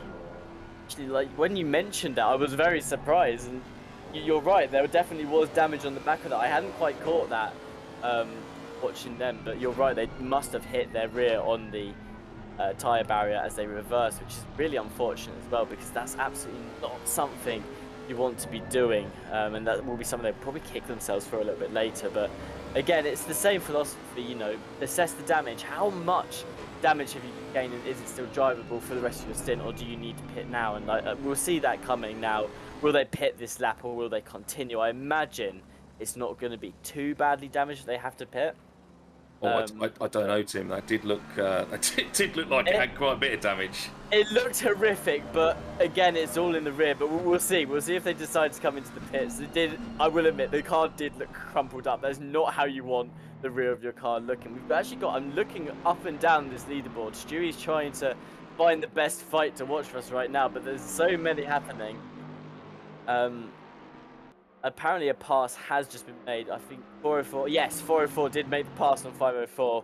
Roth in the McLaren did manage to gain on the BMW and overtake. So, yeah, I mean, we saw how they were trying to make the move happen earlier. It's happened now. We're going to watch this Lexus. They continue to follow the Bentley. And we're going to go back to what you were saying with this, Les, is what is the best thing to do here? I mean, if this is you, let's say you're in the 747, you let the Lexus through and just let the 514 carry on ahead of you, see if they can catch up to your opponent and slow them down maybe? Or do you defend your position because you're trying to climb and catch up with P6? It's a difficult one, isn't it? I mean, yeah, you are trying to catch up with P6, like you said, but equally, you know, they've got quite a sizable gap down to the second place silver car. But yeah, it's personally, I think I'd probably let them go, you know, to be as close as that. But yeah, it's definitely it's one for the team to make that decision, I think. Yeah, I think I'd do the same. I'd let them go, but there might be a slight hint of tactic in there, because my theory behind it would be, if they're going faster than me and I let them go, then I can just hopefully follow them all the way up to the car that I want to be fighting. Of course, Henberg's probably thinking right now, well, if I let them go and they catch up to the car ahead, they'll be fighting with someone in their split, and then Henberg might be held up by two cars directly fighting each other. So it is something you got to weigh up in your head. What's the advantage, what's not? As Joe McCauley here looks like a deep breaker into the corner than the BMW. Not quite going to be able to make the move, though. We'll have to tuck back behind and look for it sooner. But that is where we've seen a lot of the overtakes happen today, Les. Is just after that straight, going into that corner, people just using their brakes, seeing how far they can push into it. And it's a risky corner to do it on. If you catch on those curves, it can really throw your car off track. It can push you across, can't it? And if you're side by sides, you know, that's where the respect comes in. You know, you make sure you've got plenty of space between each other, and because equally you don't want to be taken out, do you? But I mean, looking at that battle, I was quite surprised to see the number 18 down in P13. I'm not saying it's a bad position, but I just kind of was expecting that 18 to be a little bit further up the grid. Oh no, talking about the Lexus and the Bentley fight right now, it looks like Ripper went for the move around the outside of Henberg there. Henberg clearly not wanting to submit that position, has defended it, even with a slight tap in there between the two cars as well. So Henberg and the Bentley, oh, they're actually going to let them through now. I'm wondering if they have decided it's probably best not to get caught up in any more fights like that, which could incur damage. So we'll see how that continues. I've also just noticed as well, Valentin Barriere in the 970 Porsche just picked up a drive-through. I imagine for track limits there. Oh, was there a bit of contact between the 411 there? Certainly looked like it, didn't it, with the number 40 car of the Aston Martin there, with the Dirty Community team. And yeah, just as you were saying, when you're going side by side through corners like that, and you lose that rear end, or you just tap the curb too much, you push yourself over. You've got to be so careful, and unfortunately, just got the curb there and lost that rear end, and then lost the front end, and well, it's done now. But there was a little bit of door banging.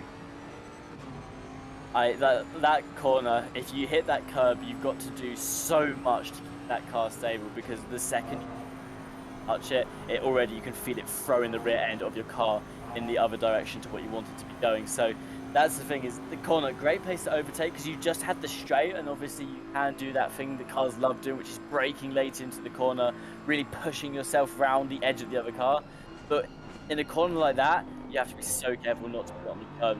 The other thing is, if you're broken late into the corner, chances are you're going to have a little bit more speed as well. So once you hit that curb, it's really going to throw you out. As McCauley, they're getting very close to the rear of the number 43 BMW. You saw they almost touched as they went through that section there. But yeah, that was really risky there. I think there from above the number 43. Can't quite pronounce the name at the moment, but seems to have lost my teeth. But yeah, I mean, you could see that Joe was coming up for the braking point on the inside there, and to close the door as late on as that was quite a risky move, especially with such a long way to go.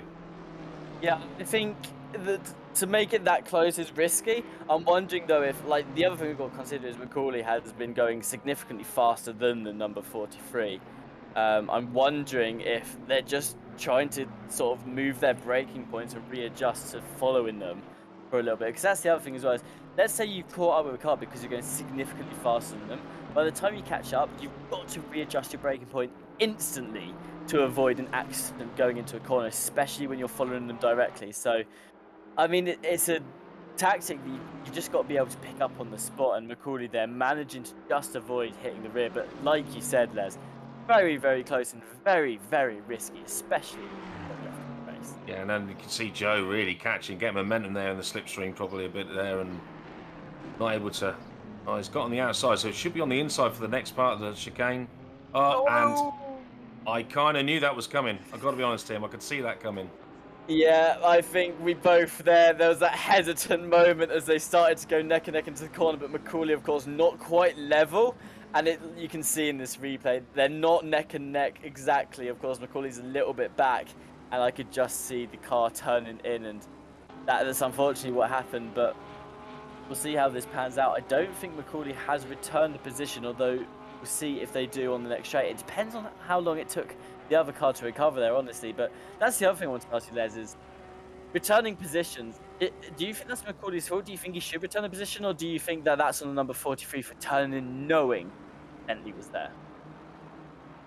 I think it's a bit of both there, really. I mean, Joe clearly had the inside line. However, like you quite rightly said, wasn't fully alongside the BMW of Azevedo. But yeah, I mean, it's a long old race. We keep saying it. It's a long old race, and the number 43 could have, said to himself that they've got the car on the inside. Joe's on the inside. I've got to give him space because he's going to go for that move. He's been itching to do it for quite a few laps now, and I don't want to get any damage. I don't want to sort of upset the apple cart, and let's just let him through. He might make a mistake in front of you, and before you know it, you got that place back.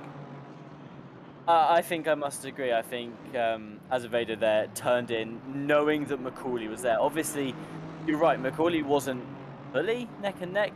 They were a little bit behind in that sense.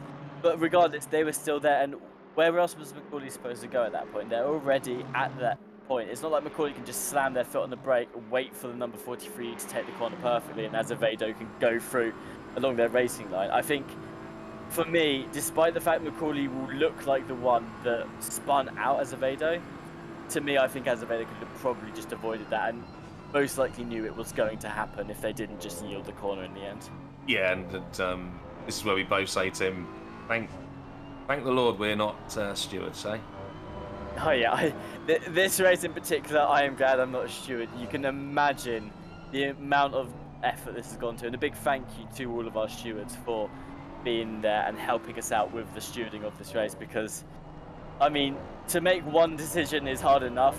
We've just sat there and made a quick decision based on what we think, but of course they've got to do this for every single incident that happens in the race, and with 24 hours you can imagine that's gonna start to add up after a while.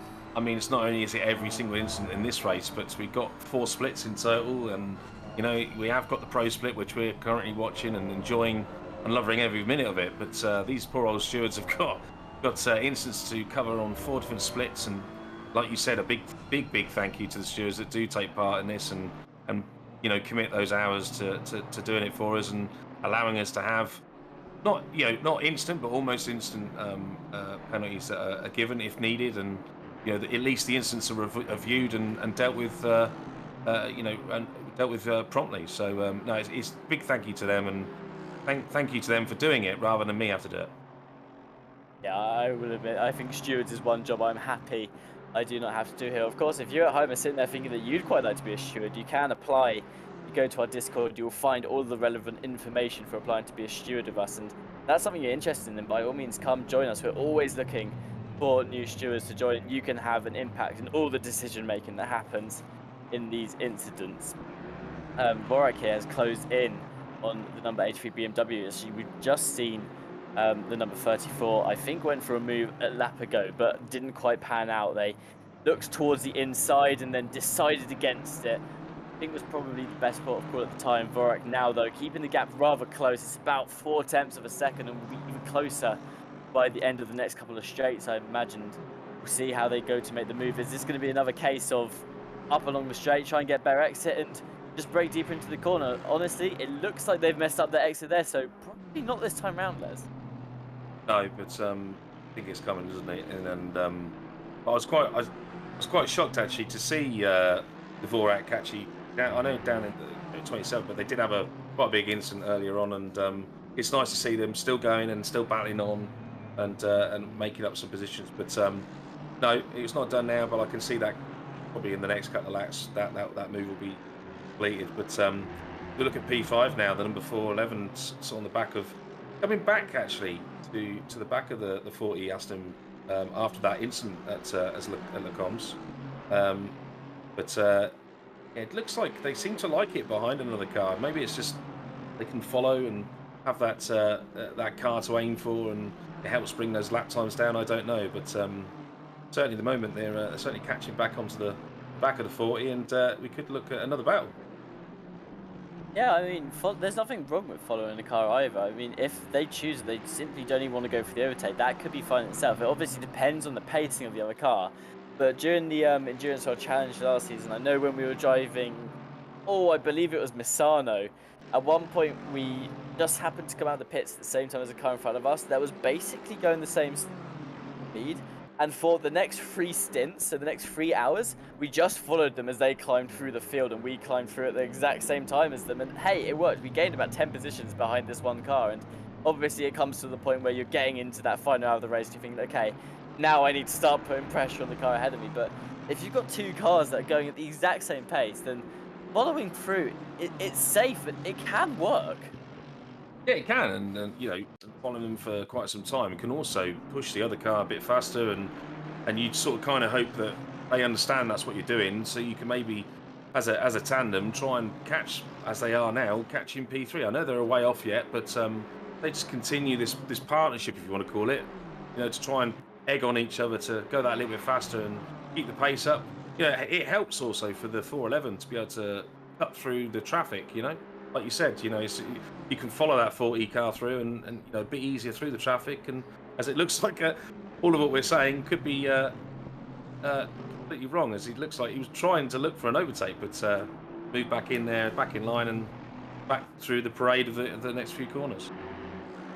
Yeah, of course, we are wrong. The 411 is actually looking to try and get the overtake on the 40. But, you know, like we were saying, it's a valid tactic, and it's definitely one you can go. Of course, I think this 411 has probably decided they can go quicker than the Aston Martin ahead. And that's the thing. When you're a BMW, of course, they've come onto that straight, which is where they were looking to make the move. They probably were at that point in time going a lot quicker and thinking, okay, if I want to utilize the power of this car, which is in the straights, I need to overtake them at some point. So it'll be interesting to see what Radizi does here. I imagine they will continue to try and push through, find a way to overtake Williams. And then, of course, they can turn their attention to Seville ahead and see if they can close that gap up to P3. It's interesting to see what they're going to do here. But I imagine it will be a case of, there's actually just been another spin, the 501.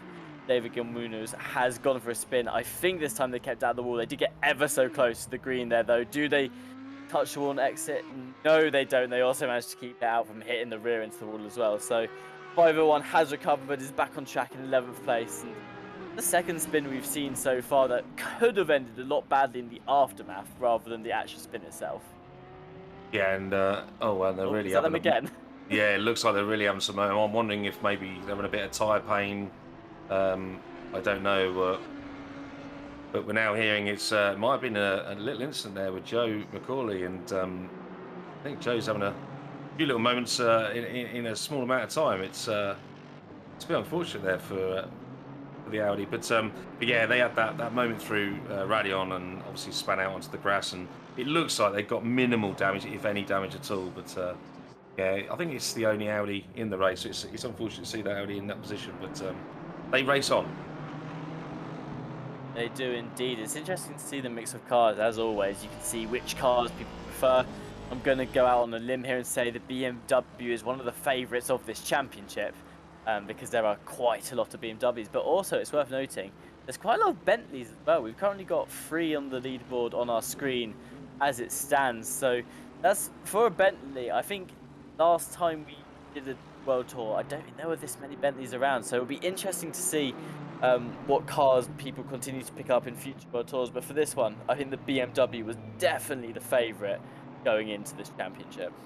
Yeah, I mean, obviously the BMW was released just before I think the World Tour was announced, and yeah, it gave a lot of confidence into a lot of drivers. I mean, it was well known to be a nice, easy car for people coming into the game, and you know, for the first time, and it was sort of that. I think a famous YouTuber might have described it as a like McLaren and Aston Martin had a baby, and the BMW M4 GT3 car was born.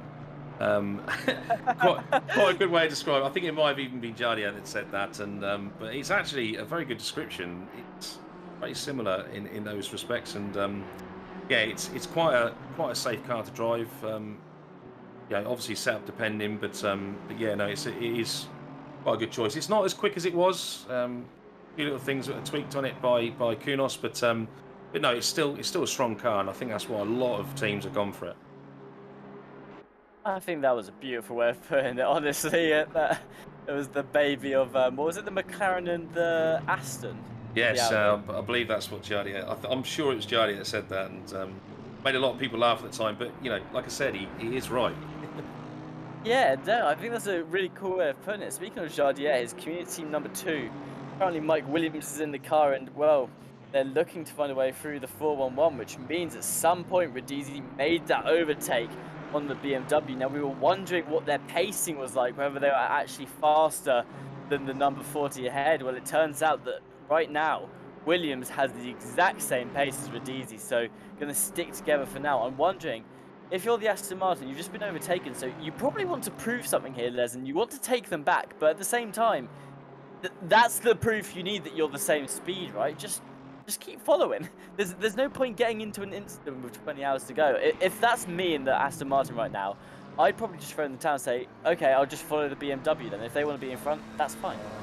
Yeah, I mean, it's like we've said many times, it's a long old race, and yeah, maybe stick behind. And it could be that the genuine pace has changed. They're going through different phases of the tyres, and now the Aston Martin's that a little bit slower. It could be the BMW made a big mistake that we didn't see, and that enabled the number 40 Aston Martin to get through and make that position. But either way, it's just wise. Just if you can keep with them for as long as possible, and then maybe even get that position back in the pit stops, or maybe in a different tyre phase again. Yeah, of course, we've seen like you can lose time in the pit stops. We saw the 922 earlier lost 3 seconds. So if that happens to the BMW, if they've picked up some damage somewhere that they have to fix, or they just maybe get that pit stop wrong, don't quite get into the box on time, then of course you can take them in the pits. There's multiple ways to overtake people. It doesn't just have to happen on the track. So of course that's something that Williams will be trying to assess here, is what is the next course of action that works best for them. Roth there taking Radl on, almost looked like the car left the ground for a second there as they continue to try and hunt down the number 43 ahead of them. Honestly, like, I'm 90% sure the car did look like it left the ground there. I didn't know that was possible coming out of Radl on. Well, anything's possible at this track, I believe. But yeah, we can see it's at the 95 car they've just got past as well. Yeah, so already lapping P10. With 4 hours gone, that's impressive. Really strong team here with Riley driving at the moment. I mean, we've had I can't remember who's in the team now, Tim, but yeah, it's obviously a strong team. Right, okay, and yeah, so they got a team of 3, and yeah, I mean, to lead the race as long as they have, but also at the moment incident free, and then to have such a lead and over the likes of the 992, they must be rubbing their hands together with that big, like we said before, that Cheshire cat grin on their faces. I like how I could hear you rubbing your hands together as you described that situation as well. But speaking of the battle at the front between them, I believe Malinowski is actually closing in on Riley ahead. Riley's teammates being Melbourne, Krakers and Dimitrov. They're driving alongside Riley in that McLaren car, all of them performing well today. But like you said, absolutely going to be so happy with the performance is the number 70 McLaren.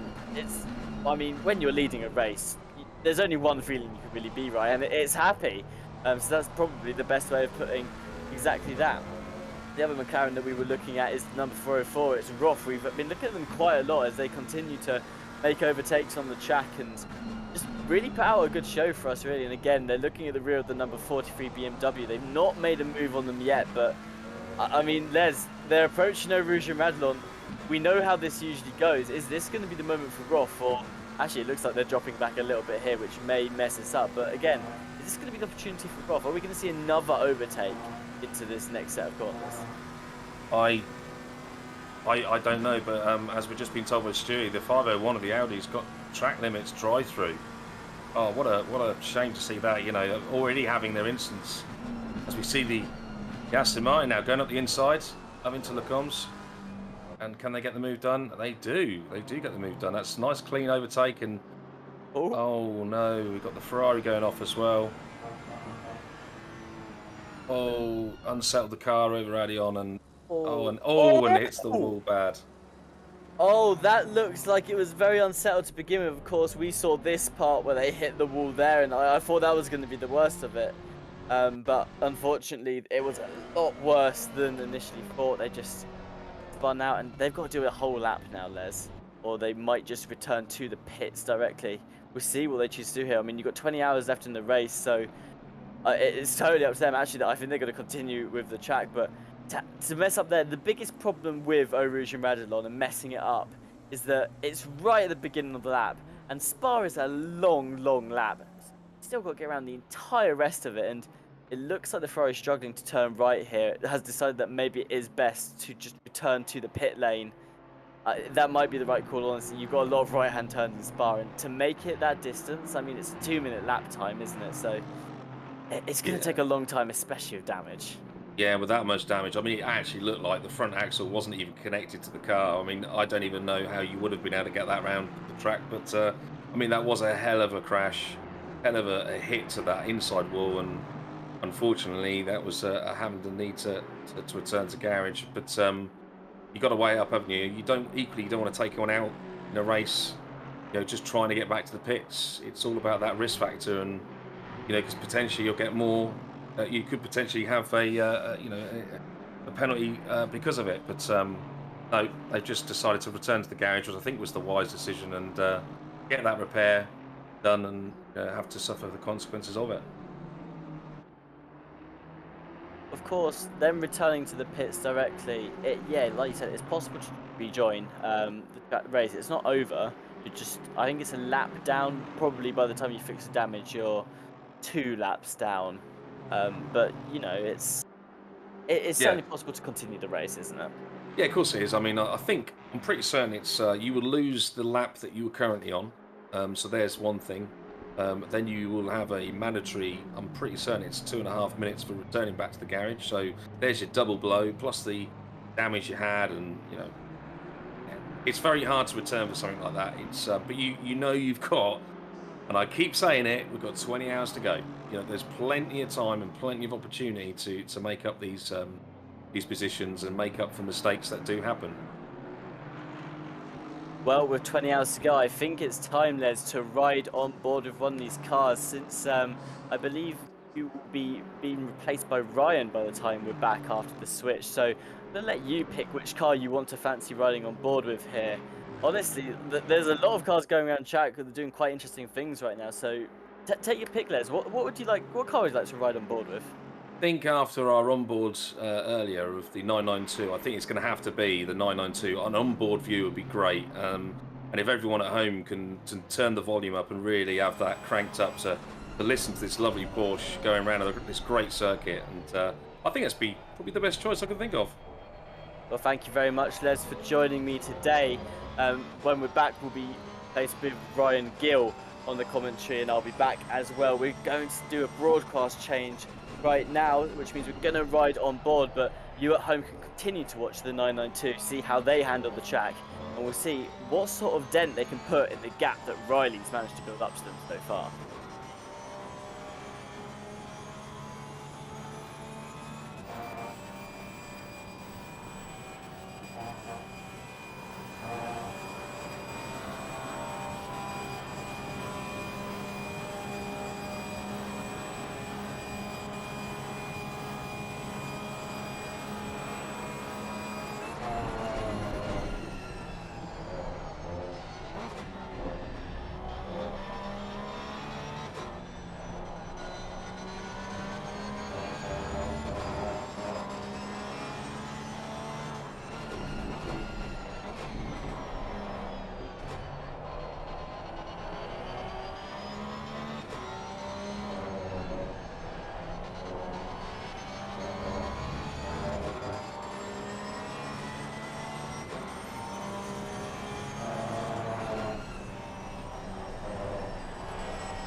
Welcome back to the Spa 24-hour here on RCI TV, and it is myself, Ryan Gill, returning to the commentary box alongside Tim Peck. Tim, it's great to be back alongside you again. I think the last time we commentated together was back at Nürburgring for the first round of the season. So, I mean, I've been away for a couple of hours. I've definitely missed some stuff while I've gone and had some food, caught up with some drinks. So, I mean, fill me in and fill some of the folks in at home that have just arrived, perhaps, to the stream. What's happened in the last 2 hours?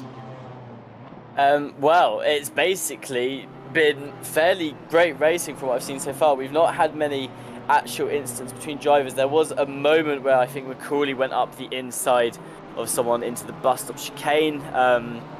The other car, I can't remember who it was now, turned in on McCauley and actually ended up getting spun out in the process. But other than that, the past hour that I've watched so far has been some great racing all round, and a lot of the overtakings happened.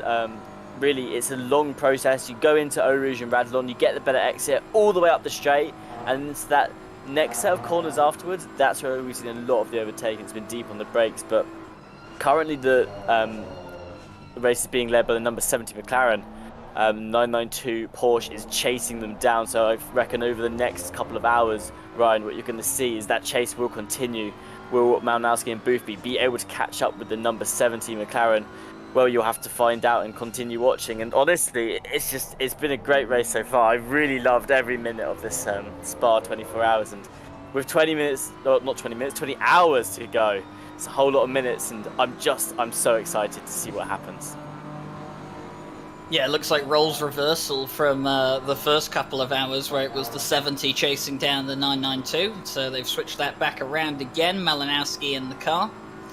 And Riley doing a good job out front at the moment. Just looking as well, I can see obviously the silver leader is still the 349, but of course they've dropped down a bit to 7th place. They were in, I believe, 4th place the last time. Had a bit of a check-in on them, and of course Marco Ripper's team that were filling out in 3rd and 4th place, battling alongside the 44. They've moved up to, was it the 44? I can't remember. I think it was the 44. They were battling for 3rd place. They've actually moved up into 2nd now. So interesting to see the change of positions. And of course the 404 car, which got hit with a drive-through penalty early on for an accident on lap 1. They've worked their way back up into the top 3, at least for now, though. So we'll have to see how all of that plays out so far. No DNFs though, Tim, which is good to see in the first 4 hours and 15 minutes so far. Every car that started the race still running under its own steam. Yeah, me and Les were talking about that and the whole 24-hour race dynamic, how that changes a lot of these teams' tactics. And one of those things is, of course, is with 24 hours in the race, if you're getting into an instant, like you just mentioned, a couple of the cars haven't. If like the order will get switched up quite a lot. So if you get into an instant, of course you've got 24 hours basically to fix it and climb back up as high as possible. So with 24 hours in a race, with what 4 hours and 15 minutes into this race, you've got 20 hours to go.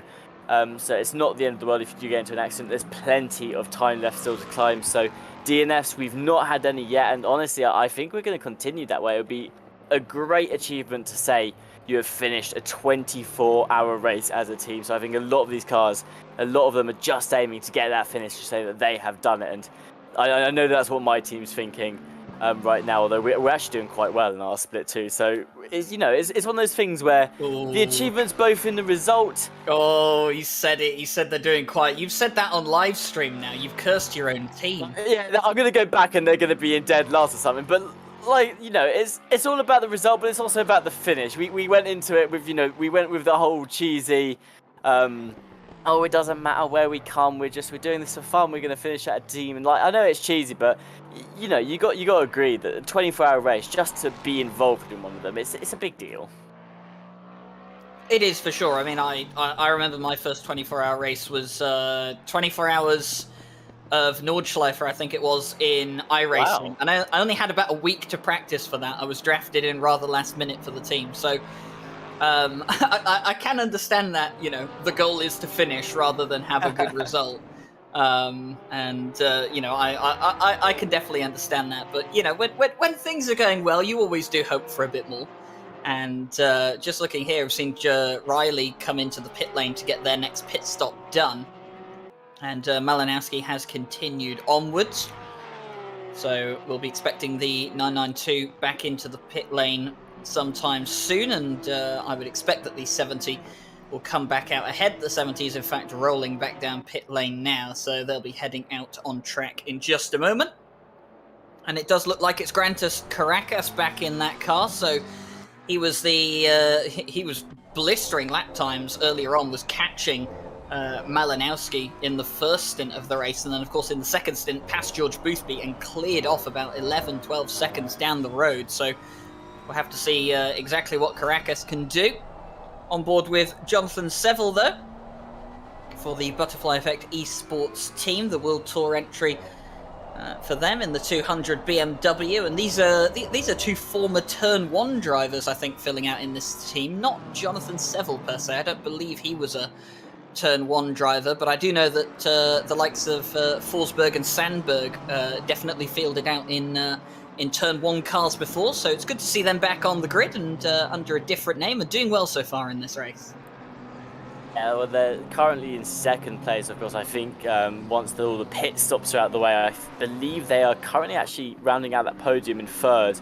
So having a great race so far is Seville and the rest of the team with the number 200 BMW there. And what we were noticing earlier is this number 70 car pitted a lot earlier than the 992 Porsche. So we'll see just how much Malinowski can close that gap. If so, of course, over the past couple of hours, Malinowski was beginning to reel that number 70 McLaren back in closer to them.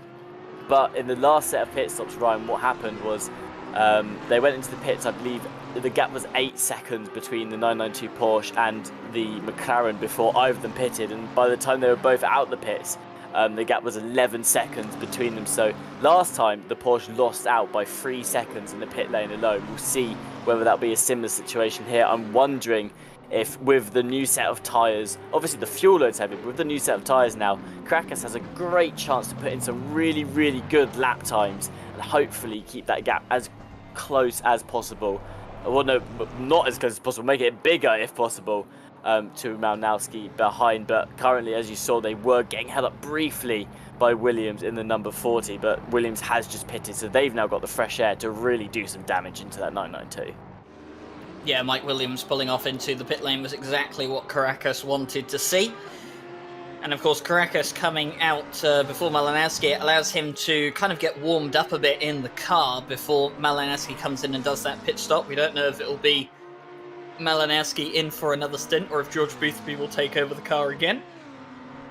So we'll have to see, but the last time it was Caracas in the car and Boothby in the car at the same time, Caracas pulled out an almighty lead, so you'd have to think that if Boothby got back in the car again, that would be what's expected of them, but of course George Boothby, he'll get more comfortable with the car as the race goes on. Something just didn't seem quite right in that second stint for the Yaz Heat team, where George Boothby, for whatever reason, just could not get in the right zone with the car. And it's sometimes the issue that you have, Tim, isn't it? When you set up a car for, well, not just yourself, but multiple people.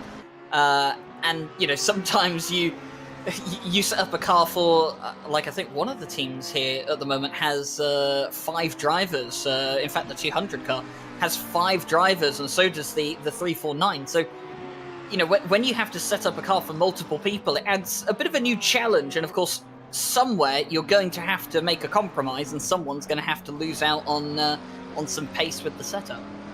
Yeah, it's all about finding the middle ground there, really, isn't it? You've got to find what works best for both people rather than just what works best for you. And like you said, you've got to make some compromises along the way. Of course, one person might like the setup to be worked up a lot differently, and it's just about finding the middle ground. Of course, it helps if both drivers like to drive the same sort of setups, but let's be real, probably not going to be the case, especially at this level. Every single driver will have a different preference in setup. So yeah, it's like you said, it's all about compromising. It's about finding that middle ground. Now Caracas here. Oh, the lead has been hit. I think. Oh, the lead's been hit. Oh, they have. Yeah, they've actually just managed to hit the traffic there, making instant into the bus stop chicane. That is not going to help that number 70 McLaren, and that will help the 992 Porsches. They try and keep that gap as close as possible. It looks like, the 501 just a bit later on the brakes, missing the apex of the corner and spinning Krakus there. That is going to hurt the number 70. They're going to be fairly annoyed with that one, I can tell you that much. And it was so strange as well, because the 501 was obviously moving out of the way to let the 70 through, but then obviously by the time they'd let the 70 through, they'd realised, oh wait, I've missed my braking point. And at that point, it was just it was so late, and it was such a slow accident as well. Watching it just felt like watching in slow motion. But the 70 hopefully won't have too much damage on that car. Fortunately, the part of the car that got hit, I think it was the side of the car rather than the back. So if anything, there might be a bit of side damage to that car that shouldn't affect it too much. And hopefully the 70 can continue on its way without any serious damage done to its pace, having to navigate some traffic here, which will frustrate Grantas Caracas as well, because not only has he just had a bit of a bonk on the back end and lost some time, but now has to work his way through some slower cars as well. But Malinowski is in the pit lane and is rounding the hairpin in the pit lane. Work his way down towards his pit box now, and we'll eagerly await and see exactly how much time that number 70 has lost, because I don't think Malinowski's going to come out ahead of the number 70, or rather the 992, because we don't know who's going to be in the car. I don't think they'll come out ahead of the 70, but, well, you don't need me to tell you that the gap's going to be a lot smaller than it was before. Could be quite close indeed. We're currently watching the number 70 coming through the final set of corners now. Has that instant been enough to help the 992 get ahead, or is the 992 just going to have to settle for the gap being a lot closer than it originally was? I agree with you, Ryan. I don't think 992 is going to come out ahead, whoever is in that car, because although Krakus did get in that incident, I don't think it was worth that entire 9-second gap. But as you can see, it's going to be very, very close. Of course, the number 70 has just crossed the start-finish line now. You can see on the map the 992 still sitting in the pit lane as the 70 comes through the first corner. They might be neck and neck as they come out of the pits here, Ryan. We're going to see in just a few seconds what the situation is. Number 70 coming down the first little bit straight now. The 992, you're right, it's rolling out. I think they might be about to come out neck and neck. 70 going through Oro's Radlon. 992 has just exited the pit, so you can see Boofy immediately on the throttle here, going to try and get as close to the number 70 as possible. And I think that is the number 70 you can see on the screen disappearing into the distance. That gap, though, that is so much smaller than it was before, and Boofy will be absolutely ready to kick the power up and close in on that McLaren now. Well, there was ever time for George Boothby to gel with the car and overcome the issues that he seemed to have in his first stint. Now is the time, because Caracas has lost a significant amount of time to the 992, and the thing that Boothby doesn't exactly want to have in his way at the moment is traffic, and that's exactly what he's got on his outlap here. So Caracas will be hoping he can use that to his advantage. The last time these two were on track with each other, Caracas was 0.7 of a second quicker on each lap average. Wow. So it was quite a big pace difference between the two of them, and we'll have to see if George Boothby, whether he's found that 0.7 of a second on average that he was losing per lap, or whether the damage that's been done to Caracas, which when looking at the car doesn't really seem like there's any damage on that car at all. But we'll have to wonder how much time per lap is that going to lose the 70, and is it enough for George Boothby to overcome?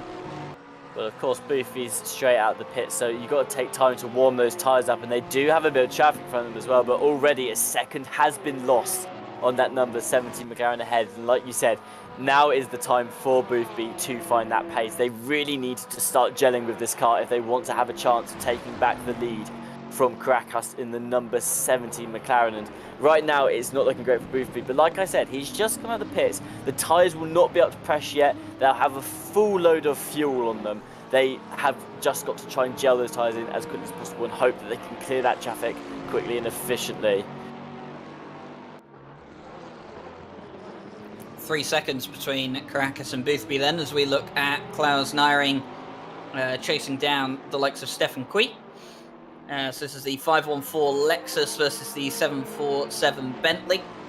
And the 747 Bentley's had its share of ups and downs across this race. Peter Henneberg was last in that car when I was around. They were in 11th place and getting all sorts of antics over the top of Radion, but it's got a very, very good run here for the 747, and it looks like it's going to go alongside with the 514. Has the inside line. I don't think Stefan Creed's going to fight this one too much, probably just going to hand it over to the 747, and does so. Very, very intelligent driving from Stefan Creed. Didn't need to slow himself down to just hand over that position to a car that's in a different class, and that hasn't really cost him any time at all. So he'll be looking forward and further on to the car that's up the road at the moment. That'll be the 349 McLaren, this car right here, which is chasing the 972 at the moment, but there is a significant gap between the silver leader and now the second place Lexus. I'm getting a bit of deja vu with that Bentley and Lexus fight. Of course, the last hour, for those of you that were watching, they came into tangles with each other there as well, and it was actually the other way around. The Lexus was trying to fight their way through the Bentley, but not knowing in the 747 has managed to retake that position, got themselves back into 8th place now, so they can continue to chase down. They basically, what their aim is now is to close that gap as much as possible, but I think the last time I checked, it's 31 seconds. You can see now, yeah, it's 31.6 seconds gap between that 747 now and the car ahead, so they've got quite a chase to put up. But as you were saying, Ryan, Burrows has just got into a battle with the 972. They might be slowing themselves down a bit now, but this is the thing that me and Les talked about this a lot in the last stint, which was the fact of when you're coming to these battles, especially when it's different classes as well, you just got to pick and choose which one's right. And again, with 24-hour races, it's 20 hours to go in this one. What does Burrows want to do here? Is it worth just sitting behind Wheatsall for a bit and just seeing when's the best opportunity to overtake and not forcing anything? Because of course, if you go for an aggressive overtake and you mess it up, that could be a lot of time lost. That's just not worth it in one of these races. But despite that, it looks like Burrows is going to go for a move on the McLaren, using the brakes to their advantage and much braking deeper into the corner there. But Burrows is going to be able to come out ahead at the end of the set of corners and will make the overtake on the 972 Porsche. It's a good overtake there, Ryan, but again, looked very, very sketchy through those corners. You've got to keep it off the curbs because they could throw the car out in an instant. You've got to get it right, and it's a fine line between getting it right and getting it wrong, and it did get it right that time for Jordan Burrows, and very well done moving the car up into 6th place overall. And that puts another car between themselves and the second place silver car, which is over 30 seconds behind them at this point. I am hearing that we'll have a couple of stewards investigations coming through soon, fairly shortly, and we'll have to see exactly how those go. Meanwhile, George Boothby, though, has come out of the pit lane and hasn't exactly set the world on fire just yet. He's had a couple of laps to get those tyres and pressures up to temp, and it's 3.7 seconds is the gap between himself and Grantis Caracas at the moment. George Boothby was down by half a second to Caracas on that previous lap, so not great at the moment for George Boothby, although he is apparently up by 0.4 of a second on this lap, so maybe now just finally starting to get into a rhythm with that car and hopefully manages to close down the gap. Of course, Caracas will be very, very frustrated with how that time has been lost, and he'll be working so hard to try and build that gap back up, but he wants to make sure he doesn't work too hard and make a mistake or get caught in another incident. Yeah, of course. It's like we're saying, you don't want to get into mistakes in a 24-hour race. You want to keep out of them as much as possible, because that will be the difference. When you come across the line, it will just come down to which car made the least amount of mistakes. The other thing that the number 70 doesn't want to do is they don't want to overdrive it to the point where they ruin their tyres and end up having to end their stint either early or just driving with really bad tyres for the last couple of minutes of their stint. So Caracas will be pushing that number 70 as much as possible without, over pushing it at all. But number 70, we've said how well they've been doing so far. Obviously, they're leading the race currently. They've got the fastest lap. It's just been a really good day so far for them. And you've got to say, when you're building a gap to the 992 Porsche, the RCI guys, George Boothby, those are some big names. That's gonna make you feel good, and it will be a huge ego boost for all of those number 70 drivers. That will just help them keep that momentum through the race. Yeah, and it's a result that the number 70 car really would really would appreciate at the moment. They scored 0 points in the second round of the season, and with the half points that were awarded at Laguna Seca because of the race being cut short, they only achieved 3.5 points for their efforts. So a race win out here at Spa, where there's double points on offer, would really throw them into contention for a top three finish come the end of the season. And of course, after this race, we only have 2 races left to go, and they are 2 of the shorter races of the season as well, with the currently planned 6 hours of Barcelona and then the 8 hours of Zolder, I believe it is, to see out the season. So we're getting getting towards the latter end of the season with the World Tour, and of course you can catch all of the 24-hour of Spa coverage for the World Tour and the other 2 endurance races live here on RCI TV later in the year. So we look now down towards Menno Crozen in the 781. We saw Harley Chamberlain in that car earlier on, and Darren Mulholland, I believe it was, who started the car. The Bentley just having a bit of a squirm. So they go through Les Combes, and they're currently 0.8 of a second behind Skidanov in the Armamentario BMW M4 GT3, of which there are quite a few out here on the grid this season, and it's always nice to see the new cars out here. But one of the cars that we don't see too much of, because not that many people picked the old spec car before the start of the season, Tim, is the Audi. We don't have that many new spec Audis at the moment, because not that many people were running the old spec at the start of the season to warrant an upgrade. Yeah, well, obviously Audi's one of those cars where I think it's quite often overlooked and very heavily underrated. Of course, it's not one of the best cars on the track by long means, but it's still a very good car, and I think the Audi just is not one of those favourite picks. Of course, you get BMWs, Porsches, McLarens, you see them every single season. They're always one of the top picks, but the Audi it's never been one of those. But of course, the new Audi's out now, and I think that might have fueled, I know in a couple of the other splits there are more Audis, and I think it fueled that decision, knowing that that new Audi was potentially going to come out during the World Tour. I think that's what most people base their choice off when picking to drive the old Audi. But it is a shame we don't see an even split among a lot of the cars.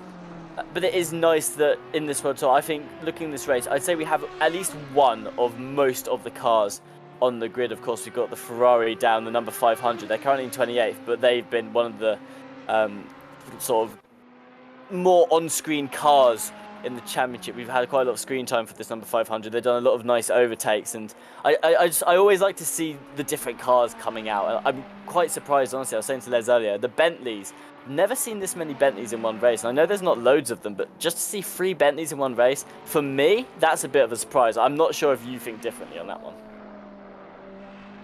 I don't know. I think the Bentley is a popular endurance car. I think more than the Sprint, because it definitely, I think with its larger fuel tank, its good tire wear, it definitely leans on the side of endurance a bit more than the other cars do. I mean, it's probably not the most popular pick at this point in ACC. There are definitely much more popular picks at the moment. Like there's a lot of BMWs. And there's quite a few new Audis in some of the newer endurance races that we're seeing crop up now, because of course everyone wants to try the new car. But of course you do have plenty of the classics, like the Aston Martin has always been a very reliable endurance car, and a lot of people still run it. And then of course the McLaren is obviously a very, very popular car for many reasons. So. Yeah, I think the Bentley, it's probably not as common a car in endurance races as it used to be, but it is still a very, very powerful car, I feel, in the right hands for the endurance races. And looking at Alexander Witzel here, currently 1.7 seconds off of Burrows that got past them just a few laps ago, and they have about a 30-second gap between themselves and Nyring. So the 972, I think, just... getting ready to sit in a bit of no man's land for a moment, Tim. Yeah, we do see this occasionally. A car will get into that sort of gap, and they've just got time to just sort of do their own thing for a bit. And it happens a lot, especially in endurance races. And you just got to keep driving, really. Sometimes you might start to gain time in the car ahead. Sometimes you'll lose time in the car behind you will gain on you. And it's just about managing your time well, making sure you just continue with your laps. But it can be a good thing, honestly. Like, if you're in a gap where you're not going to be doing anything for a while, it's a good opportunity to put some speed into it. You're not having to fight anyone. You don't have to worry about defending. You don't have to worry about attacking and looking for a move. It's just an opportunity to get your head back in the game and treat it more like a hot lapping session, which of course it's not really the aim of most races. You shouldn't treat races as hot lapping sessions. But if you're alone on the track, by all means, just go out, just take it as an opportunity to see if you can improve your time, test the track a little bit. You got time to play is basically what I'm trying to say.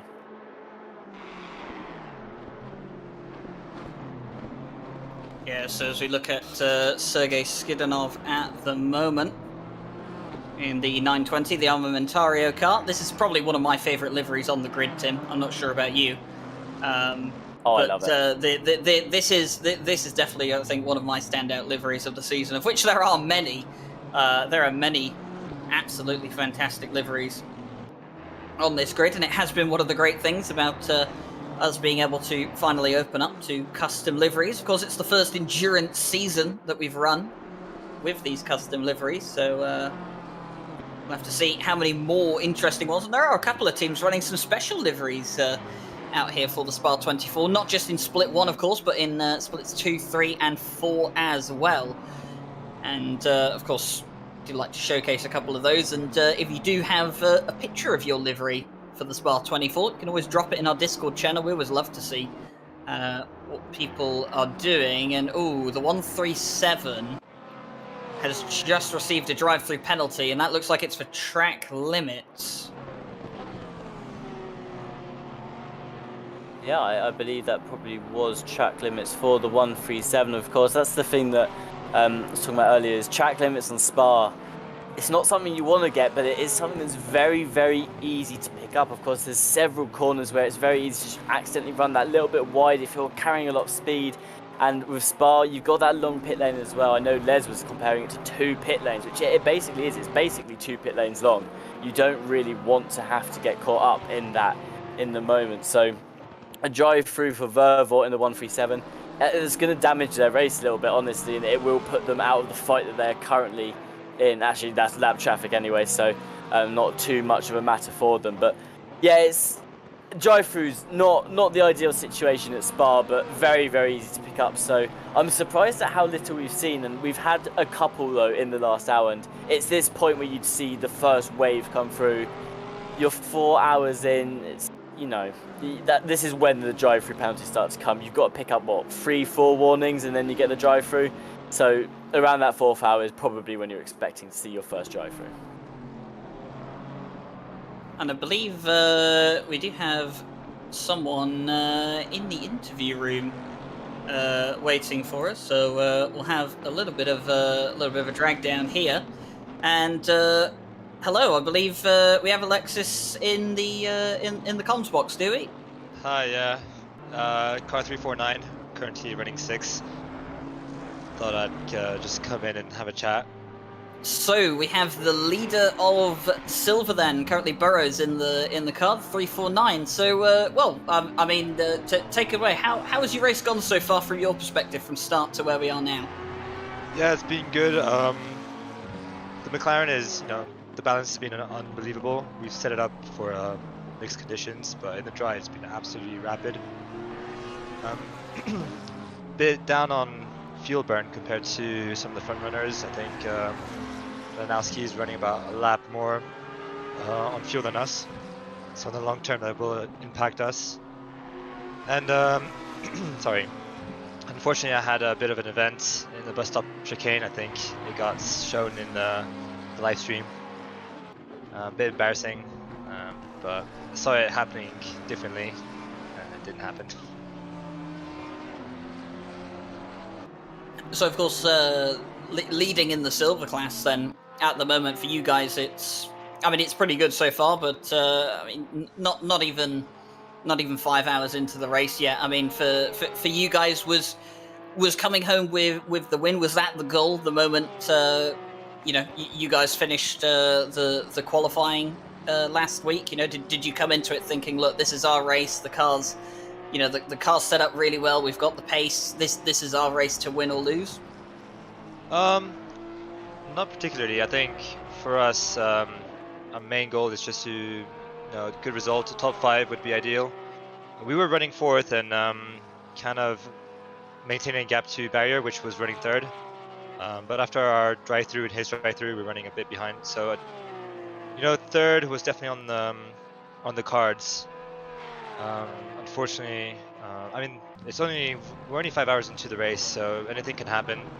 I'm confident that we can catch up. I mean, we're already catching up on the Georgia community car as well. About 5/10 a lap. So yeah, it's a shame because Super Pole we had great pace, and our qualifying driver James Haviland, he unfortunately loaded up the wrong setup for the Super Pole. So I think that definitely cost us a good starting position. I think we definitely have pace for in quality for 3rd and 3rd for the race at the moment. Well, I mean, absolutely flying at the moment, and seems like the mishap in qualifying not really affecting the race result as it stands at the moment. You've got a good lead over second place in the 514 Lexus at the moment, over 30 seconds, and I assume the plan for you guys now for the rest of the race is, just stay out of trouble, keep building the gap, and see where we are, by tomorrow morning. Yeah, I mean, definitely keen for a podium. That's our, a goal right now. We're working towards it. We've minor setback, but everything's still to play. All right. Well, Tim, do you have any questions for the 349 team? I don't have any questions in particular, but I just want to say a big well done to you guys, because as Ryan was asking you about just now, you've built up that pretty big gap, really, between you and the next silver car. So a big well done to you, Ian. I hope the rest of your race goes really well, because you guys have absolutely smashed it so far. Yeah, thanks, appreciate it.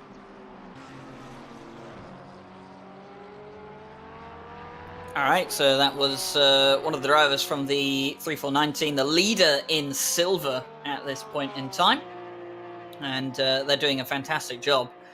And kind of what they need to do at the moment, Tim, is just keep in the rhythm that they're in, stay out of trouble, just keep churning out those laps, and you'll get to the end of the race. But it's a lot easier said than done in a 24-hour race, and a couple of people might have noticed whilst we were conducting the interview. Second place, George Boothby's car, the 992, has received a drive-through penalty. Looking at the stewarding paper that I've just been handed by Alpha, we have incident on lap 107 in turns 11 and 12 involving the 95 and the 992. Drive-through penalty for the 992.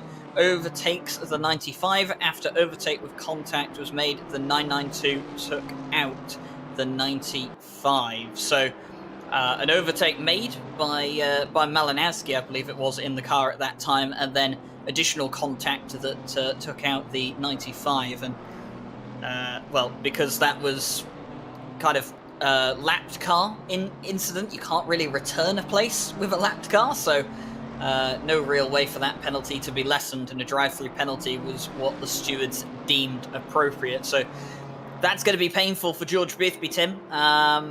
He was losing out anyway to Caracas. That gap has not been closing. It's been going up and up and up since he came out again, but now it's going to go even further up as he has to come down, the longest pit lane in ACC. Yeah, it's just not going well for the RCI team today, is it? And Boothby struggling with the car at the moment to get the pace to what they want it to be. The drive-through is certainly not going to help that, because it's such a long pit lane. Just like you said, it's the longest one in ACC, and it's, like Les was saying earlier, it's basically like 2 pit lanes stuck together. It's not what you want in this race. A drive-through is going to really hurt your position on the pitch, and well, they wanted to keep that gap as close as possible to the number 70 McLaren. That is no longer the case for them. But we've been watching the last couple of laps, this fight on track going on between Crozen and the 718. No, it's not the 718, it's the 781, and Skidnov in the 920 BMW. And Crozen at one point was alongside. It looked like they were going to go for a move in the set of corners we're about to approach now. They were neck and neck, but Crozen just couldn't get that last bit of oomph to push them right past the BMW. And I think it's definitely the strength of the BMW showing here is the straight line speed. It's hard to get the move done in the straight unless the BMW really messes up the entrance into it. And I mean, the Bentley is no slouch in a straight line either, but that BMW, it can hold its own for so long. And it just means that when you're approaching, you're trying to get that overtake to happen, you have to start putting other factors into it. Like, you've got to start thinking about using the corners and the braking zones to your advantage. Yeah, definitely so. George Boothby comes down pit road to serve his drive-through. Well, not his drive-through, rather, Malinowski's drive-through, but unfortunately, when you share the same car, you have to share the penalties as well.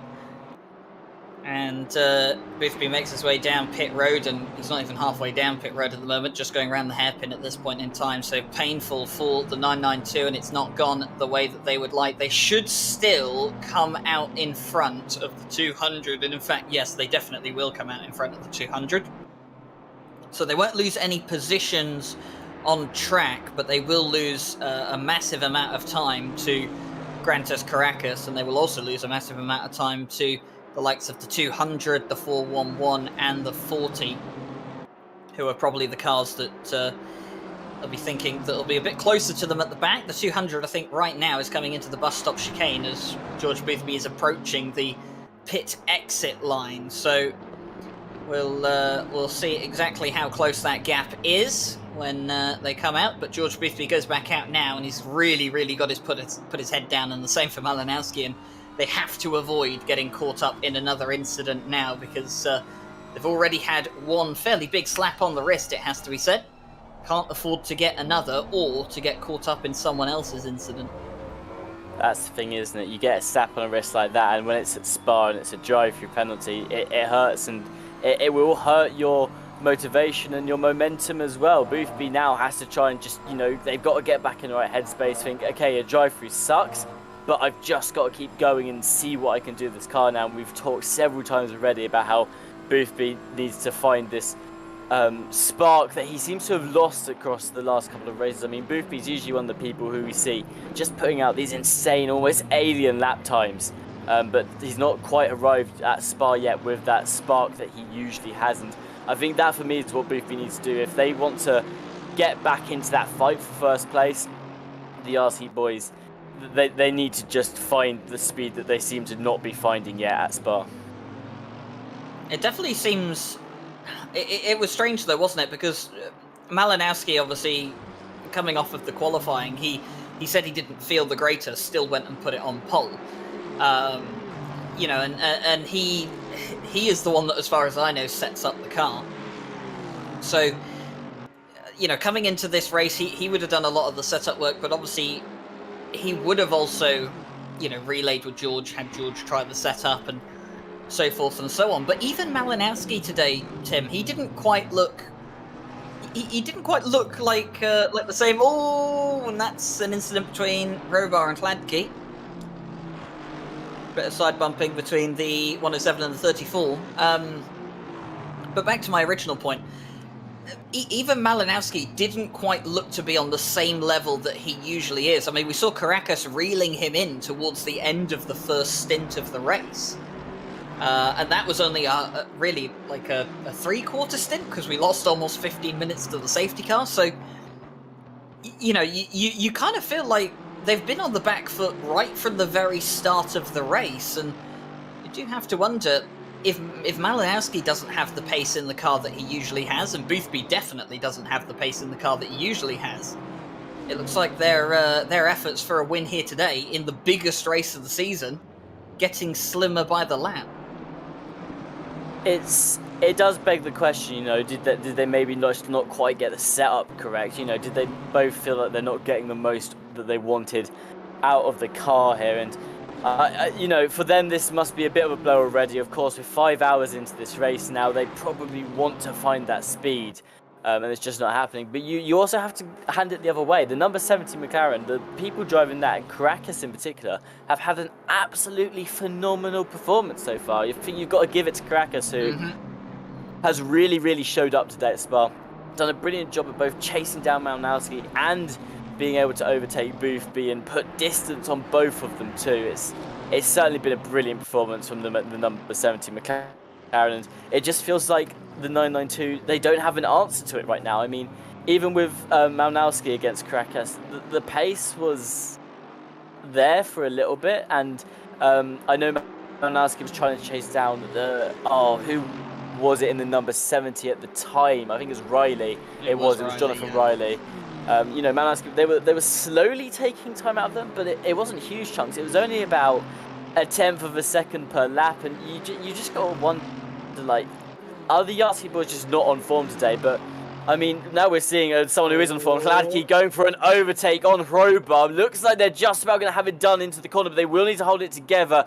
Hrobar will be riding the curb, which will slow them down as well. And it looks like Hladky will have that move done and dusted. A brilliant move from Hladky there. Just had a much better exit out of Radilon, which will push them all the way through by the straight. But going back to what we were talking about with Boothby and Malinowski, I'm just wondering if they've not quite found the pace, they've not quite found the momentum yet, and I think the longer it goes on where they can't quite find that momentum, the harder it's going to be to just pick it up.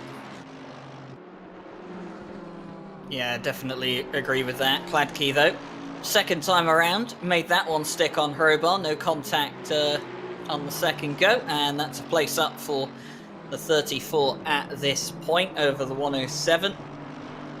And they're going to be looking up the road now, 9.5 seconds between themselves and Gunyesu in the 83. So Crozen now closing down in on the 920. This is that Armamentario car that we spoke about earlier. Skidinov currently in the car, and it's half a second between these two as Crozen just using all of the track going over Radion as well, just trying to maximize what he can get out of the Bentley. And that BMW, it's no slouch in a straight line either, so it's going to be difficult. And you could just see Crozen there having a little bit of a fake lunge just to kind of throw Skidinov off, and he's trying to kind of fill the mirrors, is the term that they often call it, and just try and make a mistake come out of the guy in front. But of course, it's a lot easier said than done, especially when you have drivers of this caliber coming around the circuit all the time, and it's going to be quite the challenge for Crozen to get past. Of course, these cars aren't in the same class. One of them is a pro car, one of them is a silver car, but of course there is still that pride of getting past someone who's in a different class. But this is a battle in the same class, and this is the 501 and the 102. So this is turn 1 versus Fusion Hispania at the moment, and this 501 car has had a bit of an up and down race. It has a very, very good charge through the pack in the first couple of stints, but then got caught up with that incident with the number 70 car. So yeah, not great for them. That's dropped them back a tiny bit, and they'll be hoping to regain a couple of the places that I think they lost in that incident. Yeah, like the goal is for them now is just to really climb back up through the field, isn't it? And you can see the pace is definitely there. Valerio is absolutely just starting this climb back up, but you know, accidents do hurt, and you do have to start climbing quite quickly, especially if you want to get into the place that you originally were. But going back to this fight between Crozen and Skidinov, I was gonna say, when you were talking about it before, this really seems to me like the battle between the two sort of top speediest cars on the grid here. It's the Bentley's engine going up against the BMW's engine. You can just see that neither of them are really just yielding. I mean, you get onto a straight line. Two of the biggest cars on the grid as well. Yeah, well, I mean, but they are.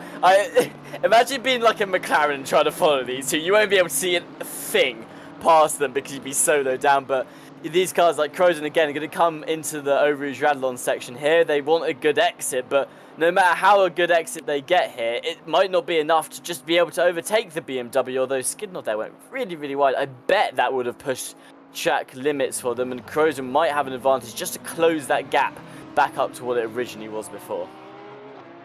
Valerio hounding down Damiaio at the moment, the Audi versus the BMW, and this is two of the newer cars for the new season, the 2022 season, going at it. And, well, is it going to be Audi or BMW that comes out on top? We're on board with Valerio at this point, and in the slipstream now, just starting to gain ever so slightly, but the Audi doesn't quite have the top end that the BMW from the Turn 1 car is currently showing. Very, very good on the brakes, though, and closing into the back of that 102 car. But at the moment, Damiano doing a fantastic job right now, not just being able to keep Valerio behind, but also just keeping the car out of touch of the 501 to make it very, very difficult for them to go and challenge them for that 18th place.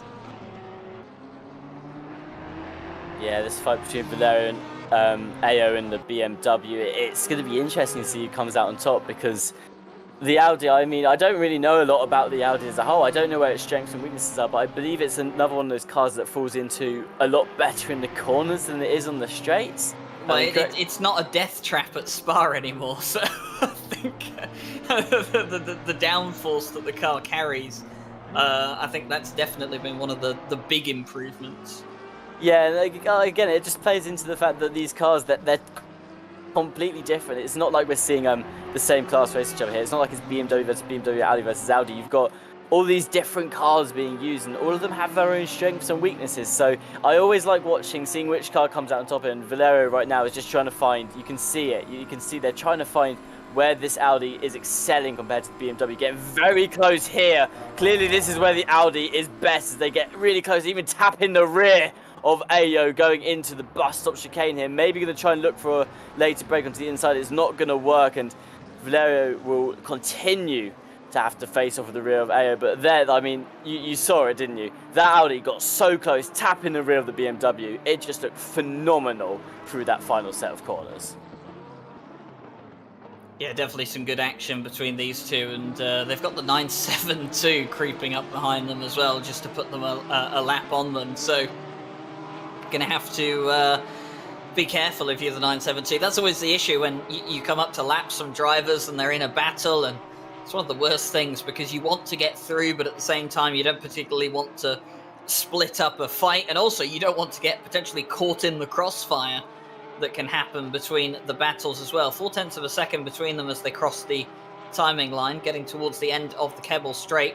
Less than 0.4 of a second, and the Audi almost running into the back. It definitely seems like Valerio in the 501 has, you know, he's got the advantage on the brakes, just needs to be close enough to Damiano to be able to get alongside and throw one down the inside.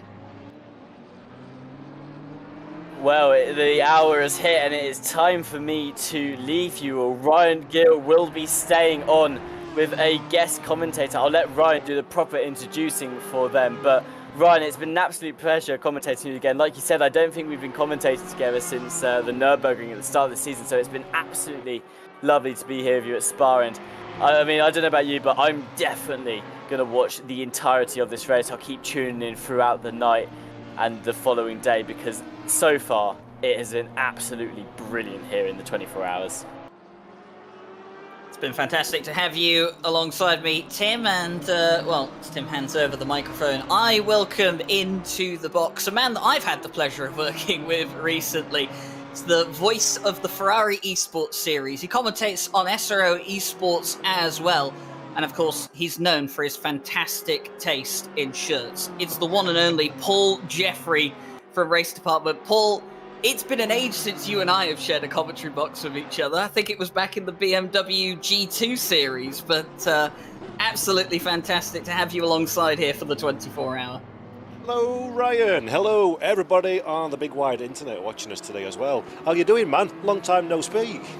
Oh, it's been ages, hasn't it? It's It really has. And what a great race to bring the band back together again. I've just been watching the last sort of 10-15 minutes or so, waiting for my turn with the shouty stick, and we've had some great racing. These two in particular, Valerio's really the man on form at this moment in time, but that pesky BMW is big, is wide, and is fast in a straight line. Definitely is, and the 501 has been on form so far this race, although I think the driver that's, or rather the team that's got to have the most credit for being on form in this race, give a good shout out to the 95. they started all the way at the back of the grid, as Valeria's going to have a look on the inside line here into... Coleman's going to get that done nice and easy, and finally the Audi goes through. But the 95 car and the Aston Martin, Paul, they started right at the back of the grid on the safety car restart, and they've worked their way all the way up into 12th at the moment, and they're only 2.7 seconds off of 11th place. They could be up into the top 10 within the next couple of hours. Yeah, that's a really strong performance from the 95, and this is the beauty of endurance racing. It is never over until it's over, as we see the 95 car on our screen now. Beautiful livery too, may I add. Very Lightning McQueen, looking smart there from Tim and his teammates. But just to talk about that a bit, Ryan, we saw, as you say, dropping all the way to the back of the field and now working on the outside of the top 10 positions. In endurance racing, it's all about the consistency, isn't it? You might have an issue, you might have a delay, lose a lot of time in pit lane, but if you can bang those laps in consistently even, one after the other, then very, very quickly you're suddenly in contention, because if you've had an issue, it's very likely those that you are racing with will have their own issues at some stage in the race. So don't give up heart in these kind of conditions. Just concentrate on your own event. Don't worry too much what other people are doing, and just bang in the delta times that you need to bang in. Minimise any future mistakes, and all is not lost. And that's why I think we absolutely adore endurance racing. I mean, come on, 18 hours 56 minutes left on the clock. Plenty of racing still to go. Yeah, anything can happen at this point, and that's what we love, isn't it? And we see sometimes that these endurance races, 24 hours on the clock, they can be decided by a few seconds come the end of the race, and that's what's absolutely fantastic. And I believe, Paul, that we have a couple of people waiting for a bit of an interview. So we're going to bring in the first one. So I think we have Dvorak in for the first interview, and let's see, I think this is the 34 car, which is currently being driven by Klepke. Wojtek, are you there? Hello? Hello! So, the 34 Aston Martin then. I guess fill us in. How have you thought your race has gone so far? we got a bit unlucky at the start, getting hit by the spinning Bentley, so we went right back on the grid, but SC kind of saved it, luckily. Then we got sadly one stop and go penalty, and since then we are recovering the race from dead last, and we are currently P25, catching P24. Mateusz is doing an incredible job right now in the car, honestly. The pace is great. We've been held up a bit by a BMW that's lap ahead, which is a bit slower, but he got past already, so that's great, and now he's doing a very good pace, so it's nice. Awesome to hear. So, I mean, when you guys came into, you came into the race today. I mean, what was the overall goal, should we say, for the 34 car? I mean, obviously the plan might have changed now with how the way the race started, but what was the initial plan coming into this race? What was the objective? Well, we have obviously the goal was to try to keep the spot we had at qualifying and finish there at the minimum, but that obviously it's going to be very difficult now with the circumstances that happened. But we knew it's going to be very hard anyway, as we have like one rookie in the team right now who didn't drive any endurance so far, so that's going to be interesting to see how that goes. And also we have one new driver which is experienced but didn't drive with us yet, so we'll see how that goes. And we hoped for like top 20, but right now we are just gonna see how it goes, and maybe we can still achieve the goal, but it's gonna be way more difficult, obviously. I mean, fair play. Putting someone in who hasn't done an endurance event before into a 24-hour Spa. I mean, that's that's quite the way to do it, to get into endurance racing. But obviously, you guys, you obviously feel confident enough in their ability to, bring the car home to the end. But it's obviously quite a different style of racing for a driver to adapt to. Yeah, obviously. He's driving in tomorrow like morning and early afternoon with Varikin. So it's gonna be like for him. He's not driving night stints. He's not driving any late evening stints or anything. He's driving like kinda at least stints that are a bit easier, I would say. Obviously, the conditions can make it a bit harder. For example, if there's like some heavy rain or something. But we have a trust in him, and we know he has the ability to drive a good pace and be consistent mainly, which is very important in endurance. Even though if he's few tenths slower than us, still the consistency is the most important thing that we believe, and we know he's pretty consistent. So hopefully he can show it tomorrow. Yeah, nice and consistent, and that's what you were going on about, wasn't it, Paul? Is just keeping consistent and keeping in the race, keeping your head down, and that kind of gets you where you need to be at the end of the day. Yeah, absolutely. And Wojciech, question for you from me. It's Paul here. Nice to meet you. Going into a race like this, 24 hours, how does that work from team dynamic? What work do you put in as a collective together before the event, and how do you communicate with each other and strategize when the race is actually going? Yeah, so we have one team member which is very good at building setup, so we kind of give feedback, and he works on a setup. We obviously try to help. Then we obviously spent quite a long amount of time to prepare the stint plan for the race, because you can't go into the race like this without any plans. So we needed to plan the stints, especially when some drivers can't do Saturday stints and some can't do Sunday stints. So that was important. And obviously we put a lot of practice in. We usually practice together in the practice servers. Trying to help each other when someone is struggling with something. We try to help him to get better in that particular area, obviously.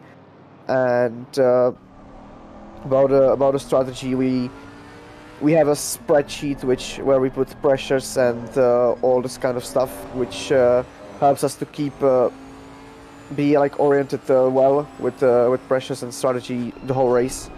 It helps a lot. Without having it, the pressures would be very, very difficult, for example, to get right, etc. So yeah, we work pretty hard before the event to be ready for this, because it's obviously much more difficult than any other endurance, the 24-hour one. It's incredible to see actually the amount of work that goes into these events. And when the race is actually going, do you have a member of the team, for example, that is keeping an overall view on how the race is progressing and changing your strategy and run plans depending on where you are on track and what's happening with your particular car? We usually have like 2 or 3 drivers on at one time who are like communicating with each other in the voice call, and like one is driving and the other ones are trying to monitor the whole situation, trying to spot what is happening on the track, what pace are the other ones doing. We are reporting how much, if the driver is quicker than the drivers ahead, and if by how much, trying to inform him so he can focus on driving and doesn't need to look at anything else, like on the gaps and stuff. We are trying to update the driver so he knows what is happening and he can only focus on the thing he's doing, and that's driving. Well, Ryan, it's certainly more than just get into the car and go as fast as you can, isn't it? It definitely is, and well, I mean, you know, you guys have had a bit of a struggle so far, but you know, you're doing well at the moment. You've got by the looks of it, a 6-second gap between yourselves and the next car ahead. So obviously Kleinke gonna be, you know, working as hard as he can to catch that down. But I suppose from where you are now, to finish our final question is how high do you think you can finish this race? That's a very difficult question, honestly. I think we have the pace to go higher for sure, but it depends a lot on how clean we can keep it and how clean the other teams can keep it, because obviously so far we gained a lot by mistakes of others, because we were a lot down. So if it was just on the pace to gain the positions, it would take way longer. But obviously mistakes happen, and we want to capitalize on that. So it's difficult to tell, but I think we shouldn't give up on the goal of the top 20. But it's gonna be very, very difficult, and the circumstances have to be on our side to help us to get that. Surely. Well, we'll cross our fingers that the circumstances stay in your favour. And thank you for popping by for an interview. It's always great to talk to drivers up and down the field. And we'll let you guys get on with your race. And well, good luck for the remaining 18 hours and 48 minutes. Yeah, thank you. Thanks very much. Good luck. It's great, isn't it, Ryan? It's interesting to hear how matter-of-fact the drivers are in an event like this. You'd think it'd be so easy to get your emotions firing, but just interrupt myself a moment. Martin Schumacher now is the man on the charge, 4th position, just trying to take away 3rd place round the outside into the chicane. Bad place to make an overtake there, and exactly what you would expect. Run out of racetrack on corner exit, so Schumacher needs to reconsider his options. A flash of the lights as well, showing his distaste for that move into 3rd position. But Schumacher at this moment in time in the T3 Motorsports Black BMW 411 machine looks like he's got plenty of lap time to spare. He's just trying to find a way past the fellow BMW ahead. Same mark, similar setups more than likely. It's going to be a hard task for Martin Schumacher over the course of the next couple of laps, surely.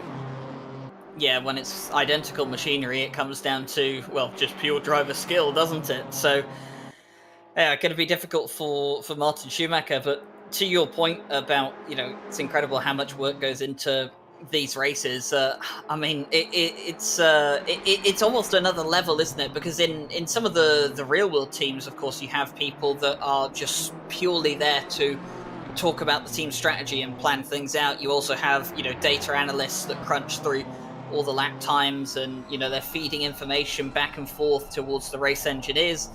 When you're a sim racer, you kind of have to be all of those at once. You can't just be, the one person that, reads off lap times. You can't be the one person that spots, for another driver. So there's so much that you need to do. And these two dicing it out on track here at the moment. Martin Schumacher getting ever closer to the back of the 200. And this is the battle for 3rd place overall. So this is a podium battle right here, right now. And that T3 Motorsport Black car would very much like to be on the 3rd step of the podium at the moment.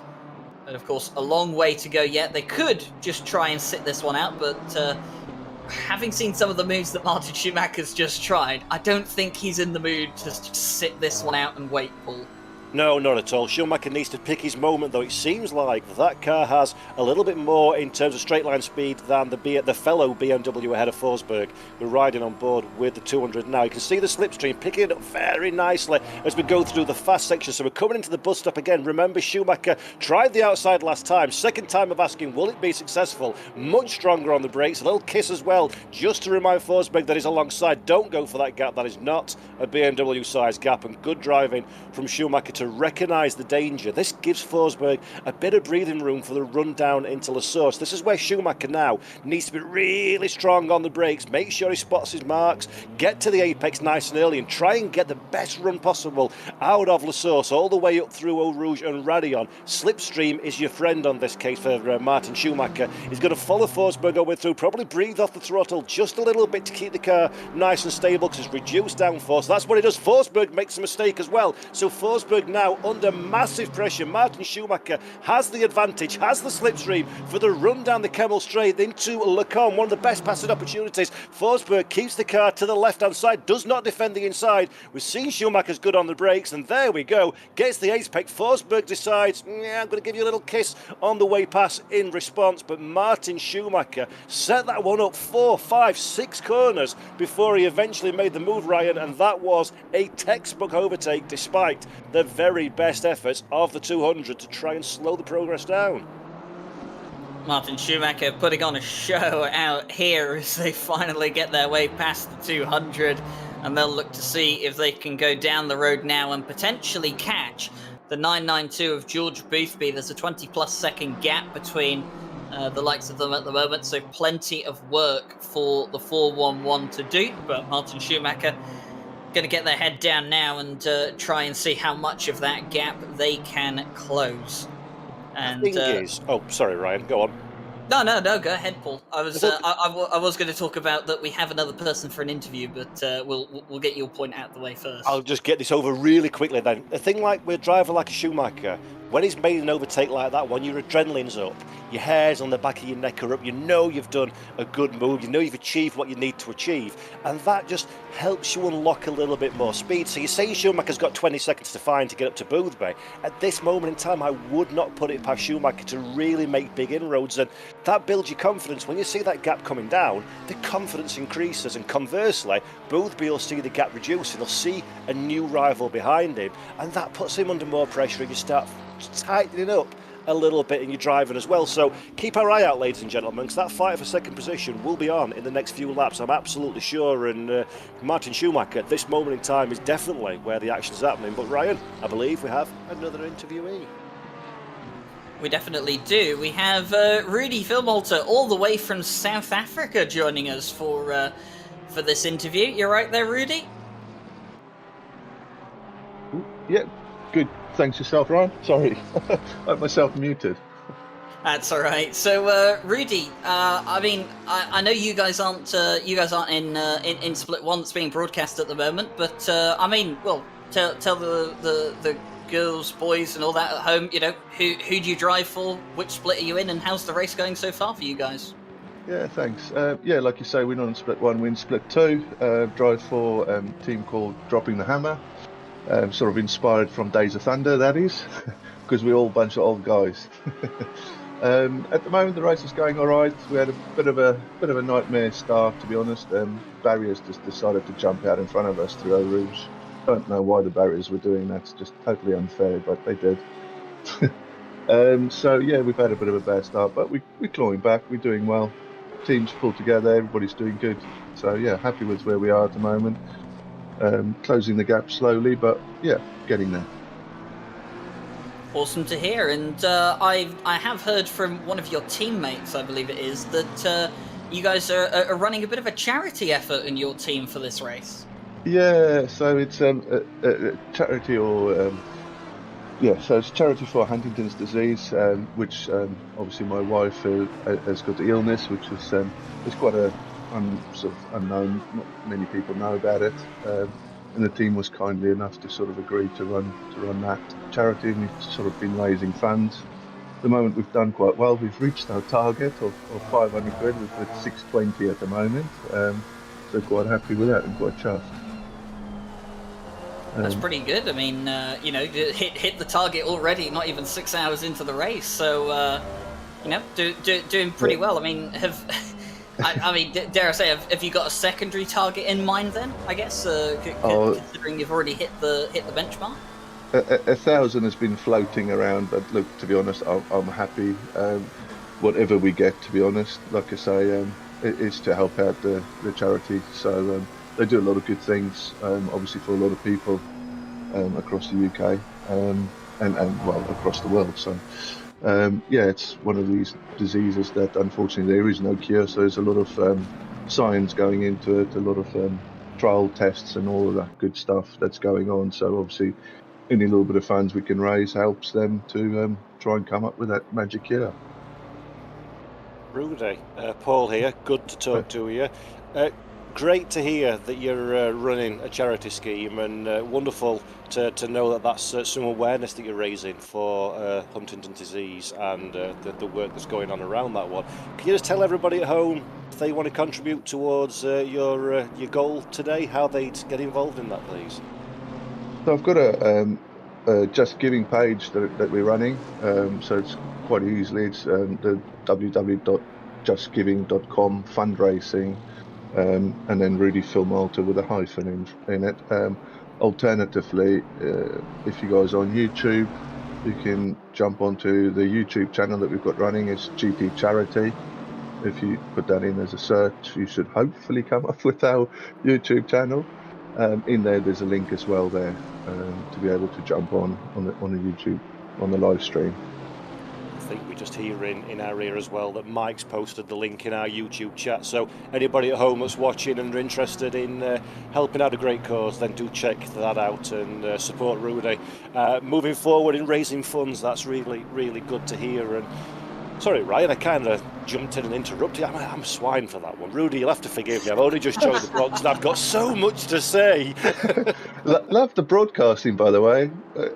Sit and listen. I've got the Split One running in the background, so I'm listening to you guys all the time. Great Don't broadcast. concentrate too hard on the broadcast, though, Rudy. You've got to do the spotting for your team and picking out that strategy to get you up the running order.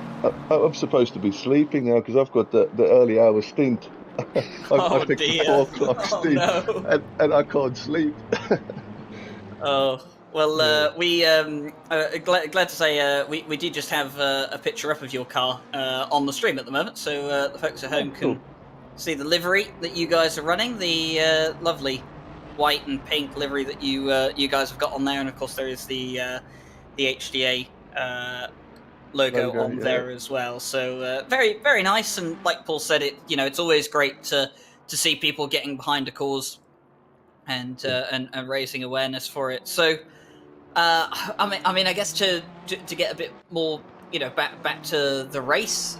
Should we say, what's the end goal for you guys? For the race here today. What kind of finishing position do you think you guys can get? Maybe a little bit ambitious, but I'm hoping for a top 15. To be fair, there's a lot of cars around us that are doing similar sort of pace, but I'm also hoping that depending on our team's quite unique. All of our drivers we're all roughly the same pace, and we're doing reasonable good pace. So I'm hoping with the mixture in teams that we can gain some positions back. So my target is for top 15. Anything better than that will be the cherry on the cake, as I say.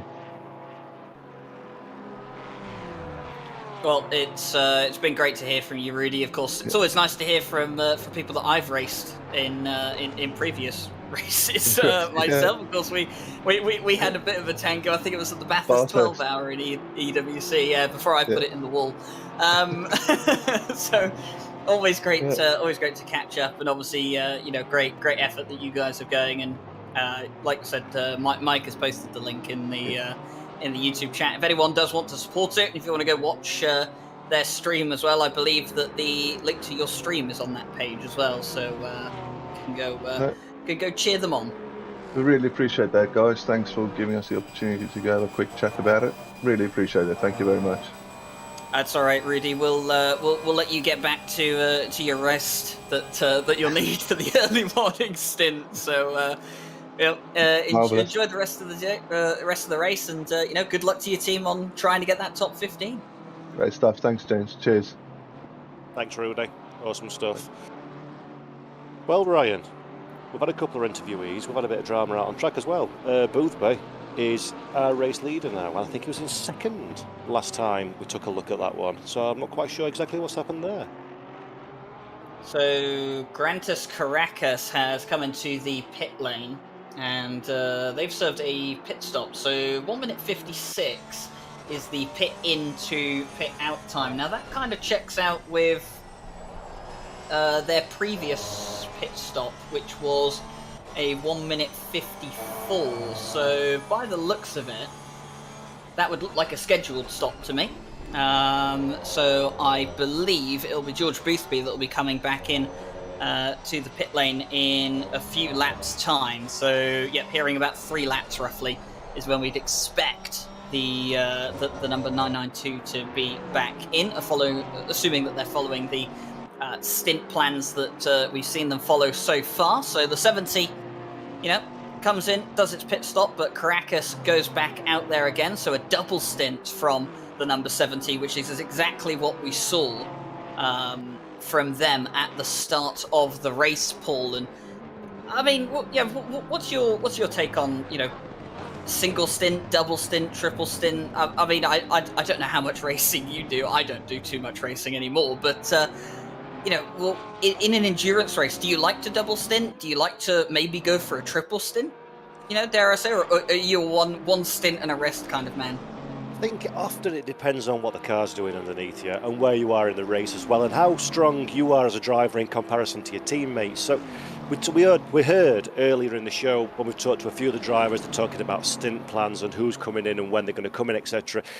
You filter into that one where your drivers are strongest as well. So you may have a driver that's just a couple of tenths of a second per lap faster, let's say, than somebody else. So you want them in the car as long as you possibly can. And when you're doing endurance racing as well, like this one, 24 hours, if they're the car tends to be quite compliant. You tend to set it up more on the side of looking after itself and the drivers than you do out and out absolute pace, because you've got to keep it up for 24 hours. And as I say, he who makes the least mistakes will be the most competitive at the end of the race. So that lends itself to double and triple stints if the tyres stay alive for long enough. And as you burn fuel, you'll gain lap time. As you burn your tyres, you'll lose lap time as well. And there's an ooh. What's the ooh? What's the ooh for? What's the ooh for? I've just seen a car go sideways over the top of Radion, and I'm not entirely sure which car that was. That's never going to end well. I think it was the 102 of Handy. I believe they just went sideways through Radion. I'm not entirely sure on that one. They are coming into... They're coming to the end of the Kemmel... Yeah, they're going through Lacombe now. So, yeah, there's the front end damage on that car. Well, that's not been a handy move by Handy. No, it has not for the Turn 1 102 car. And, yeah, that car has definitely been in the walls. So, probably losing the back end, I think it was, for the 102. And being told it was the left side curb at the top of Radion. So, unfortunately for the Turn 1 car, that's some damage on that, and that car not really turning too much through some of the corners. So obviously some steering damage, which will need to be fixed on that car, but expect them back into the pit lane fairly soon. Meanwhile, we've got pit stops for other cars out here. The 501 is in the pit lane, the 44 is in the pit lane, the 88 is in, or not the 88, the 18, sorry, the 504 is in, and the race leader, who was in second place and should come out in second place once this done, George Boothby, is back in the pit lane.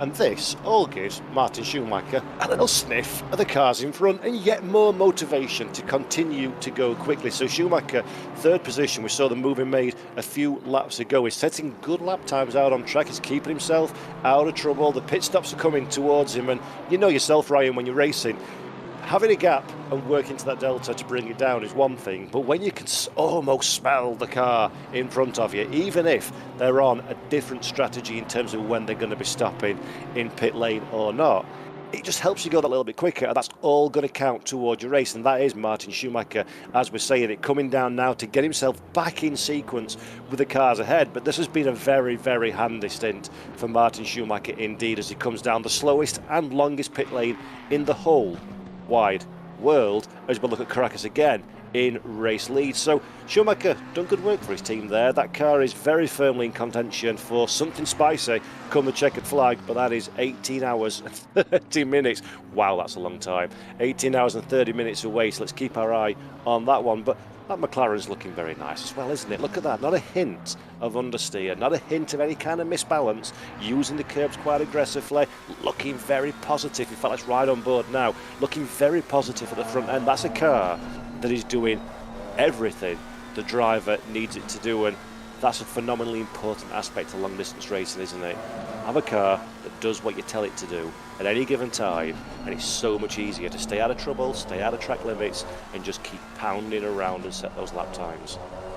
Yeah, there's nothing worse than a car that doesn't do what you want it to do, and I've been in that situation a few times before.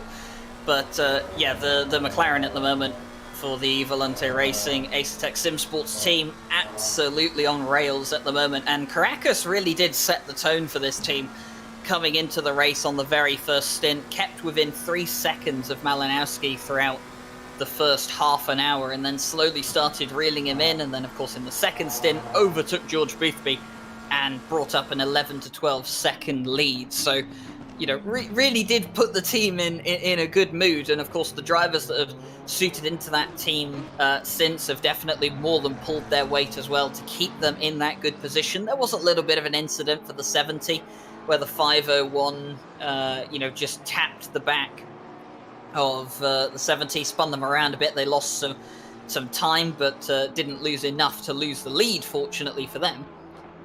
But, you know, Caracas has done an absolutely fantastic job and still doing incredible lap times in that car. They've repaired the damage by now, so whatever pace was lacking in that car, I think through some of that damage on the rear end is probably not affecting them anymore. And George Boothby is still out there in the 992. He's come back out, so he's double stinting for this occasion at the very least, and he's going to have to just try and find some lap time somewhere here, Paul, because the George Boothby we know is a George Boothby that puts out unbelievable lap times, lap after lap after lap, and obviously he's doing lap times I couldn't even dream of at the moment.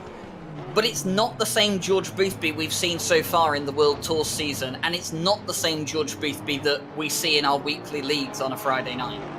That Porsche, she is a temperamental beast, to say the least, and obviously Boothby not quite got it all hooked up. In fact, so much so that the number 95, that's on a different lap in 11th position, is really hassling the bike of that pink machine ahead. So Boothby, as you say, he just doesn't seem to be, doesn't quite have, as Tim was mentioning in the last commentary stint, doesn't quite have the sparkle that we've maybe seen from him in previous races. And that's not necessarily a disaster in a long distance race, because you've got your teammates in the car as well, and stay out of trouble and try and be consistent is the key. But this is a difficult time now for Boothby.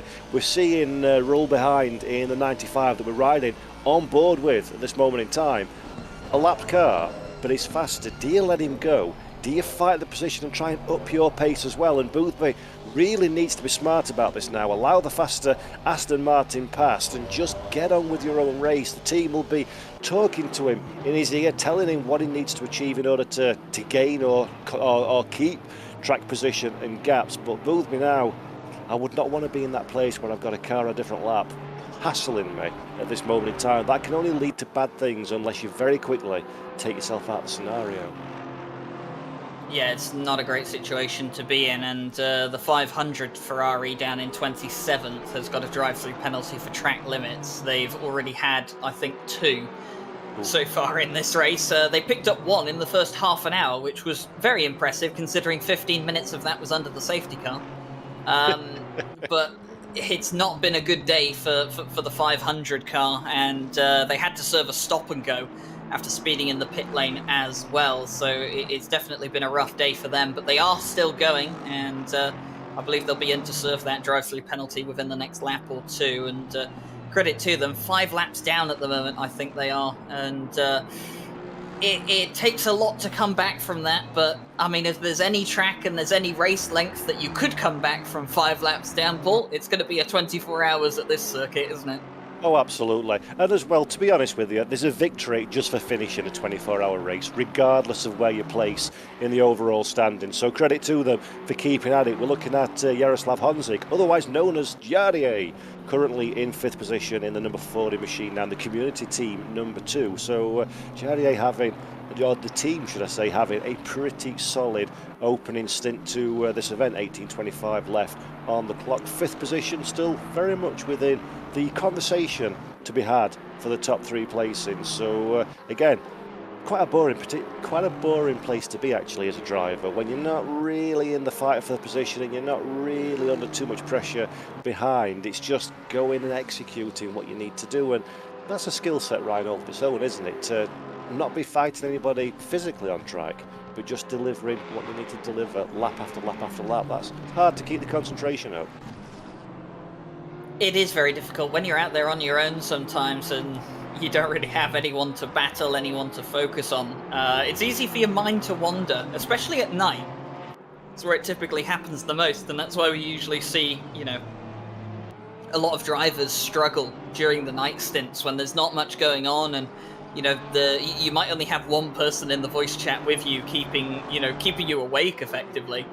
It's very easy to have your mind wander, but Jardy has been in this situation who knows how many times this year alone in a 24-hour race, never mind across his entire sim racing career. So, he won't have trouble staying focused. He won't have trouble dealing with, the less exciting stints of the race, but still doing a fantastic job at the moment. And we can see João Cavaca here at the moment. He's 0.8 of a second off of the 95 car, and this is almost turning into a bit of a 3-way battle here, Paul. We got the 95, the 43, and the 972 all within close margin to each other, and all within the same class as well. So they've all got encouragement to battle each other for those positions.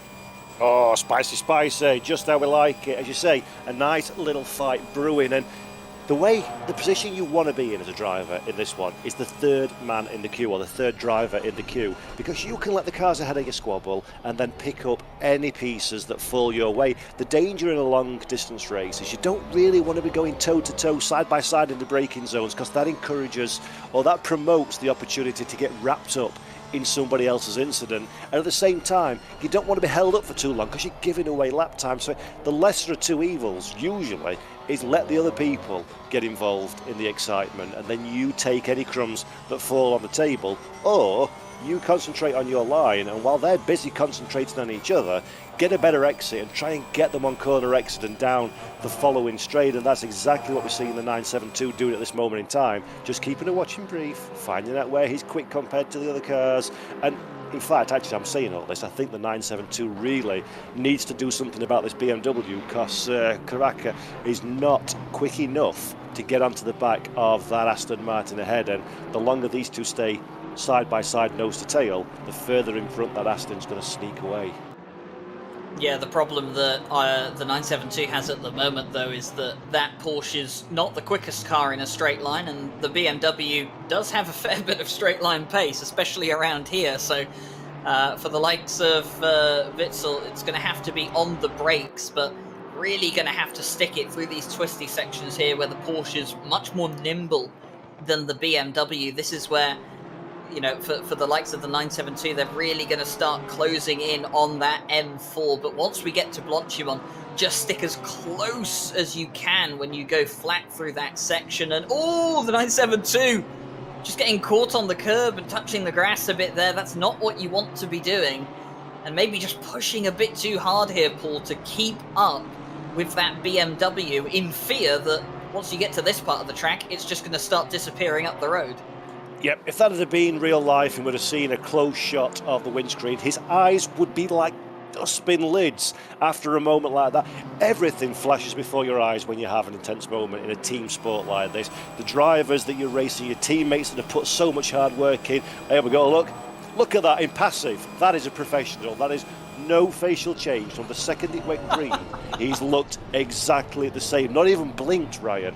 Now that is what we call a driver that has got no fear. No fear at all. I'm very impressed. It's almost like it's not real. I can tell you that would not be my facial expression going around this circuit in a GT3 car. I think my eyes would be a bit more fear in them. But I just close my eyes when it comes to stuff like this. Close your eyes and hope for the best, and then tell me when it's don't finished. think you want to be doing that in a race car. But, absolutely incredible, and we have just been told by our broadcast producer that Jardier is actually closing in on the 200, roughly about a second per lap. So pretty good pace then from Jardier to close in, and he'll be hoping that towards the end of his stint he'll have closed that gap and maybe even passed the 200 as well. But we'll have to keep an eye on how all of that progresses. At the moment, just watching the 95 go round at the moment, and what a drive this has been from 28th place all the way up to 11th right now, and only 2.9 seconds away from a top 10. I mean, Lightning McQueen-like livery and Lightning McQueen-like pace at the moment from this car so far.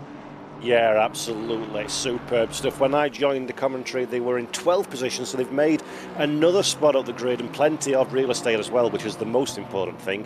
Passing the cars and the track position at this moment in time is not critical. It's the amount of time difference between yourself and those in front of you. And great driving from Tim and teammates at this point to really close that gap down. And the beautiful thing for the Aston Martin, the thing that's going to be giving the 95 heart, is they're just about staying ahead of the battle behind them with the 43 and the 972, and that's exactly what you need to do. Give yourself as much clear air as possible. Very difficult when there's traffic. We've just seen them going past the BMW a few corners ago. And get yourself involved in that fight and you can hemorrhage lap time to those cars around you. So great so far for the number 95. With Wiesel, we're looking at in 13th position. Unlucky for some, he'll fancy making that 12th position as soon as he can, but that Porsche does not have the legs at this moment in time. It looks a more comfortable car. It just doesn't have the lap time of those ahead of him. So Kavaka in 12th place has it covered at this moment in time, and it's going to be something very special from the 972 to find his way past. Or put the car ahead under pressure and make them make a mistake. Yeah, we always hear the term and use the term "filling the mirrors," and Yes. it's when you kind of you jump out of following another car. You kind of make a look like you're going to lunge down the inside or around the outside, but then you kind of pull out of it last minute, and it's just to kind of encourage the driver in front of you to react to what you're doing. And of course, when they do react, they're going to start to lose time. It's going to start to get under their skin a bit.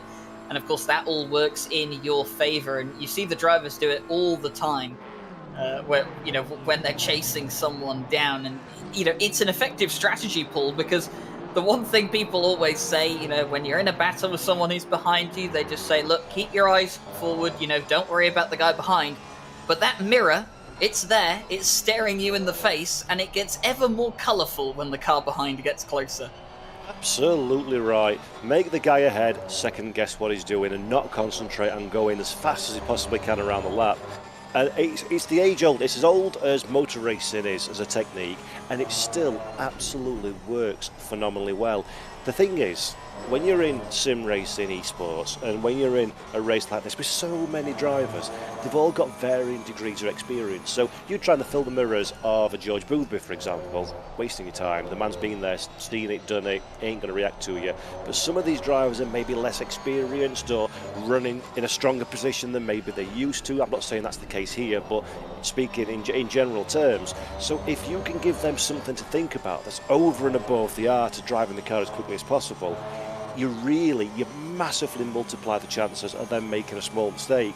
And with a field so tightly compacted as this, and the cars on such a level playing field, both in terms of balance of performance, setup and driver skill, that little mistake, the missed apex, the run deep into a corner, the slightly too late and a snatch wheel on the brakes, that can be the difference between having a way past and being stuck behind for the next few laps. So that is exactly what the 972, as you say, Ryan, is trying to do at this moment in time, is just give Kavaka something to think about over and above the task in hand. And he needs to, because that Porsche is just lacking that 1/2 of a second a lap to make this a much, much easier job. I'm sure the Porsche really wishes there was some gimmick like DRS available now, because they need something.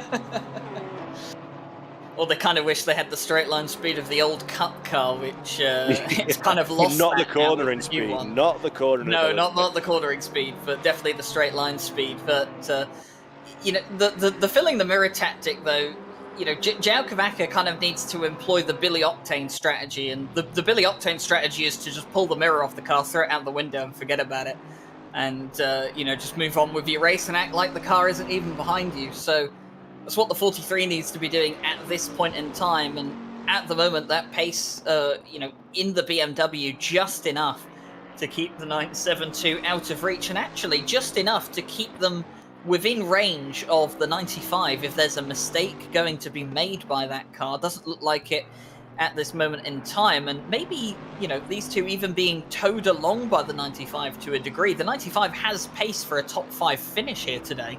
So, the likes of Kavaka and Witzel may be just content enough at the moment to stick in behind the 95 and see where it carries them. Exactly, and that again, the team on the strategy pit wall will be thinking about all the different variables, looking at the lap times, looking at the pace they're capable of producing and suggesting what the best way forward is. Let's have a look now though at Joe McCauley. This is another great fight. This is 8th and 9th position, so Ripper just ahead in the beautiful Lexus. Great to see a Lexus running up at the sharp end of the grid in position 8. McCauley that we're riding on board in the number 18 machine. My eyesight's not good enough to see the team name in the bottom right hand corner of the screen, so I'll come back to that one later. But McCauley very much on his tippy toes in the big old Bentley, doing great work at this moment in time. The car looks very, very quick indeed, does in Joe McCauley's hands, the Scotsman, all over the rear of Ripper ahead. So this could very well be the fight of this moment in time, and if it is, that's an 8th and 9th position, so well inside the top 10. Let's see what happens. Oh, blame Mike Jones. There we go, that's the team name. Outstanding.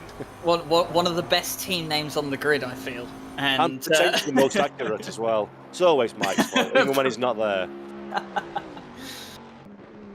Yeah, so Joe McCauley, Martin Grady and Grant Willamot.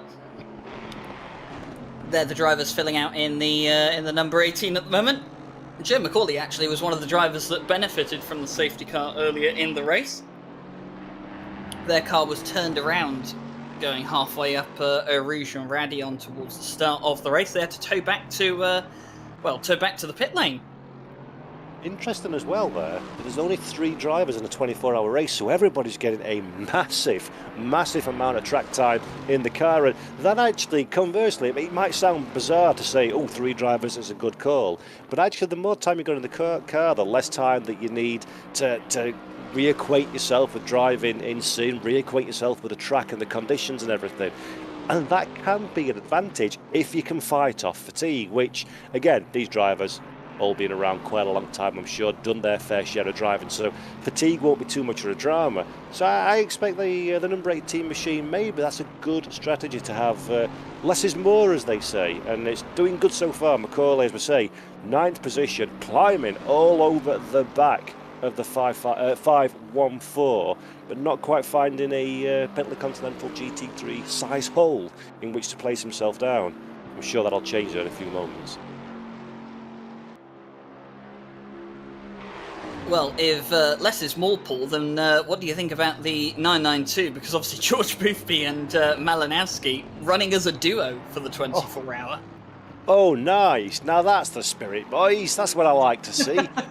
That is, 12 hours a piece of driving. That's easy math that even I can do. But actually, that's a good thing. Maciej Malinowski been around for a long time. We've seen him in SRO competition as well, being very, very competitive. Boothby, that you spoke about, is one of those drivers that is always somewhere in the spicy end of the grid. So 2 really good drivers, no weak links. And as long as you manage your sleep, as long as you manage your stress levels and your concentration levels accordingly, that's a very, very strong lineup, as McCauley now gets a massive run through Eau Rouge and Radion, almost making contact with the back of Ripper's car ahead. Ripper now recognises the danger, immediately goes hard to the right-hand side of the circuit, making McCauley go around the outside. But McCauley says, I see you and I raise you one very dare braking manoeuvre, and takes the position. And Ripper, I think, kind of recognised that is a fight that's just not worth having, and Marco Ripper drops down into 9th. Joe McCauley, my virtual hat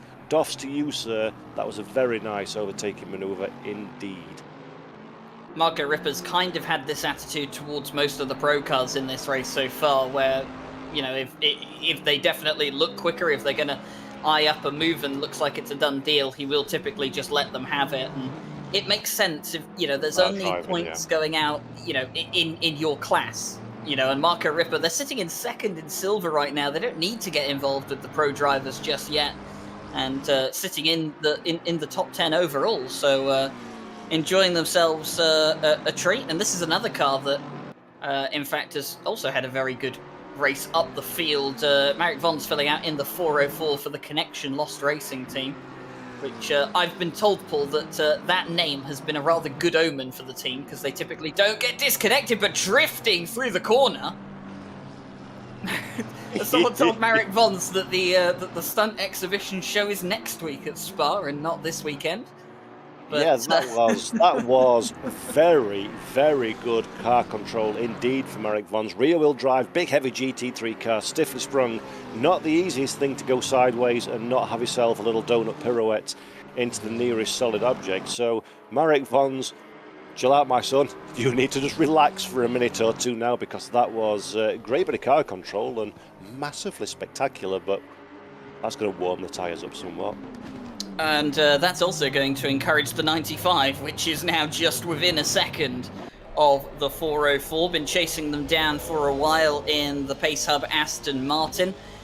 And the car that started right at the back on the restart is, well, less than a second away from being in the top 10 just 6 hours into the race. I mean, if we were talking about a 6-hour race, Paul, and they'd gone from back of the grid into 10th place in a 6-hour race, we'd be saying, unbelievable, drive of the season.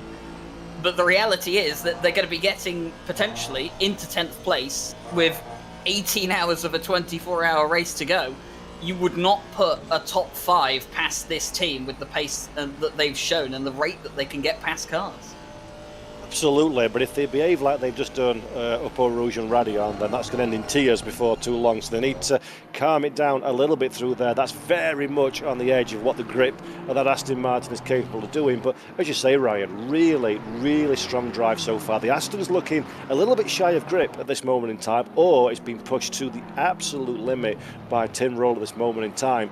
But that car is very strong indeed. They've had their fair share of misfortune and bad luck already in this race, so they'll be hoping that they've kind of served their apprenticeship of all things going belly up. For the remainder of the race, it's going to be a clear run, but like I said when I first joined in, and like we've seen so many times in endurance racing, quite frankly, anybody that's still running in this race that's within 1 or 2 laps of the top 3 or 4 cars have still got a very fair chance of getting in that top 5, because if you've had a problem and you've had to go down pit lane, somebody else can have a problem and go down pit lane, and probably will. And towards the end of the race, we've got the track limit penalties that are going to start racking up for these teams. And as we've said already, Spa-Francorchamps, the pit lane is longer than most villages are, and it takes forever to serve a drive-through penalty. So one small running foul of the track limits and a drive-through penalty, that can change your race so quickly indeed. So stay on it, stay in it, and opportunities will, without any shadow of a doubt, fall your way over the course of the next 18 hours and change. I think I could probably nip down to McDonald's and grab a coffee before the pit lane at Spa is done. Yeah, exactly. For serving a pit stop or a drive-through penalty, but yeah, the 95 at the moment, you know, would have been encouraged seeing that 404 drifting through the corners, and you know, like you said, was on the edge of what they would have got away with in that Aston Martin over the top of Radion, and now they come back down towards Eau Rouge for another time up, and there they go. And this will just be feeding the confidence, though, of that 95, and the 404 goes wide, so there we go. That's just another confidence boost, and it always, you know, it excites you so much as a driver when you see the gap shrinking right in front of your eyes. You see the driver ahead making mistakes, and you know that as soon as you get right up behind them, you can start to fill their mirrors. That's when you start licking your lips and it starts to get tasty. Really does. And an extra bonus for the 95 as well. This 404 really doesn't seem to be having a good time of it at the moment. Several pretty sizable mistakes we've seen come the way of the car. So the 95 just needs to start applying, or continue, should I say, applying pressure. And I've got a feeling that Marek Vons, at this moment in time, is starting to feel that heat, and is not a million miles away from making a really sizable mistake, as we see the 89 jump down in pit lane from 18th position. So let's hope they don't crack under pressure. Let's hope that Vons manages to keep the car on the track, but the 95 has got a absolute golden opportunity here to find his way past, and I've got a feeling they're going to make that move sooner rather than later and really ramp up to number 11, the pressure that's on Marek Vons at this moment in time. Yeah, Marek Vons will be told to just keep his eyes going forwards, don't worry about the car behind, and maybe employ the Billy Octane strategy of throwing the mirror out the window for good measure. But the 95 at the moment just continuing to hound them down, just half a second between them. And that Aston Martin just showing that, you know, despite the fact that it gets a bit of grief for being a boring car, for being a car that's very easy to drive and a car that's not that exciting, it's good old reliable. It is what you can call the Aston Martin when it comes to endurance racing. It is a good choice for a car. Obviously, it's not the most exciting. You know, you really do have to push it to get it out of its comfort zone. But I think as a driver, sometimes that often allows you to excel more in terms of your lap times when you have a car that's just ready to take abuse. Yeah, absolutely right. Sorry, I was a bit late then because I had to wake my mouse up to turn my microphone back on again, but which is unfortunate, the curse of the commentator from home commentator, as we're still this fight. Vons again, just nervy through Eau Rouge, and Radion leaves the door open. That's actually good driving from Marek Vons. Recognises the fact that the 95 just doesn't have enough of an overlap, so he's not defending fresh air. So he seems to have regathered his composure a bit, but that car, the McLaren 720S GT3 ahead, it just does not look comfortable at all. It's kind of see the car drifting away a little bit from the apex, but not too bad through that last through Brussels. We go through No Name now. Let's just see how tight he manages to keep it on the track. But looking at the McLaren ahead, of course, again looks fairly strong, but Marek Von's, I think a lot of these troubles are in his head at this moment in time, Ryan, rather than the car that's underneath him. It's just feeling the heat a little bit. He wants to keep all that top 10, but if I'm honest with you, if I was Marek Von's now, I'd recognise the threat, allow the 95 past and just regather and continue to move forward from there. Yeah, and the 89, we've been informed, has got a stop and go 30 for speeding in the pit lane. That's the Grid Finder team, which I believe is an organisation that you're quite familiar with, Paul. Obviously, I believe they're partnered with Race Department as well, just like we are. So everybody is taking the world over, man. Well, the 89 not taking over this race at the moment, and well, they're going to have to be back in the pit lane to sit on the naughty step.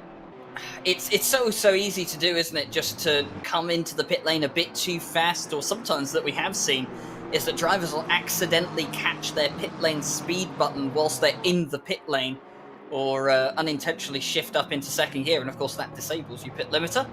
And well, you go a bit too quick. The game doesn't quite like that, and of course you will be seeing another trip down pit road. But you know, understandable though. Even in the sim world, we have to observe health and safety laws, Paul. Oh, of course, because we all love a little bit of health and safety, don't we? It's been Marek Von's again. Very, very fast over the top of Radion. Too fast, some might say. And that now, this is the best overtaking opportunity that we've seen so far for the 95. Gets the nose down nice and early, has a good overlap, hard on the brakes, keeps the car to the apex. Vons recognises this is just a bridge too far in order to fight that one. Allows the Lightning McQueen-esque Aston Martin through, and that was coming for several laps, wasn't it, Ryan? And Vons, I think, just used his head very nicely there. Realised this is no advantage to me to continue fight. As we see the BMW in the background, 12th position. That is the number 43 machine running a little bit deep as well. So he needs to just calm things down a little bit, keep the car on the straight and narrow, and then Vons will be his next target up the road. Yeah, the 95, fantastic job. So within 6 hours, they've worked their way up into the top 10. A fantastic effort from that team, and well, they'll be hoping that long may it continue into this race. How high can they go? We'll have to find out as the race continues on, but it will be absolutely fantastic to track that. I believe the 89 car is, yeah, they're in pit lane at the moment, just serving that stop and go penalty. And the Aston Martin starting to pull away rather predictably, like we saw. So at the moment for Tim Rule, the next car up the road is in fact Marco Ripper, the second place silver car. Now that's a good 20 seconds up the road. So for Tim right now, plenty of work to do to get that car up where it needs to be, and they'll just have to try and get their head down now, put in those hot laps, as they often say in Formula One. It's hammer time for a certain Lewis Hamilton, but for Tim Rule at the moment, You're better than that, using those nasty, tacky little statements. Come on, man. Well, Tim Rule will be getting his own version of hammer time down, and he'll be getting on with it as well to try and build that gap between himself and Vons, and try and close the gap between himself and Ripper. And looking further down the order now, I believe the closest battle that we have on track, actually just looking at it, most of them seem to be at least 1 second between some of the drivers, but Pedro Marquez is 1.1 seconds behind the 972, who is also a second behind the 43. So a bit of a 1 second train for a few of the cars here out at the moment. And we do get this sometimes, don't we, Paul, in the races where there's not really that many cars close together at a certain point, but then, you know, you walk away for a few minutes, you come back, and then all of a sudden 6 cars are in a battle together, and you wonder what happened. The drivers do that to give us an opportunity to talk about dinner or what we had to eat, or where we've been today, or what flavoured weird Chris, or as a message I saw in the chat a little bit earlier on, where's the weirdest place that you've slept? Was a question that's been asked by one of the RCI teams. So I'm going to ask you that question on their behalf, Ryan. Where is the weirdest place you've bedded down for the night? Strangest place I've bedded down for the night. Yeah, it's a big I question. think I know. it's probably two contenders. I think one would have to be the roof of an apartment. Roof? Yeah, the roof of an apartment. I used to live in Spain, so like pretty much everywhere was an apartment, and pretty much everywhere you could access the roof. And we kind of did a sleepover at a friend's apartment once, but we weren't allowed in the apartment, so we all slept on the roof in a tent that night. It was an experience. So I think that one would probably have to go up there. But I guess to redirect the question to you, Paul, not about where the weirdest place you've slept is, but I have to ask the question that I'm sure plenty of people, and even Mike Jones, is probably dying to know. What colour shirt are you wearing today, and what style is it in? You know, it's really disappointing, but I've got a plain black T-shirt on today. Oh, goodness me, Paul. Purely because I'm just trying to get some wear out of it before it goes in the wash.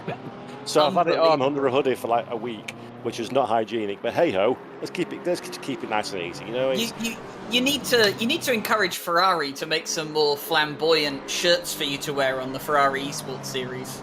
Jokes aside, not with Ferrari, but with somebody else. I am in negotiations for a Paisley-esque branded wear. So watch this space, ladies and gentlemen. There will be some of that coming. Absolutely fantastic. Is this an overtake? Is this an overtake for 12th and 11th? No, not quite. Just drops back in again, does the 43. But yeah, colourful things are my friend and are our friend. So I implore everybody on the Tinterwebs that's watching this broadcast, go out and buy yourself something floral and wear it with pride this summer. Yeah, but don't become too much like Paul Jeffrey, or every time you go to a convention, the only question you'll be asked is, Paul, why do you like wearing such flamboyant shirts? I know, it really makes me feel a little bit upset about that no one's actually interested in any of the work I do in sim racing. They just like my clothes, or like the fact that I wear them, maybe not necessarily like the clothes. Well, that's a good point, wonderful. actually. What have you been doing lately? Just to kind of recap it for some of the folks at home, maybe. Oh, nice one. That's I'll do a plug then. Thank you. I made my debut in real world commentary a couple of weeks ago for the TCR European Series. So we're at Portimao for the opening round a couple of weeks ago, and then I'm off to Paul Ricard next weekend for round 2, races 3 and 4. So do, ladies and gents, tune in to the TCR European Series to cheer me on or laugh and mock me as I fall flat on my face. But I will say about that, Ryan, and this is something you'll be able to absolutely sort of relate to, because all my experience in commentary has been in sim racing. The very first session for qualifying for TCR, I've got my 3 really small monitors compared to my 6 big ones I've got in front of me now. And the car comes trundling down pit lane, and immediately I just go, oh God, it's not come up in the bottom right-hand corner who it is. Because you're so used to that in sim racing. It's like, I have none of this. I've got a timing screen. You've got to look I at don't the know car, what a spotter's guide. And the screen's really small. The car numbers. Yeah, it's so like, oh my God, I did not expect that. Even though I should know full well that's how it works in real life. So that came as a surprise. So all you do then is just look around to find Tom Coronel's car, because that's bright yellow, and then work I'd be forwards or looking for a backwards race from that. program. Just grab the nearest race program and just flick through the pages, see what you can find. Yeah, exactly. So I did get a spotter's guide in the end, but again, it's just getting used to flicking from a piece of paper spotter's guide to the car. And by the touring car race, everything happens in 10 seconds flat. So by the time you've kind of worked out who it is, whatever drama's over, and you're on to the next thing. Ooh, that was a bit dicey. Well, Lucas Rommel getting ready to go toe-to-toe here with the 44, and as that happens, it would seem that my time commentating alongside you, Paul, at the moment, there's a bit of contact there between the two of them, and that's going to get all sorts of interesting now. I believe that Ferrari is one of the ones that's a bit further behind, and there's contact between them, and Rommel's got caught up in it as well. And that meant that what was going to be an overtaking opportunity for the 137 has not really worked out at all. The 500, which is 5 laps down, has all of a sudden got involved in all of this, and Robble's finally found a way past through on the Ferrari. I'll tell you what, Ryan, you can try and leave more often because that was very exciting. I'll do it again, shall I? Yeah, give it another go, man. See how it goes.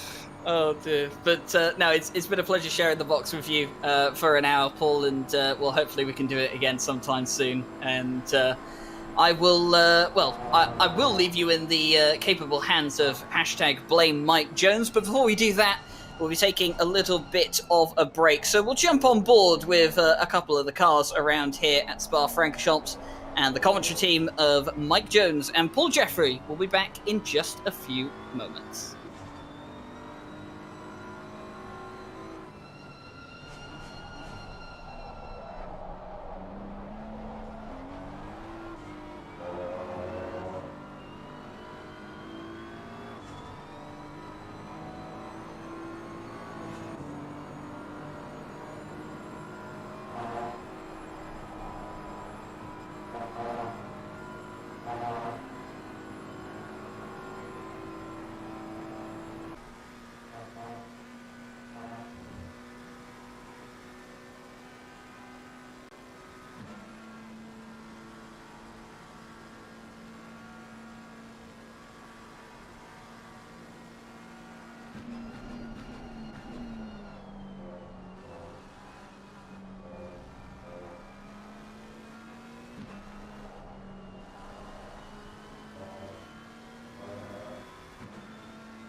Hello, everybody. Welcome back. Paul Jeffrey here in the commentary box, and I am delighted to say goodbye to Ryan. Well, I'm not delighted to say goodbye to Ryan, obviously.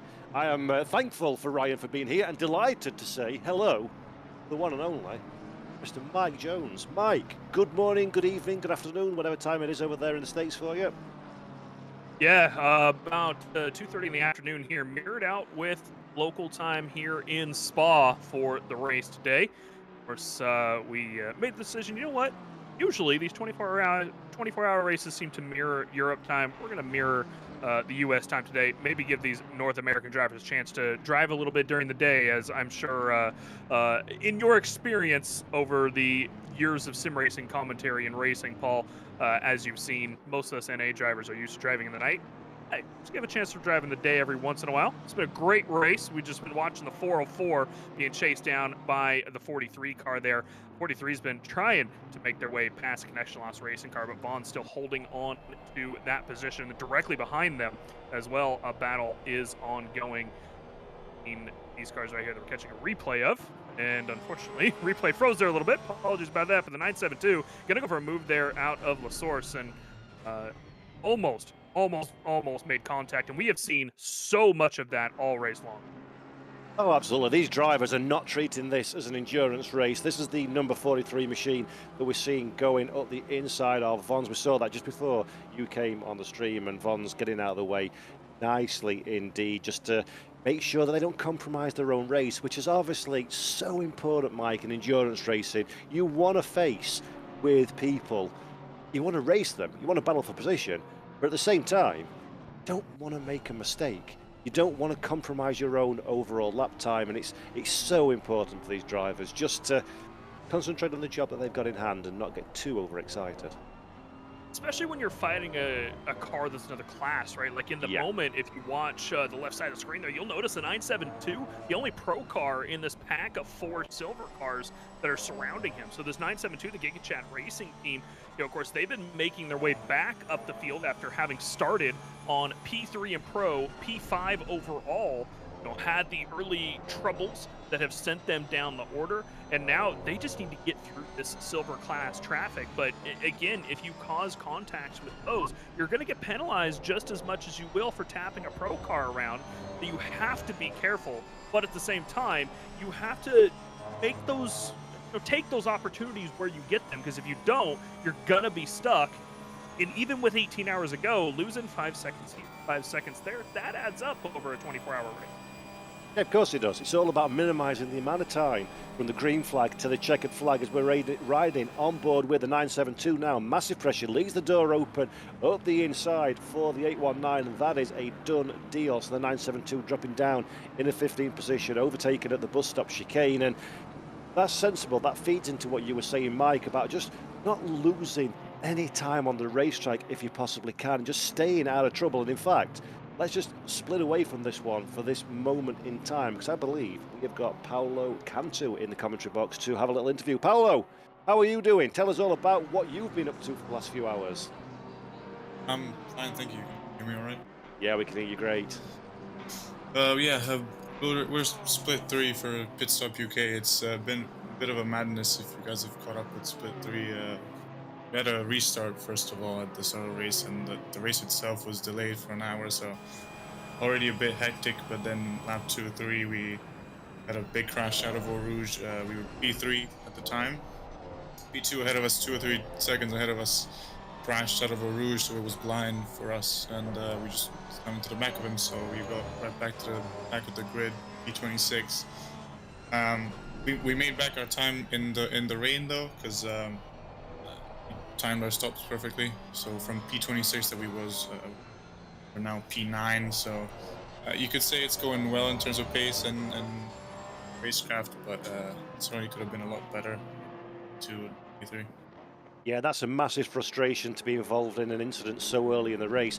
Just talk to us about how that changes your strategy, because obviously you've had to come in and affect some repairs. Has that changed the stint lengths, and what order are you going to place the drivers at all? So the order of the drivers hasn't really changed, but of course the teammate Ryan Leach had to come in, and basically his stint went halfway down, so because he drove for an hour and a half ish. We tried to make it as long as we possibly could, but then, as I said, we were really lucky with the rain coming in. I'm not sure if Split 1 had it, but it was just at the end of my first stint, and as soon as it got damp, I just switched it over to my teammate and made the right call, and then it went straight back to dries after an hour, so we were really lucky with that. But yeah, the strategy in terms of drivers is still the same. It's just that we thought we had to do 60-minute stints. Now we can do 65, and I'm guessing the rain will come later in the race, so it'll all get messed up anyways. And does that make you, when you have an incident like that one, obviously it's very frustrating for you, for the drivers, the team and the prep. Does that change your approach to the rest of the race? Is it more a gung-ho, we can't really go wrong from here on in, it's only ways up, or do you still stick to broadly what you expected to be doing when you came into the green flag, what feels like forever ago? Well, I'm guessing for Ryan, who was the one that crashed, I wasn't in the car, it felt really frustrating, and also knocked his confidence a bit. He's one of our fastest drivers. Yeah, we were already expecting to have some kind of incident or drive-through or something during the race, because it's a long race. It's impossible to stay out of trouble for the whole race. So in a way, we all said in chat, we got rid of our incident soon, and the incident for other people will come later. Yeah, it changes, because we did say we can't make any more mistakes, but of course you never go against your teammates. You're always supportive of each other, and you just try and do your own race. We've been a bit more careful with battles, because we don't want to lose time. We prefer to lose a second or two a lap than to lose a whole drive-through, which at Spa is 73 seconds if we calculated it correctly. Oh, Paulo, just to interrupt really quick before I ask you a question, we're watching on screen here. Jaroslav Hanzik overtaking the 200 car as they come out of that first section of the chicane off the end of the Kimmel Straight, out through the Coma Malmedy. He's going to promote himself up into P4. He's got about 20 seconds up to get up to that podium position with a 4:11 T3 at the moment. So great drive so far by Hanzik, making up that time. Paulo, my question for you here. Obviously, you said that Ryan Leach was in the car potentially when he had that incident. He's one of your faster drivers. You know, it shook his confidence. What do you do as a teammate at that point? You know, I mean, you got a driver in the car. You actually have 5 other drivers racing with you today, from the look of it. Yeah. And you know, how do you pump that back up? How do you, as a team, you know, sit down and be like, hey man, you know, it's no big deal. Let's get back in the car and get going. I mean, you know, what's your guys' play with that? So fortunately, Ryan, he wanted to do the first stint because he had never done it whole season, and he wanted to do a little bit of racing, I guess. But then he is on night team, so he will be racing in 3 or 4 hours. So between that first stint and the next time he drives, he's already had time, and he will have time to, I guess, process. But in the moment, I was his spotter. It was nobody else in the chat. I just left it at him. I told him what he had to do, and he knew it. So get back to pits, get on with your rhythm, and he went on to have a really nice stint. So I know him personally, and so I knew that I had to be silent in that case. But in terms of how you have to be, you just have to know your teammates, and that's why it's important to know what everyone likes, because I have some teammates that like to be supported, some teammates have to like to be in complete silence, and me myself, I like to talk a lot. Otherwise, I get lonely. Yeah, you know, I'm definitely one of those people. I tend to drive a little better when I have some chatter when I'm racing in endurance races. I like to have that. You know, helps for me at least, and maybe this is the same for you. It helps kind of keep you awake a little bit. You know, and focus is important, of course. You know, especially when you're having a close battle. But having that little bit of chatter in your ear definitely helps. But also, you know, I mean, I'm sure me and Paul can attest to the fact that we like to chat a lot too. But yeah, so the only other question I have for you, this is something that I am very, very curious about from every team, especially, you know, teams that we don't often get to talk to, like, you know, driving in Split 2, Split 3, Split 4, much like I do, especially with 6 people across 24 hours. Are you guys single stinting? Do you like to double stint? Or are some of the drivers, you know, they have different preferences, so you kind of shake it up to the I'm not sure I can talk too much. People are hearing me now. I'm kidding, but no. Give it away the strategy. We usually do one stint at a time, especially as I said recently. We had a bit of rain coming in, and I did ask my teammates, "Do you want to double stint since you're already comfortable with the conditions?" But he did say, "I'm a bit tired," so I guess it's just a matter of understanding the situation and asking the driver himself, are you able to double stint? But the plan definitely never changes. So if somebody double stints, then that stint gets swapped immediately. So it's up to the driver. We have the drivers to do it, and sure, each and every one of us would be able to, but it's just a matter of the situation, the rhythm. Of course, if we're being the fastest car on track, we want to keep that car to the same driver. So I think it's just so much to play with in a 24-hour race that just comes down to the moment. Side-by-side action here on screen. 404 getting dove by the 504 Sims Briggs going in through the comb. The 404 still hard on the defense to these BMWs out behind. Of course, the 818 did move the position to him, to the Sims Briggs team. So got a different BMW on his tail, but still a BMW M4 climbing up that tailpipe of the McLaren of the Connection Law Racing team. Bond's currently piloting that around. We're talking Cantu, Pit Stop UK Racing over in Split 3 Silver. Currently on a bit of a recovery drive. Started pretty high up the field, had some incidents early on, and to me it sounds relatively confident that you guys can continue to make up the time throughout the field. 17 and a half hours, actually 18 and a half hours with Split 3 left, so plenty of time to go. Paulo, is there anywhere that you got a streamer running that we can catch you guys, for anybody in the chat wants to go check out Split 3? It's intermittent because we can have more than 2 drivers in the server. So at times we will have the stream running at Pitstop UK on Twitch TV. I think you can just search for Pitstop UK and it'll come right up. But it just depends on who's spotting and who's streaming in the Discord. But definitely check us out. Dropped a link to that in the chat as I tracked that down myself. You guys can go check them out. As we're seeing pit stops start to shake out here in Split 1. At Hacker, the 818 here in the pit lane. He's going to be the first one out of this pack to jump in. Paulo, appreciate you jumping by and talking to us. You'll have to maybe come and update us in the morning and let us know how you guys have gotten along. Good luck for the rest of the race. Thank you for having me. Paul Jeffrey, fights out of the mid pack all the way through this race. It is something that I've been keeping an eye on the race, obviously, throughout the day. Safety car start with, and you'd expect, with 28 cars out on the track, that these guys would be pretty spread out. But here we are, 17 hours, 36 minutes, and 5 seconds left to go.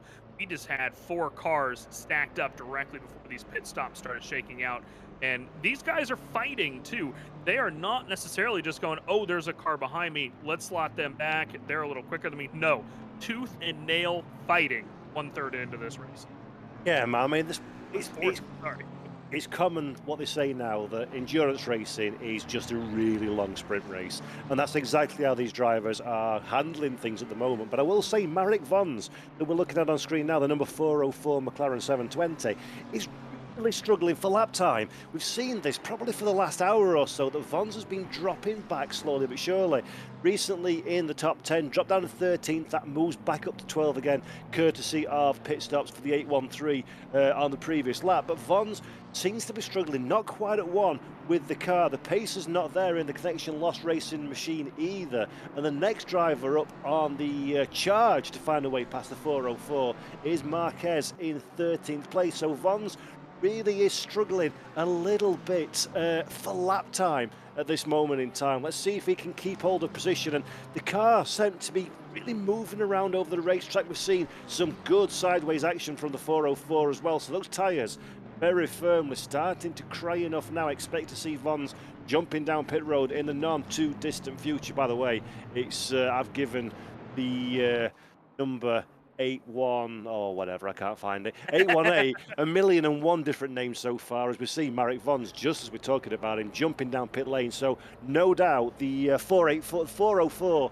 will be swapping drivers out and tyres at this pit stop, and Vons will be grateful to have a bit of a breather, I think, and try and re-understand where the pace has gone in that car.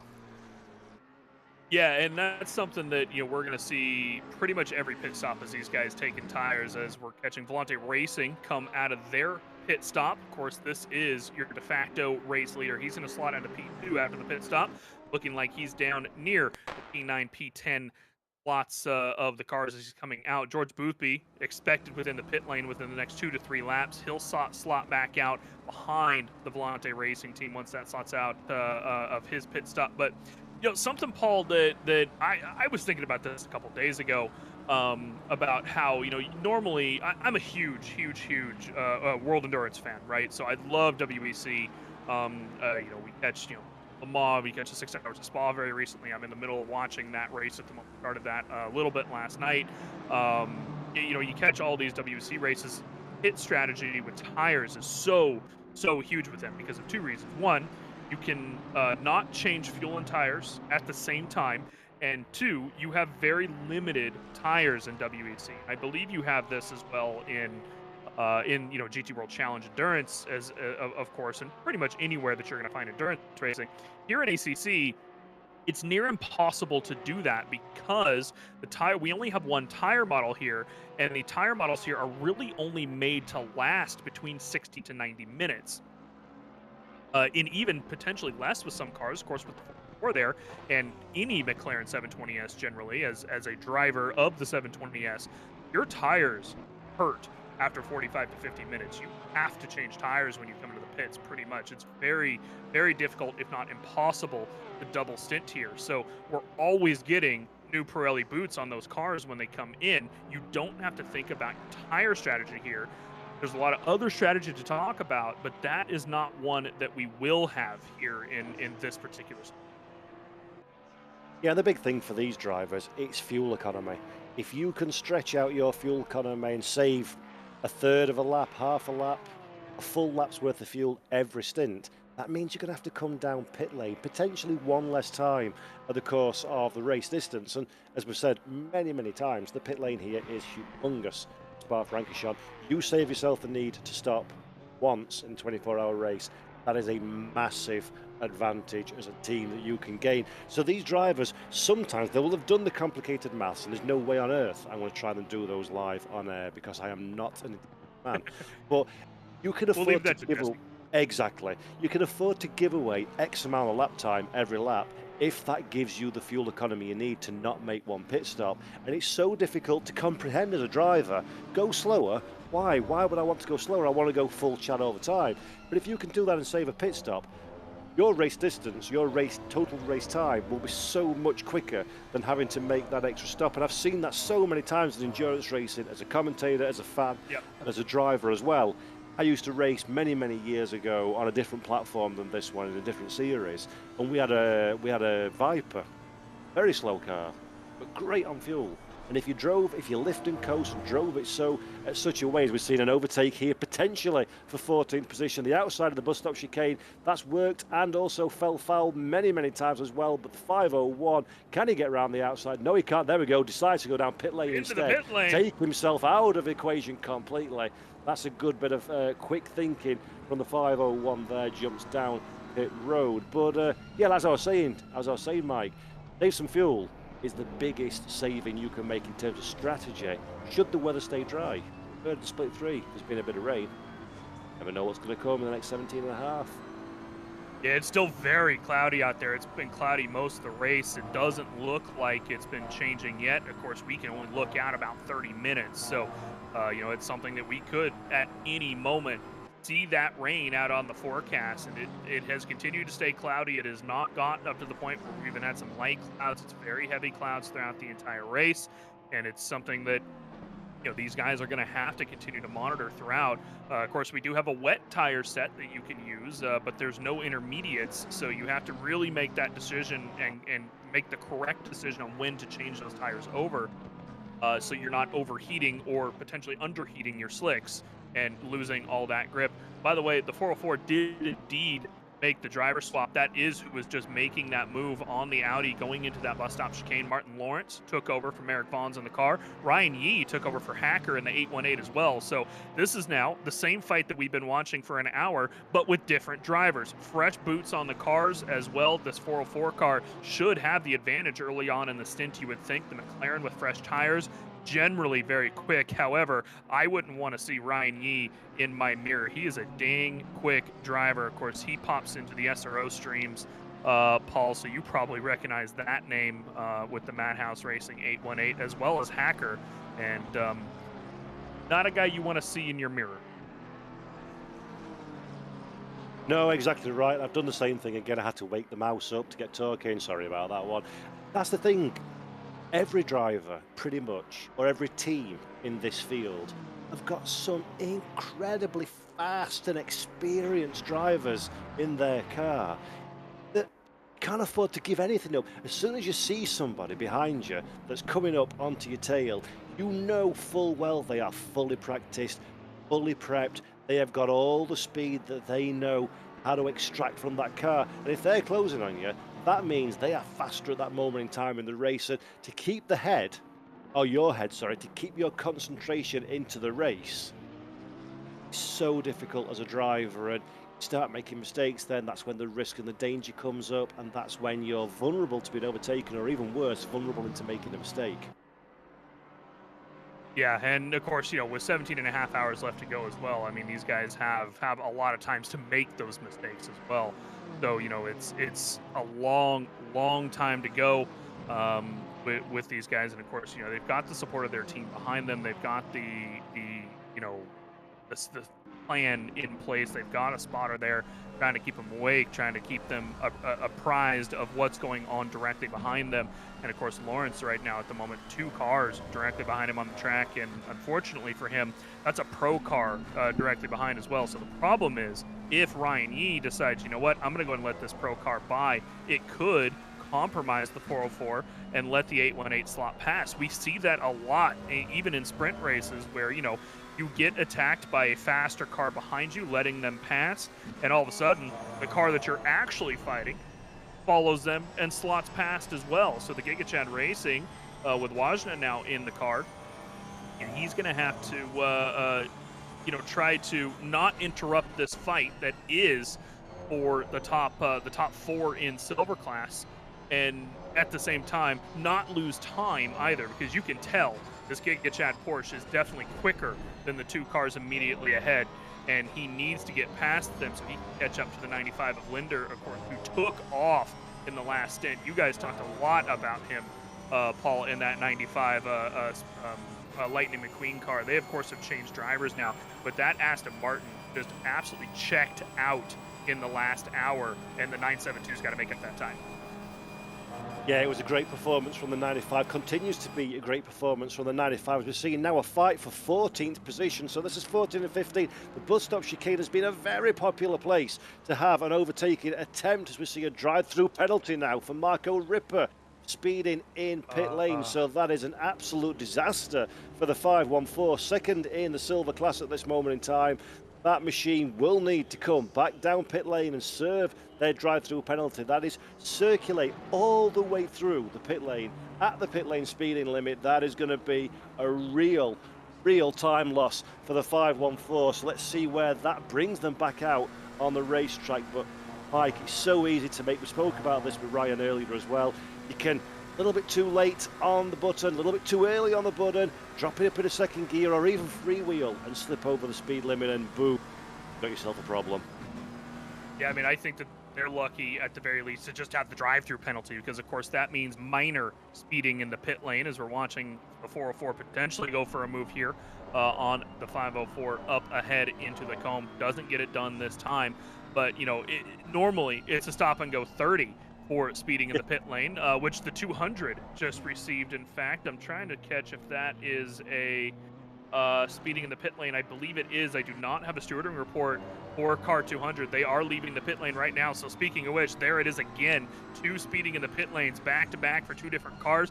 404 going for the move here down Double Gauche. Isn't able to get the nose down underneath the Sims and Riggs mobile this time around, but you can see that 972 sniffing at the back as well, waiting for that mistake so he can plot past these silver cars and get up to, you know, the 43. By the way, the 95 during all this has also gotten past the 43, so that Aston Martin still climbing the field 5 seconds up the road. Big pack of cars here. There's 6 or 7 in this pack of cars within about 5 seconds of each other, fighting tooth and nail, 25% and change through this race. And this 972 really desperate to get by. The problem is that Porsche, no straight line speed. It is so difficult to pass. Ooh, the slingshot going down. The 504 Sims and Riggs goes wide out of Blanchimont, and the 404 gonna get it done before they even get into the corner, and that is move done for Martin Lawrence. The 972 sniffing at the back of Sims and Riggs now. He's gonna go for the move into the bus stop chicane. Same he did to the 818 last time around. The problem is that 504 car has to defend it so he doesn't get passed by the 818 as well, and it looks like that might be what happens. 972 does get the move done, but Ryan Yee gonna get the inside line going into La Source. That should be move done for him. Very easy spot to pass if you catch the inside, and there it is. Sims and Riggs gets demoted 3 positions there, all in about 15 seconds, and all because he ran a little wide in Blanchimont. Yeah, that is so frustrating as a driver to see cars just piling past you. Nothing you can do about it. The 514, by the way, is down pit lane to serve that drive-through penalty. The 200 still running out on track, but they do have 3 laps in which to do so. The 504, as you say, absolutely steamrolled past everybody there. Now, the good thing is they've managed to keep the car on the track. They avoided any kind of drama, so they can start to work out recovering those lost positions, and we'll keep our eye on that one because that BMW is quick. We know it's quick. It was a mistake that put him out of track position that allowed everybody to pass their way through on track. So still some drama to be had on the lower reaches of the top 10 positions. In 13th place, that is Ryan Yee, that we're looking at in the meat in the sandwich, so to speak, in that beautiful liveried BMW 13th place. So this is an endurance race, Mike. You wouldn't be able to tell, would you? No, you would not. This race has been action-packed for every single minute that we've been out, and that includes like the 15 minutes of safety car period that we had at the beginning. Even then, I feel like there was action going on. It has just been the entire time. This mid-pack of silver, so brutal. Every moment of it, you've got to be on it all the time. Like you just said a few minutes ago, you would think that endurance racing is endurance racing. No, this is just hour-long sprints, but 24 times. And of course, these stint timers, being 65 minutes as well. This is where potentially some of the strategy will come into play for the cars that are slightly behind these guys. The 781, the Harley Chamberlain currently in that car. If he doesn't have to make, if he's doing his 65-minute stints, these guys are doing 60 because they're pushing so hard. Maybe Chamberlain won't have to pit one time, and at the end of the race, the last couple hours, he's going to be up fighting with these guys as well. As you're seeing Jonathan Stevel come out of his stop-go 30 penalty, going to come back out on the track. Looks like he's not going to lose a ton of positions, of course, being so far ahead, but he will slot back right into the middle of this fight. +1 cars for this mid-pack fight, Paul, and it's just adding to the excitement at this point. Going to come out right behind the 95, or is he going to be ahead? It's going to be a close one coming into Lake Home. 95 on a charge. He's at full speed, and there he is. He's going to slot past before they get down into the chicane. 200's going to just let him slot past, but now he's got to chase down the 95, who is probably one of the quickest cars on the track at the moment. Butterfly Effect Esport not going to be too happy with that one, but hey, penalties happen, and you got to get back on the track and do what you can. Yep, and I will say I am not triggered whatsoever by the fact they spelled eSport with a small e and a capital S. That does not irritate me one bit. So let's quickly ignore that one and go back to the car. Of course, stop, go 30 seconds. Yes, there's all the time loss and all the good stuff that comes with it. But don't forget, you can't work on the car during that period. So those tyres are cooling off massively. So this outlap is going to be so difficult for Jonathan Seville now to keep the car on the straight and narrow in the confines of the racetrack, and it's going to take a lap and a half maybe, to get everything back up to temperature, which makes it all the more difficult to stay with the number 95 machine. As of course you saw the 95 charging flat chat, which is why the overtaking manoeuvre was done so easily on the number 200.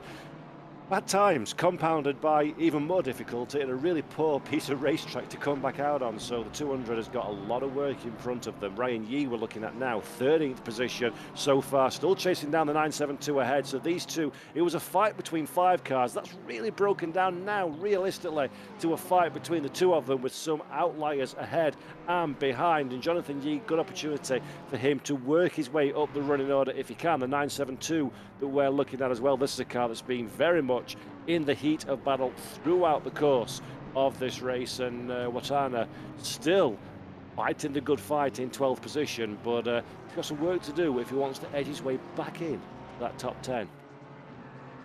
And of course, starting from the overall P5 was the 972, and had those early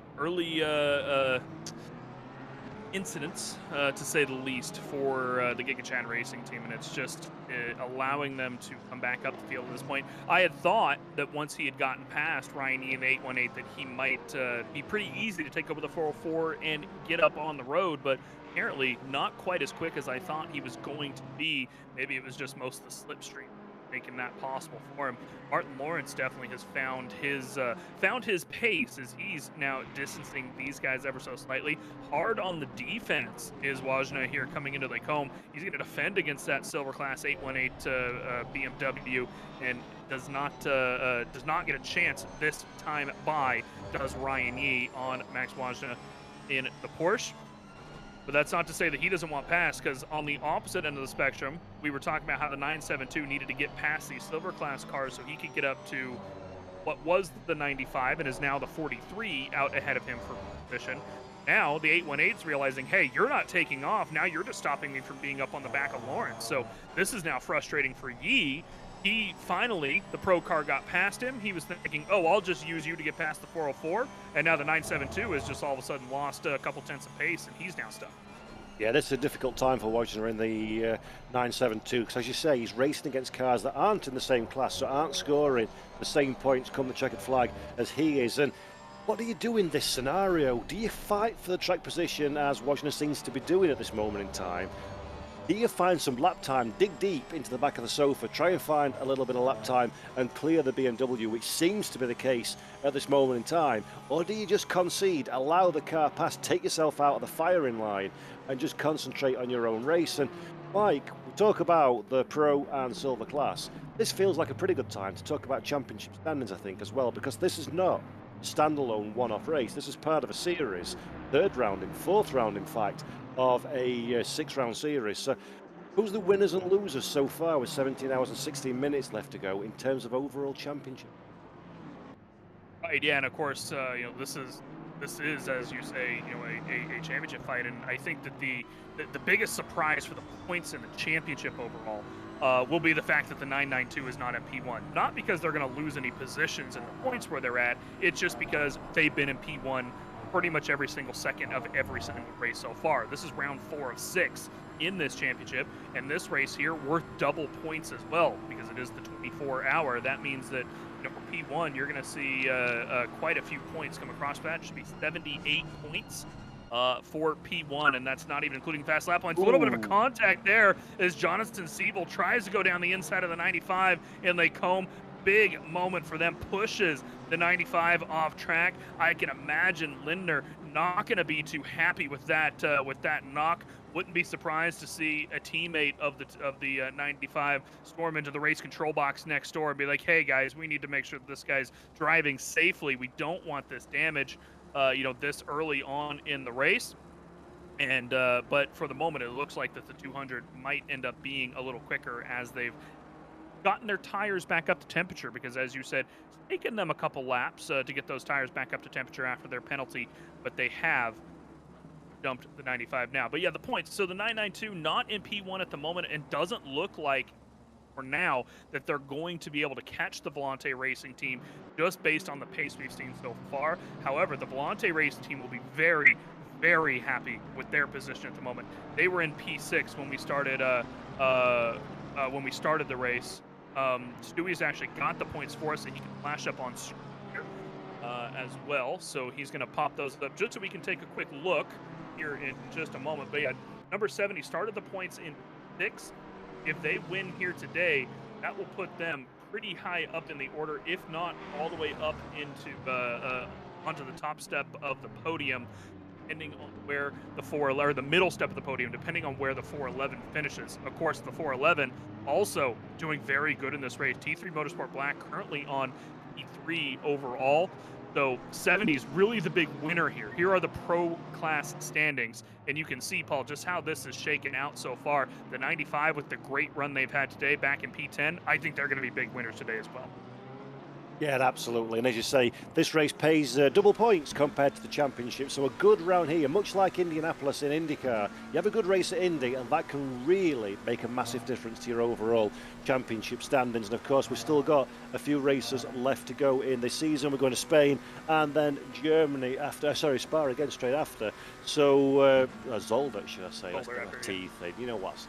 It's still Belgium. It's the same flag. Yeah, exactly. It's all the same. You can't squint, and they look almost identical, some might say.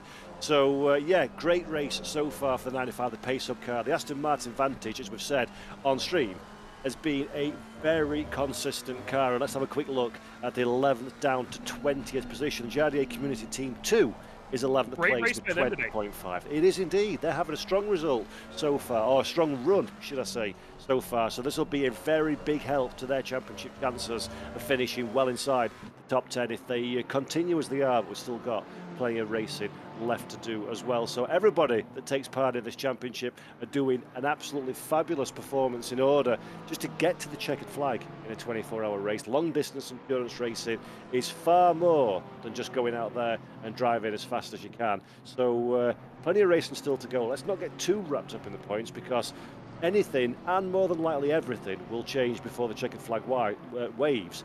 But at the moment, it's Jonathan Riley, 170 laps on the board, is our race leader, from Maciej Malinowski in second position, the number 992, keeping in the conversation for a strong result. Martin Schumacher, third position, ahead of Clark, and Saar with Nying in sixth place. So we've got a lot of racing, Mike, but look at those timings there. Look at that. Everybody's or many cars separated by 7/10 of a second, 3/10 of a second, 1 second, 2 seconds.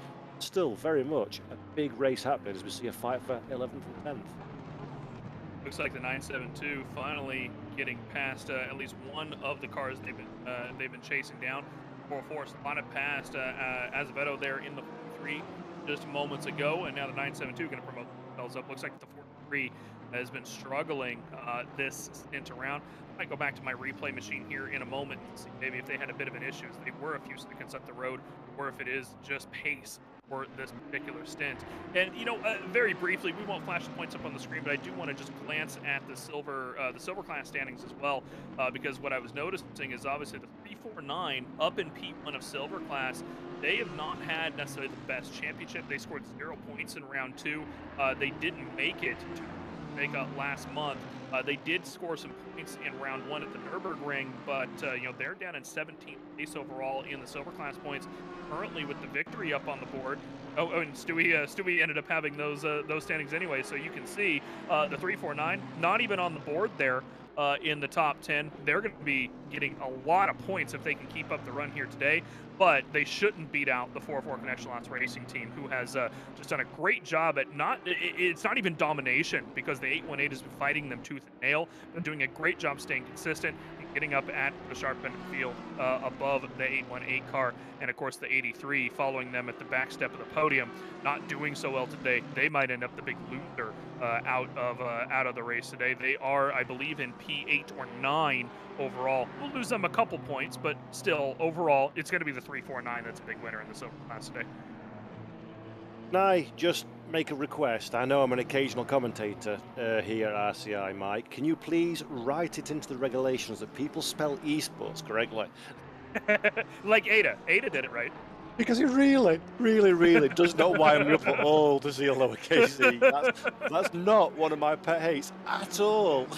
Nope. So, It's the same for me. 10-point penalty for anybody who spells esports with a lowercase e. There we go. They are the rules as set by Paul, who has no authority to make rules.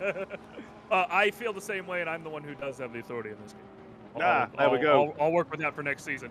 As we're gonna go back to, we were watching live pictures behind, of course, but back to the live scene here, and we are now watching the 818 being held up by this 43. And Paul, I'm going to take a moment to go back to my replay machine here because I'm curious what's going on with the 43 and figure out if this is just a pace loss by them, but definitely not the stint that they're wanting to have, and frustrating likely for this 818 Ryan Yee Madhouse car, because the 404 just distancing them further and further as he's playing. Yep, so while you're doing that one, there's a time penalty, a 5-second time penalty for the number 500 down in 27th position. We're looking now at the fight for 18th, 19th and 20th position. Robin Valland in the T3 Motorsports. White is the car that is the meat in the sandwich. There's a Audi just ahead, and that Audi is almost in a position to be just behind if Valland has anything to do with it. The number 80 looks to be very quick at this stage in the race, all over the back of the Audi ahead. That is the number 501 of Valerio in 18th place. So can Valerio hold on from the Volland car, and can Volland hold on from the charge behind Maciej Malinowski that we're riding on board with now in the Yaz Heat machine? Number 2 on the road, number 992 on the door of the car. Malinowski, as Mike mentioned earlier, this car has been incredibly fast over the course of the season. Currently the championship leaders as well, double points for this one. So second will be frustrating, no doubt, but still a very, very strong haul of points. And of course, Maciej Malinowski sharing this one with George Boothby. Only 2 drivers the duration of this 24-hour race. So strong performance from these two. Let's ride on board now with Malinowski. There's some traffic just ahead of us.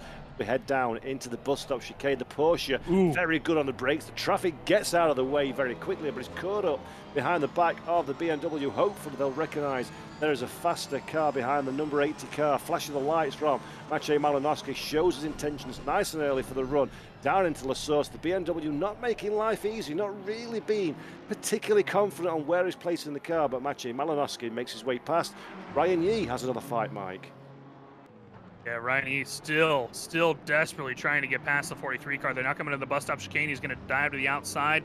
Hard on the defense is the 43, but Ryan Yee, little tiny bit of potential contact there.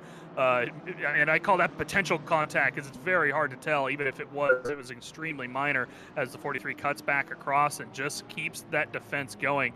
This 818 of Ryan Yee has got to be frustrated, but he knows that he can't make that desperate maneuver and get himself a penalty because he's only 5 seconds behind Martin Lawrence in the 404 at the moment. But if he gets himself even just a drive-through penalty, as we've talked about, there's a minute and 20, minute and 15 down the pit lane, just start to finish. And that's not even counting the fact that, as we saw with the 200 with Jonathan Stiebel, going down that pit lane for that long, even without having to stop, even if you're rolling at 30 miles an hour, 50 kph, your tires will lose 1.5 pounds of pressure, and it takes so long to get those back up to pressure and get your pace back going and get into that rhythm again.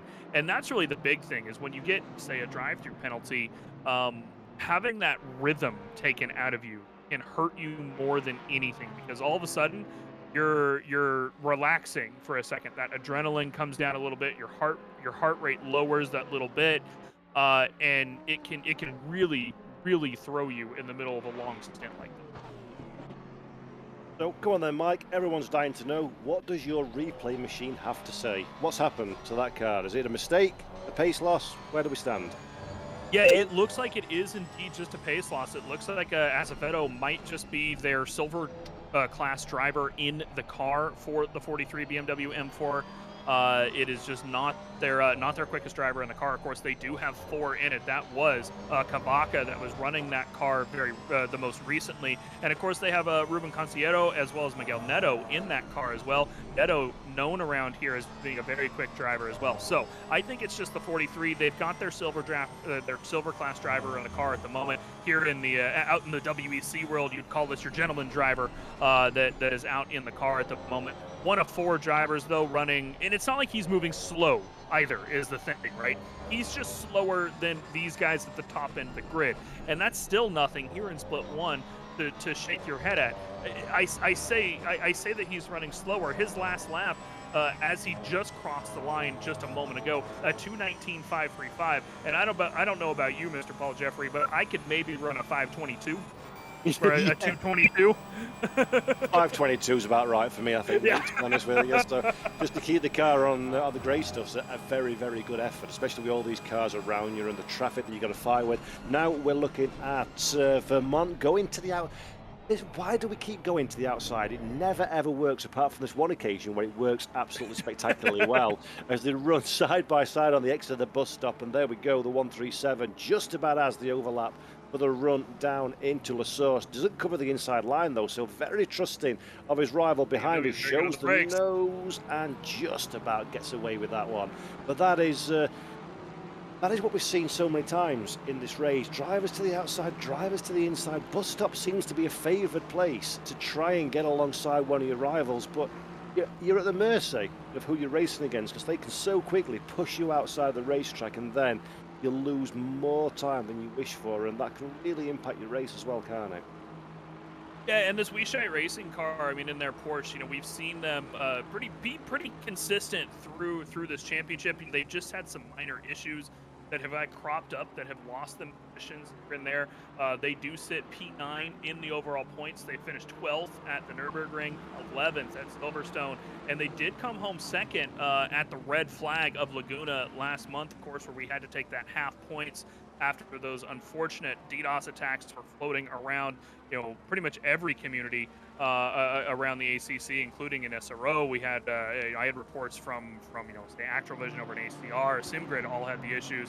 Unfortunately, Laguna was a victim of that last month. We only got to run half of that 8-hour race and award half points for it. But that 972 did do very well at Laguna. Of course, the Porsche expected to do very well at Laguna. Them and the 992, of course, the Yasi UCOG 992 machine, coming home in P1 very expectedly in that one as well. And it's something that isn't too surprising to see these Porsches up at the top end of the field at Laguna. But here at Spa, seems to be struggling just a touch. But the Weishite Racing Machine making up positions. They are moving back up the field. P20 overall now. That puts them around the P12 mark, if I'm not mistaken, in pro class.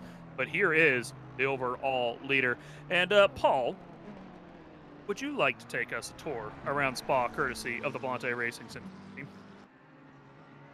I most certainly would. So let's have a go. This is a lap of the Spa-Francorchamps circuit, 4.352 miles. Bus stop chicane, one of the slowest bus stop there. La Source hairpin, one of the slowest corners on the track. It's critical to get the speed out of this corner for the run as we start going uphill into the Eau Rouge Rayon complex, one of the most famous sections of corner anywhere in world motorsport. The car will get light in the middle of the corner. You'll use the curb on corner exit as well, as much as you dare, to keep the car nicely balanced for the run down the Camel Straight. This is a flat out section of corner. 85% of this lap is used at full throttle as well as we run down into Le Combe, one of the best passing opportunities on the entire lap. It's a right and then a left. Use the curbs, keep the car balanced on the throttle, on the steering as well, for a good run through Malmedy, the second part of the corner, for a very short run down into Bruxelles. The track falls away from you at Bruxelles, so you've got to be cautious on the brakes. Keep the car nice and tight to the apex. Allow it to drift out in the middle of the corner, but snap it back to the inside of the corner for a short run down into No Name, also known as Speakers. Use the curb on the outside as well to get the maximum run down into Pouhon. Pouhon, one of the most dramatic corners of the lap. Drop the car down 2 gears. Keep it tight on corner entry, allow it to run to the full width of the circuit so you can get the maximum run. Open your steering as early as you possibly can as we start to charge down into Fania. Now the Fania chicane, another one of those corners where you can carry great speed in, but it tightens up on corner exit. You've got to be incredibly cautious not to run out onto the gravel too far on corner exit before we come through Campus and into Stavolo. These two corners are, quite frankly, critical to a good lap time here at Spa-Francorchamps. Riley doing a good job picking his line through the turn, and now you're hard on the gas through the curve of Paul Freya into Blanchimont, the fastest corner here at Spa-Francorchamps. If your car's set up well, you can carry all the speed through pretty much foot flat to the floor. Don't catch the curb on the inside because that will unstable the car as we run down into the bus stop chicane. This has been reprofiled many times over the history of Spa-Francorchamps, but we've run this configuration now since 2007 as we use the curves liberally on the corner exit as well for the shortest run to the line, and that is Spa-Francorchamps, one of the finest racetracks in Europe, if not the world.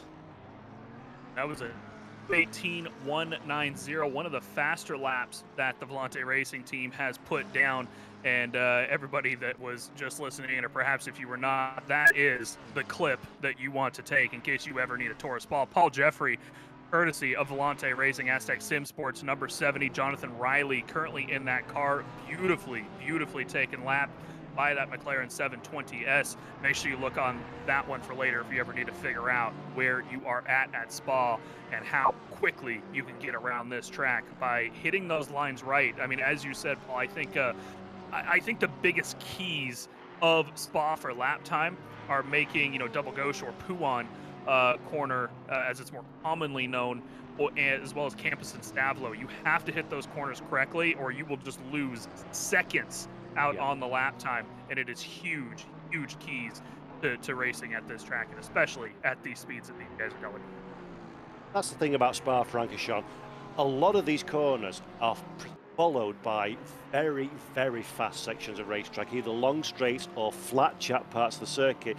So it's almost anybody who's new to racing at Spa or sort of wants to unlock that lap time, kind of forget about late braking, forget about corner entry.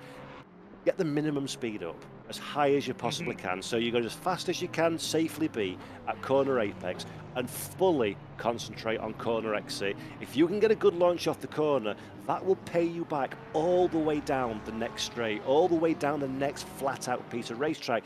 If you go, for argument's sake, 1/10 of a second later on the brakes than I can, and you are 1.5 tenths faster to corner apex, you're going to be later on the throttle, later on loosening and straightening your steering. So that 1.5 tenths you've gained on me in corner entry, if I'm concentrating on exit, sacrificing the entry, I will take that 1.5 tenths back and then another tenth and another and another and another. And feasibly, by the time you get to the next big braking zone, 6-7 tenths of a second of mine, and that's free lap time. That's not stressing the tyres, that's not stressing the car, that's not driving on the limit. It is just maximising the fundamental, and that's corner exit, and that's the run out of the corner. And conversely, because I'm not pushing so hard on the brakes, I'm not pushing so hard to the apex, I'm also looking after my car better than you are as well. So I've got the lap time, and I'm being gentler on the machinery and the rubber.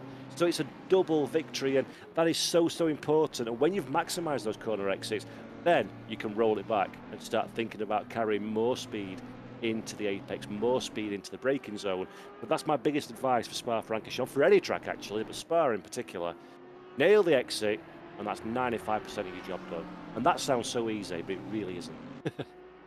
It's really not. And even in these GT3 cars that are, in comparison to a lot of cars that you can drive, easy to drive. Let's be honest. These GT3 cars, they have traction control, they have ABS, and they are just so easy to drive in comparison to, say, your LMP2 cars, your TCR cars, even your GT4 cars with their lack of downforce, right? These GT3 cars have just the great amount of downforce that makes it a little easy to drive. Now, of course, you'll notice as we go on board with these guys occasionally, or as you were talking about earlier with Ryan, I believe it was, Paul, the 404 just having a lack of grip through the middle of their stint with Merrick Vaughn's in the car. you can. Speaking of which, the 404 getting passed here finally by the 972. We're gonna catch just a bit of a replay of that before we get back to that point. Looks like that was into the bus stop chicane, and we're gonna have, unfortunately, a bit of a replay for you here, courtesy of ACC. Unfortunately, its replay feature mostly likes to work during during these long races like this. We'll see how much of this we can catch, but the scene will probably transition back, unfortunately, when we get it. But yeah, I mean, we've seen this multiple times now today, where it's just that run, like you said. You know, the 972 got a little bit coming out of Stavlo. We're still going to see it here, and he actually goes the inside this time. He went to the outside the last couple times we saw it. Dives down on the inside. The 404 says, you know what, you're the pro class car. I'm not fighting you for points. Let's go ahead and just let you slot back out. And now we're going to see if the Giga Chad Racing Team can go out and distance the 404 car and start catching up to the 95 of Linder. Because, of course, that is who he is chasing for points. And here's Yi still stuck behind this 43 car. I think he might finally be able to get past him, and he does. Finally, Adam Almedi, after the Combs chicane, he is finally going to get past, and he has now got fresh air coming into Bruxelles for the first time, and I can hear the sigh of relief from here on Ryan Yi's voice at this point, Paul. I mean, he has been stuck there for laps. Yeah, I mean, that was critical for Ryan Yi to make that move when he did. But I must say that was great driving from both of those drivers, because Yi did that frustrating thing where he kind of left the car inside but not for multiple corners, and that required both drivers to give enough racing room to each other. So great drive, great overtake from Ryan Yi, but at the same time, great composure from the 504 as well, to just give them the racing room he needed to get that overtaking manoeuvre signed, sealed and delivered, as we're looking now at Volland once again in 19th position, still involved in the big fight with Valerio in 18th position and Vervoort in 20th place. So these three been pretty much nose to tail, Mike, now for the last 4, 5, 6 laps. Great racing from all three of them, and that big old Bentley in pink and white behind still cannot find a way to get past the positions that he lost earlier in the race. No, yeah, he's still just kind of stuck there. But, you know, in the end, they've got, you know, just now under 17 hours to you know, make those positions up. So you can't get frustrated is the biggest thing. You know, you can't realize that you know, oh, I've got to get past it, I got to get past it now, which is why I can respect Ryan Yi's play so much over the past few laps, as we are seeing one of where he goes side by side out through the Combs and into Bruxelles all the way down, it looks like. And this is a corner where you can go side by side all the way through here into Puan. Little bit of a door tap there as the faster Bentley car is going to slot past Chamberlain. Chamberlain said, no, I'm getting past you now. There are blue flags. I've got the hole. Just puts his car in the way, and that big bad Bentley slots. Oh, that's not Chamberlain. Sorry, that is the other Bentley out on the track. That must be Grant Willamont, if I'm not mistaken. It is Grant Willamont. It is the turn one, or sorry, not the turn one car. That is the Blame Mike Jones car. Grant Willamont used to drive for turn one well back in the day. But yeah, this is the Joe McCauley, Martin Grady, and Grant Willamont Blame Mike Jones 18 Bentley. So maybe not quite as surprising to see the BMJ machine slot themselves out. Like that's exactly what you'd expect out of a car that also has a Joe McCauley in it. And you know, yeah, just making sure that he's not losing the lap time. He was given that hole, and he said, "All right, it's mine now. You messed up. I'm getting past." Brave, but also very, very opportunistic driving there from William Watson. Got the deal done. The number 18 did he, so 7th position. Again, starting to make up that time that he was losing a little bit earlier in the race. Seville in 8th position, just behind in the 200 machine. We've seen that one in more than its fair share of drama over the course of the last hour or so as well. We're riding on board now with Martin Loronek in the number 404, just ahead of us. His 10th position, the top 10 in the race as well, so that's going to be a big boost if the 404 can find its way past the number 10 we see in bus stop chicane. Once again, look at the different lines between these two cars as well, as McLaren versus a Porsche. The Porsche, as we know, has been A little bit dramatic to drive, shall we say, here at Spa-Francorchamps, but the 4:04, after its earlier dramas with Marek Vons behind the wheel, is starting to find some more lap time again. Great on the brakes as well as we go down into the La Source hairpin. That's very, very important to have a good braking capability if you want to find a way past the cars ahead. But that car, fresh tyres, new driver, full of fuel, seems to be behaving itself a little bit more, does the Connection Lost racing car. As I say that, goes heavily over the curbs up the top of the hill at Radion. There we go, up top of the hill at Radion. You know, sometimes when your brain just completely nuddle, it shuts down. It's a corner that I've seen and said and talked about so many times. It's like, well, what do you call it? It'll be a 5-second penalty still for the 527. So that'll be applied, Mike, I believe, the next time they make their pits. That's correct, yeah, and that penalty actually came in about 35 minutes ago from the stewards. Will Stephenson came in, dropped a piece of paper on the desk. It's actually for a second warning. Of course, per RCI rules, every second warning that you get does allot you a 5-second penalty for the Italia team.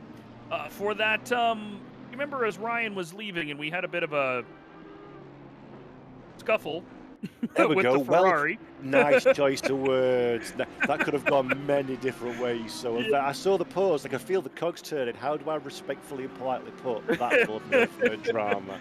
Well played, Mike. Yeah, well I think that was from that, if I'm not mistaken, because it was on lap 151 at turn 7, which is in the middle of the link home section. So likely they decided to allot two separate warnings for that long incident, and of course give them that 5-second penalty. Of course, the Italian team not necessarily had the best of races, and of course that one, well, I mean, hey, if you're going to get a speed penalty, generally you're going to find fault in yourself for that one at least. You know that you messed up. The stewards had to slap you around a little bit, give you a little naughty time in the pit lane, and then you can get back out and get back to it. And that's exactly what the Italian team will hopefully manage themselves. But before we get back into the racing here, I can see our broadcaster down here on the bottom side of the booth already standing up. He's looking at me going, I need tea or water or whatever he's deciding he wants to do. So we're actually going to go ahead, jump on board with the 349 car that is currently leading the Silver Class VRM Racing all the way up in P5 overall, absolutely dominating the Silver Class so far today. And in their McLaren 720S Shaw behind the wheel. Let's take a couple Spa with the Silver Class leaders.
Well, it's been a few laps with the silver class leaders. VRM Racing 349, McLaren 720S absolutely dominating the silver class. This is P2 in the silver class, trying to make their way up, but has been fighting traffic for about 2.5 hours, and unfortunately for them, not necessarily slower traffic either. Overall positions, pro class fights, they did manage to distance themselves from the 818 behind. Thankfully for the 43 car for them. Big break that the 43 car gave the 404, slowing up the 818 for quite a few laps. That's put 10 seconds behind. Max Wajna in the 972 GigaChad Racing team has not been able to distance the 404 after getting past him. However, they don't seem to be slowing each other up either. So the 404 just still kind of holding steady there, using the slipstream of the 972. They are now caught up to the back of the 95 Pace Hub car. That is going to be the fight of the moment, and unfortunate for the 404, that might slow them down a little bit if this turns into a bit of a scuffle between Pace Hub and the GigaChad Racing team. But in the end, these guys still on the middle step of the podium. Nothing to fight home or nothing to shout home about and be mad at. I'd be happy to be there even over all P11.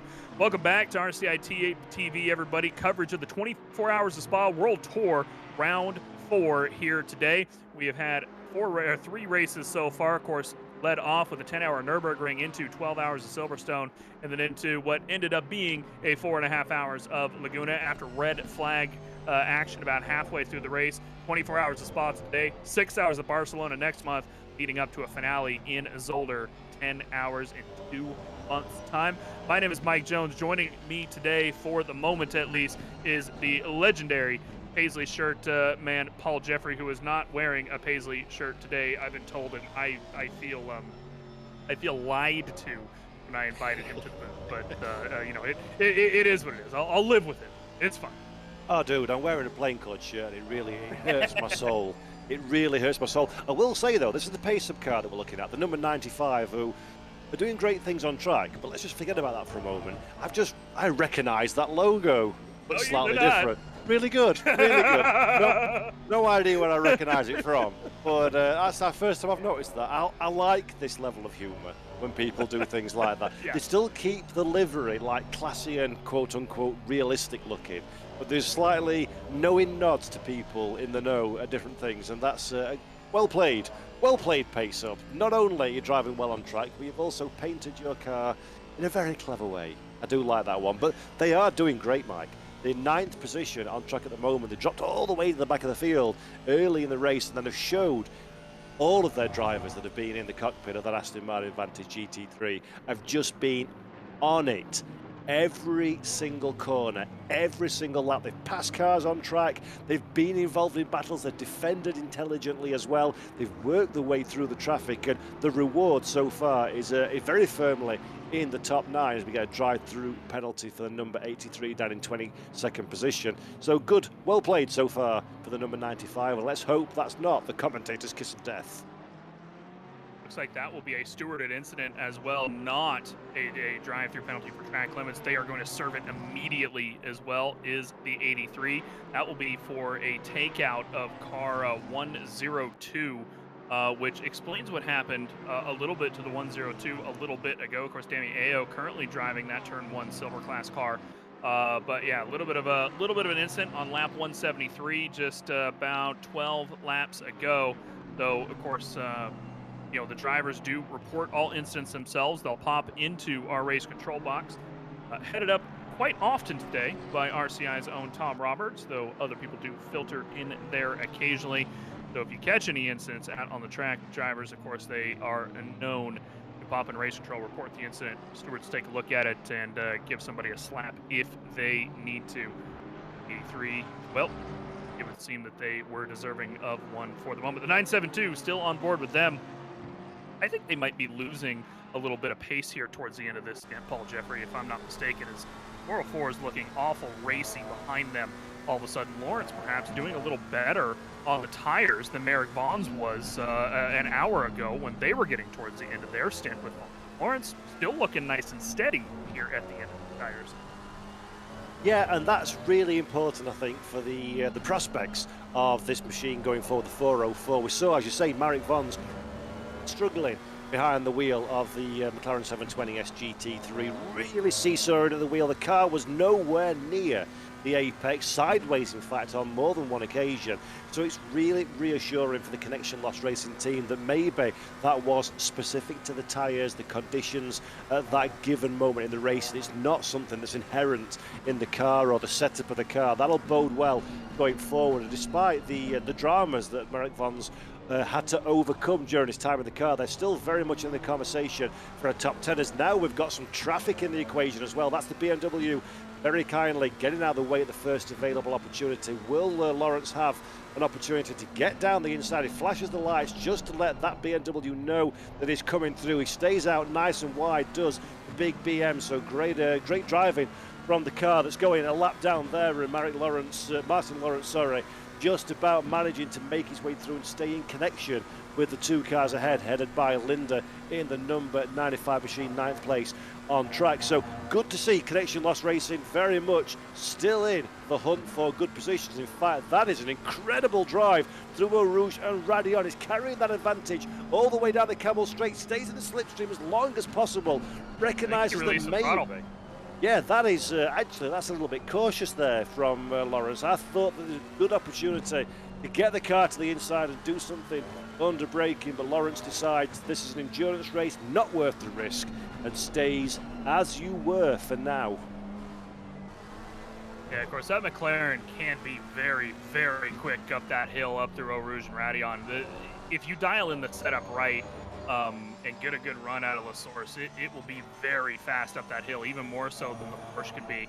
And that was really what it is. I think the 404, and this doesn't surprise me, by the way. I know you probably don't know the Connection Loss Racing guys as well as we do. One of our event managers, of course, Bart Macha, is part of that team and is their main strategist. Their main strategy in that Connection Loss team is patience. That is one of their biggest things that you will see Bart preach to his team all the time. Patience, patience, patience. They desperately try not to get desperate on moves like that. They realize that there's two pro cars ahead of them. They realize they've got 16 and a half hours left to go, and that's really what will bring them home and bring them consistency, and why they're people in the championship still. Oh, there's a big incident back behind. Is that the 102 again? I think the 102 being shoved off the track there once again.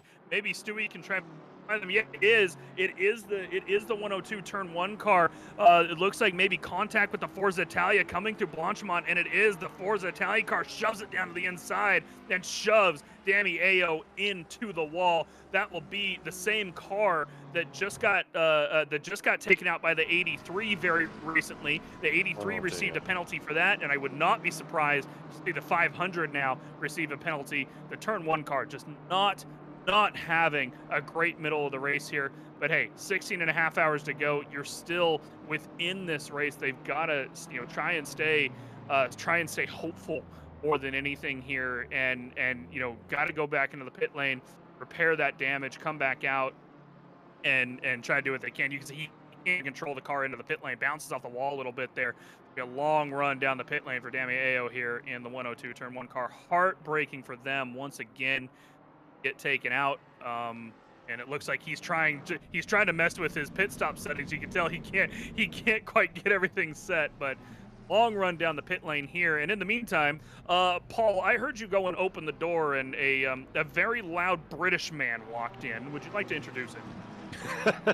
Us Britishers aren't loud. George Boothby joins us in the box. George, how are you doing? Hello, I'm doing great, thank you. Doing very, very good. You I'm glad guys to hear you're doing great after the race you guys have had with you. Yeah, it's interesting. I mean, we've got it all sort of planned out.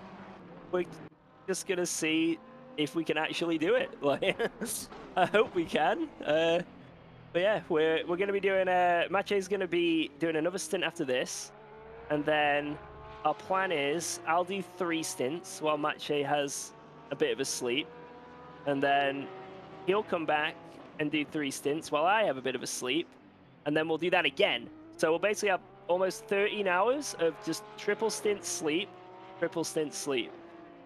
and then we'll come back and finish up the race. Yeah. It'll be a good nap, power nap. So I have one quick question for you before I pass you off to Paul. Yep. Because we obviously had a chat with Mache last week, who was not feeling so well. Status report? He's feeling good now. He's feeling very, very good. We were both actually a bit unwell this week. Mache, I think Mache, it was like, I think he had COVID or something. He was pretty ill at the start of this week, but he's feeling a lot better now. He's like feeling absolutely 100%, which is great. Yeah, that's great, because information I did not give to Paul, by the way. Last week, Malinowski messages us as we're starting the Super Bowl qualifying session. Paul says, "Hey, I'm very sick. I didn't realize qualifying was now because I'm spacing out and I've been sleeping all day." And then he comes in and pops off the fastest lap of the Super Bowl session. So, just the usual. Wait, George, I want to ask you. You've obviously just the two of you in the car today. What's the reasoning behind that? Is that a strategy? Is that something you think is going to give you an advantage, or why have you come today with 2 drivers for 24 hours? So we've done like just the 2 of us for this whole season so far, and we sort of jokingly said that we'd just both do the 24 hours together. And the closer it got to the time, I guess anyone we reached out to were just too scared to take the Porsche around Spa in a 24-hour race. And I don't blame them. And do you blame them? Yeah.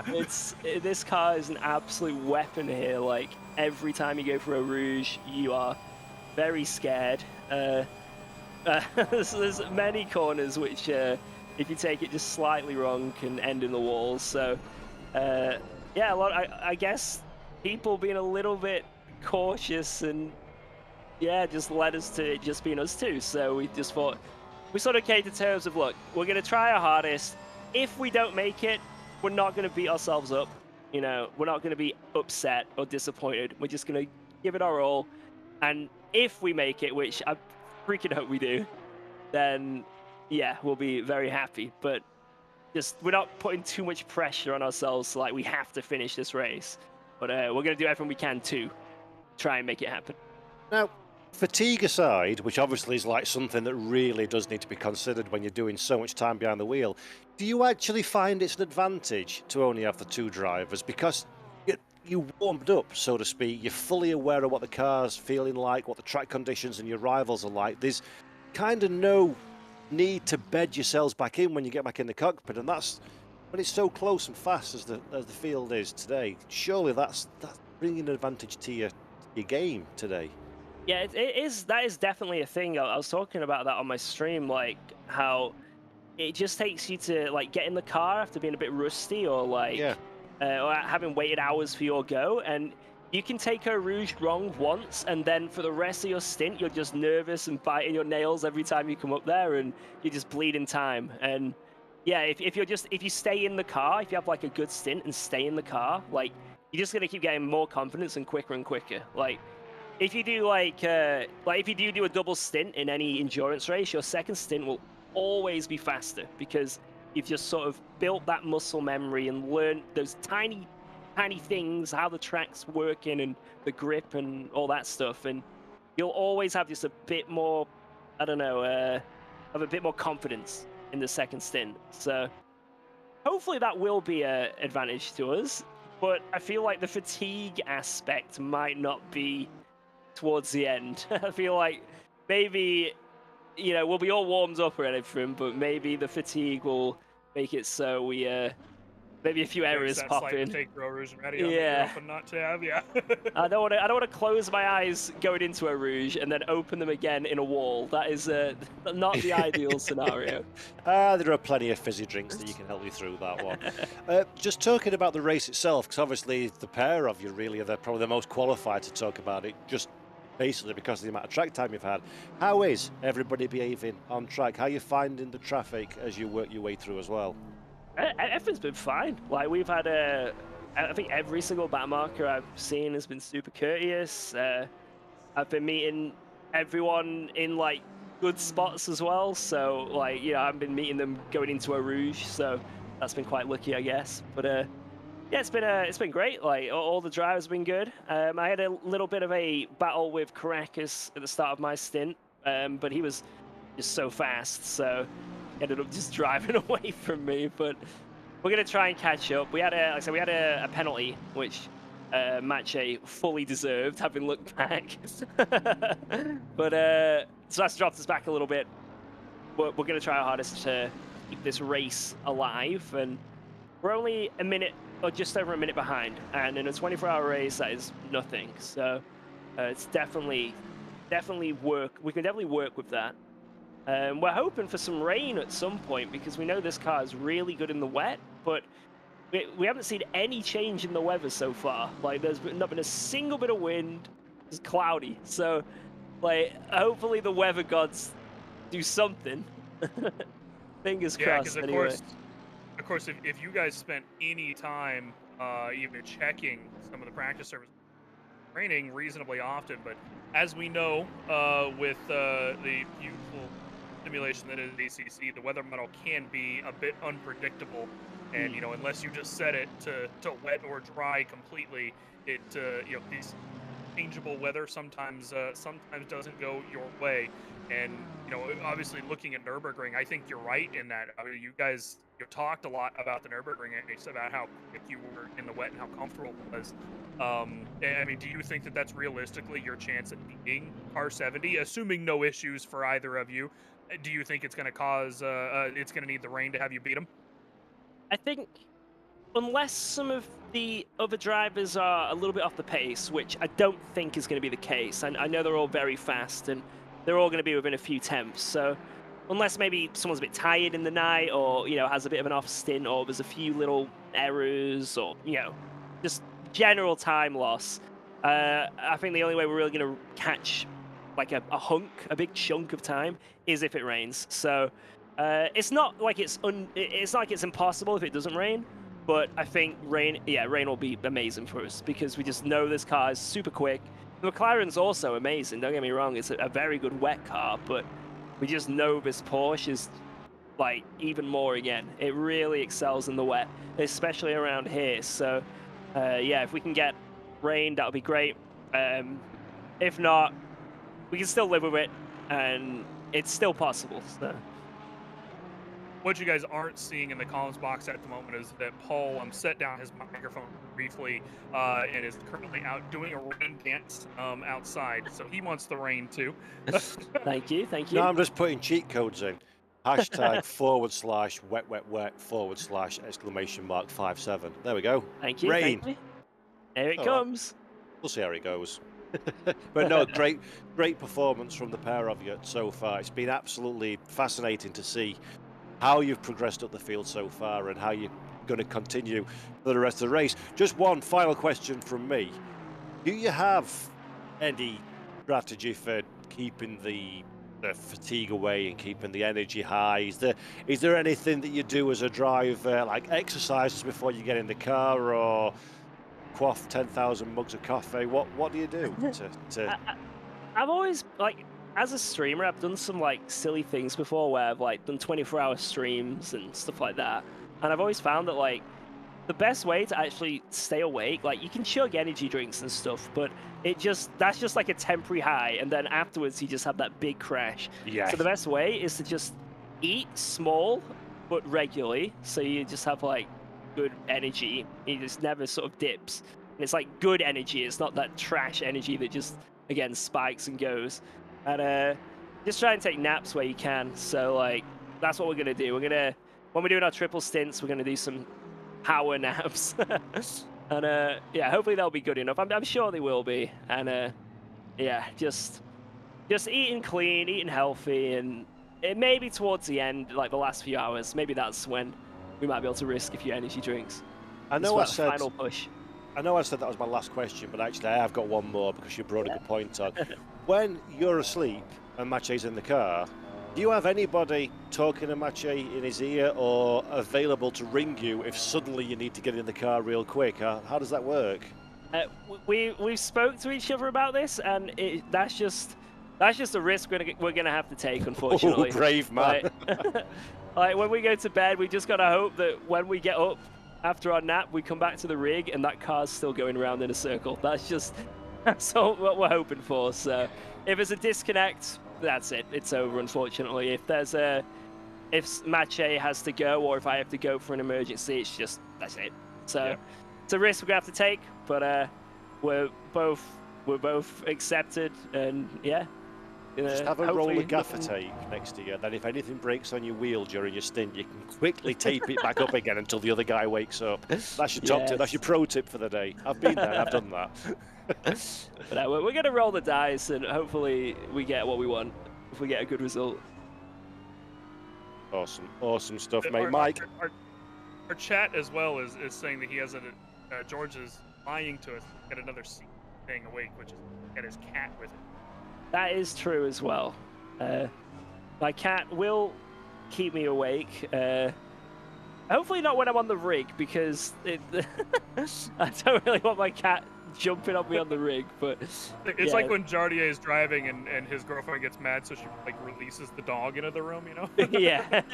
You see, that's bizarre to me, because my cat will eat anything, even if it's not food. So if I let it anywhere near my rig, I got the most expensive disaster in the world. So I don't know. Animal and wife, no zone is the man cave for sure. Well, George, we appreciate you stopping by, but I was very curious to talk to you guys. Obviously, you know, me, Jesse, and DJ talked to Malinowski briefly last week, but he was not feeling well, and so I was curious, you know, how you guys were doing for the race and what your plan was, because obviously, you know, you guys being in second was something very unusual for us to see for the championship. So, I think either way, you know, I mean, you guys had the plan down. You know what you're doing, and you know, hopefully at the very least, we'll see you on the podium at minimum 16 and a half hours from now. Yeah, fingers crossed. Fingers crossed. George, good luck for the rest of the race. Appreciate you stopping by. I'll let you get back to your stream and keeping Malinowski awake. No worries. Thanks, guys. Thanks, George. Take care. Bye-bye. Paul, we've been just kind of watching some of the battles throughout the mid-pack, kind of like we've been doing for most of the race here, because these battles still ongoing. This is Harley Chamberlain here, currently on the back end of one of the pro class cars, and as Stewie is pointing out to us at the moment in our comms chat, there might be some additional strategy coming through for the 992 and the 70 via pit stops. I don't know if I'll give that away with their strategy so far, but there might be some pit stop strategy that'll play there, which we'll have to take a look at in about 16 hours in the afternoon once the race is in. Here's the 501 in for their, I believe, scheduled pit stops, and we are seeing those start coming across here. 16 hours, 20 minutes to go. Scheduled pit stops underway. Battle still ongoing out on track. Thank you to everyone that's joining RCI TV for the coverage of the 24 Hours of Spa. My name is Mike Jones, Paul Jeffrey joining me in the box. We will have Jesse Lee and Ted Edwards popping in to relieve us here pretty soon, alongside broadcaster Kristen Stricker, Stewie behind the cameras at the moment. And a big shout out to all our sponsors and partners, of course, Race Department, partnered with Sim Racing GP. If you need any racing news, Paul Jeffrey can talk a lot about that, as he writes for them over at Race Department. Quite a bit of the articles you'll find there will come across from Paul Jeffrey, and we appreciate him as the 718 goes deep into Lake Holmes there. Misses the break a little bit and has to go to the runoff area. No contact though, so very good for them. Sim Racing GP, guys, if you want to do any more racing, because RCI doesn't do enough 5-6 days a week, however much we race now, it's a lot. Or if you want to go form a small league of your own, it's got some friends that you want to go do, it's not too expensive, jump on over to Sim Racing GP, and you can go kind of do some racing whenever you want to. There's hundreds of leagues over there. Great group of guys, and if you want to get faster at racing while you're doing it, you want to come and join Split 1 here at RCI for the next round of the Endurance Series. Driver 61 is where you're going to want to go for that. You can check down in the description, the affiliate link there. You get 25% off their Sim Racing Academy, which is honestly relatively cheap to begin with. It's about 10 to 15 a month, depending on what kind of currency you're using. You get multiple coaching sessions a month. It is really great. I've used it myself. A couple of our staff have, and it is actually very helpful. I actually had a lesson with Daniel Handover, who is one of their coaches over here, right here on this track at Spa. When I was doing a race at Spa last month, I picked up probably about 7/10 a lap, just helping me with braking. Really, really great for them. And of course, go check out AK Informatica if you need any PC parts or rigs. Great company with them. Of course, Ryan Gill and I work alongside them quite a bit. And Fanatec, well, you got your rig from AK Informatica, go pick up some Fanatec gear to put on that rig. You can check down for an affiliate link in the description down below as well. Helps us out, pay for the servers, pay for all these races, pay for our broadcasts that we put on for you guys multiple days a week. 992 in the pit lane. Paul George just said Malinowski's got one more stint in him before he goes down for a power nap. Riley's out in number 70, taking over the lead during that pit stop from the 992. So Malinowski, one more stint. He's on his out at the moment. Looks like about a half a lap down. Got time to gain. Yep, so this will be the... Ooh, very twitchy over the bump on cold tyres on pit exit from Maciej Malinowski. Let's have a look on board now. Anybody who's familiar with Spa-Francorchamps will know there's a few bumps here. The tyres are cold as well, yeah. Fresh boots, and that is a very nice catch from Maciej there to keep the car away from the barriers. That is exactly what this 992 does not need at this stage in the race. They don't want any dramas whatsoever. It is just a case, an endurance race amongst themselves to keep the car circulating on the racetrack. And Maciej Malinowski doing a great job there to keep the car on the racetrack. Schumacher in pit lane as well in third position in the 411 BMW. So Martin Schumacher will be handing over to one of his teammates, maybe. We'll find out in a few moments' time. He's back out on the racetrack again. Williams now in the 40 machine is in fourth position, just ahead of Moriera in the 349, sorry, who's also the leader of our silver class, fifth position overall. So a great run so far from the 349 to be so far up the order in the overall rankings, and also very firmly the race leader in our silver classification. Then in sixth position is the 747 that rounds out our top six. Joe McCauley in the seventh position, number 18 from Washington in 972 in eighth, Seville in ninth, and Linda having a great race still in the number 95 Aston Martin, holding on to 10th place, but only 9/10 of a second away from that 9th position. There we go. That is Jonathan Seville that we're looking at now in the number 200. They've been spicy today, Mike, and continue to having a solid run well inside the top 10. And I've just been informed we have now had our first retirement of the race. The 501 Audi that we've kept an eye on off and on through the race today has had to retire the car after a disconnect using DMH number 1 car with Stefan Johnson, Joel Barrio, Robin Pogdol, Estano Barrera, David Gilmunoz driving that car. They will have had to retire. They were not able to rejoin and get back into the Audi machine. And that will be our only retirement we've had here in 7 hours, 45 minutes. So not too bad. All of these cars still coming around, 27 cars still out on the track. And you wouldn't even think that there's only 27 cars on the track with how much action we've been seeing here today. But that will be our first retirement. Big shout out using DMH number 1. Gave it their best shot today. Unfortunately, will not finish the race. And well, maybe they'll get some extra sleep tonight. It's always one of those like things, Paul, where you go, yeah, we didn't finish this race, that sucks, but yeah, I get some sleep. Yep, sleep, beers, and food can never be underrated enough when it comes to these 24-hour races. But jokes aside, they'll be devastated about that one. There's a lot of preparation. We heard earlier in the broadcast, there's so much goes into preparing yourself for a race have 24 hours in length. Of course, then there's the work that you do out on the racetrack for 7 hours and change as well. For that to end in retirement is heartbreaking for the team. So my heart goes out to them, and great effort. I'm sure they'll come back stronger still the next round of the World Tour, the RCI World Tour that we're racing. This is round 4, of course. We're coming back to you again in Barcelona for the next race of the season. So hard lines, but I'm sure there's plenty of lessons learned. There's plenty of experience gained, and that will only make them stronger for the next time we're out on racetrack. So unfortunate there, but these things happen. And to be fair, one retirement after all this racing, that's not a bad strike rate at all. There's still plenty of cars out on track fighting tooth and nail for position, not least of which is this man in 11th place, still trying to find his way up into the top 10 overall, but second in class is the 404. Yeah, Yaroslav Roth now has taken over that connection loss racing car from Martin Lawrence, who of course did, I believe Lawrence did a single stint, if I'm not mistaken, because Vaughn's was in the car, and then Lawrence did an hour, though I'm sure Bart Masha will correct me here in a minute if that is untrue. Roth now gonna at least do one stint. Wouldn't be surprised to see him maybe do two as we're approaching that evening time, just crossed midnight out in the UK. And some of these UK drivers now kind of sorting themselves into those sleep schedules that you need to have for these 24-hour races, making sure that your guys that are up early in the morning are out, and your guys that are running the night stints are going to be here. Get ready to go. Likely be running doubles, triples through the evening is generally what we tend to see. I think, if I'm not mistaken, Roth and probably Bart Masha are taking the night stints for the 4 echelon this time around, as we sent Mons both in the car early. And yeah, like you said, Paul, I mean, second place, they're a second and a half behind Linder now, they've been kind of there for the most part for a while now.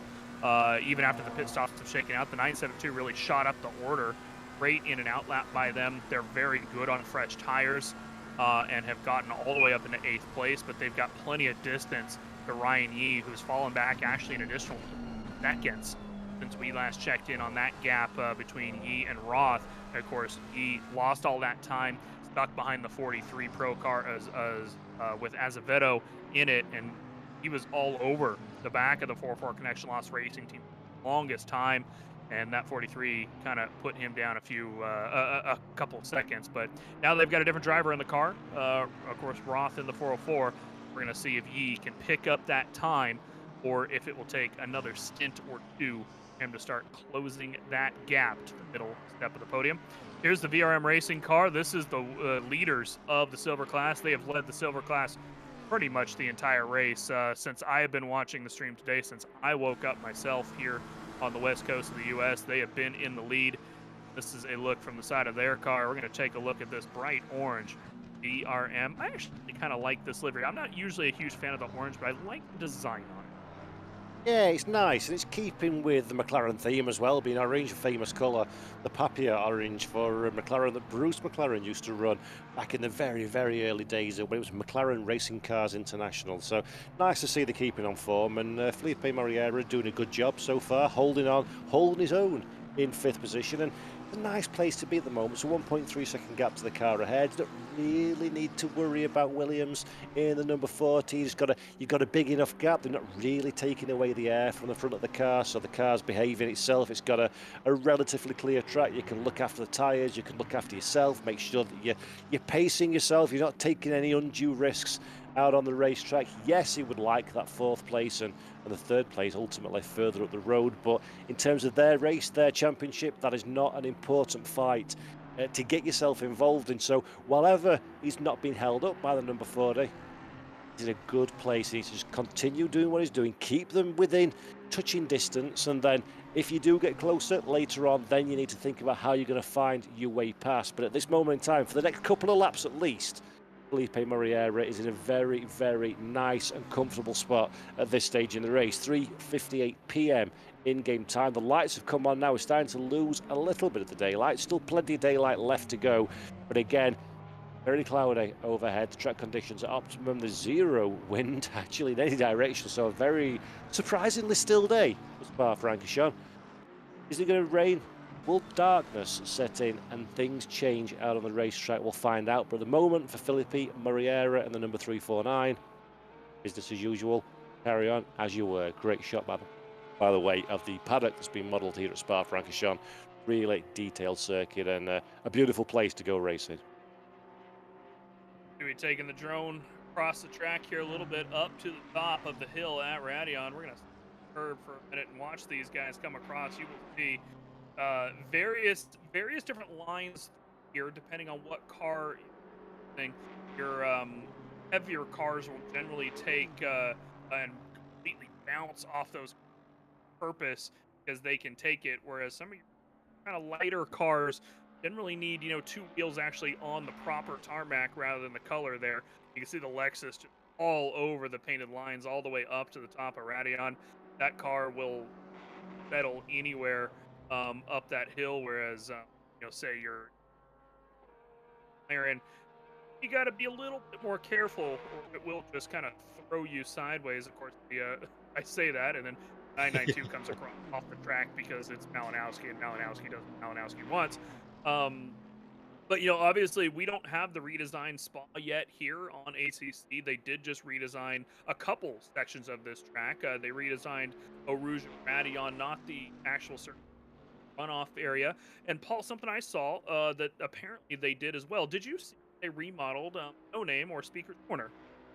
Yes, and they've actually, just to clarify, they've remodeled Eau Rouge as well. So it's a little bit tighter now than it is in this current version. Yes, so there's gravel, hip hip hooray, return to gravel.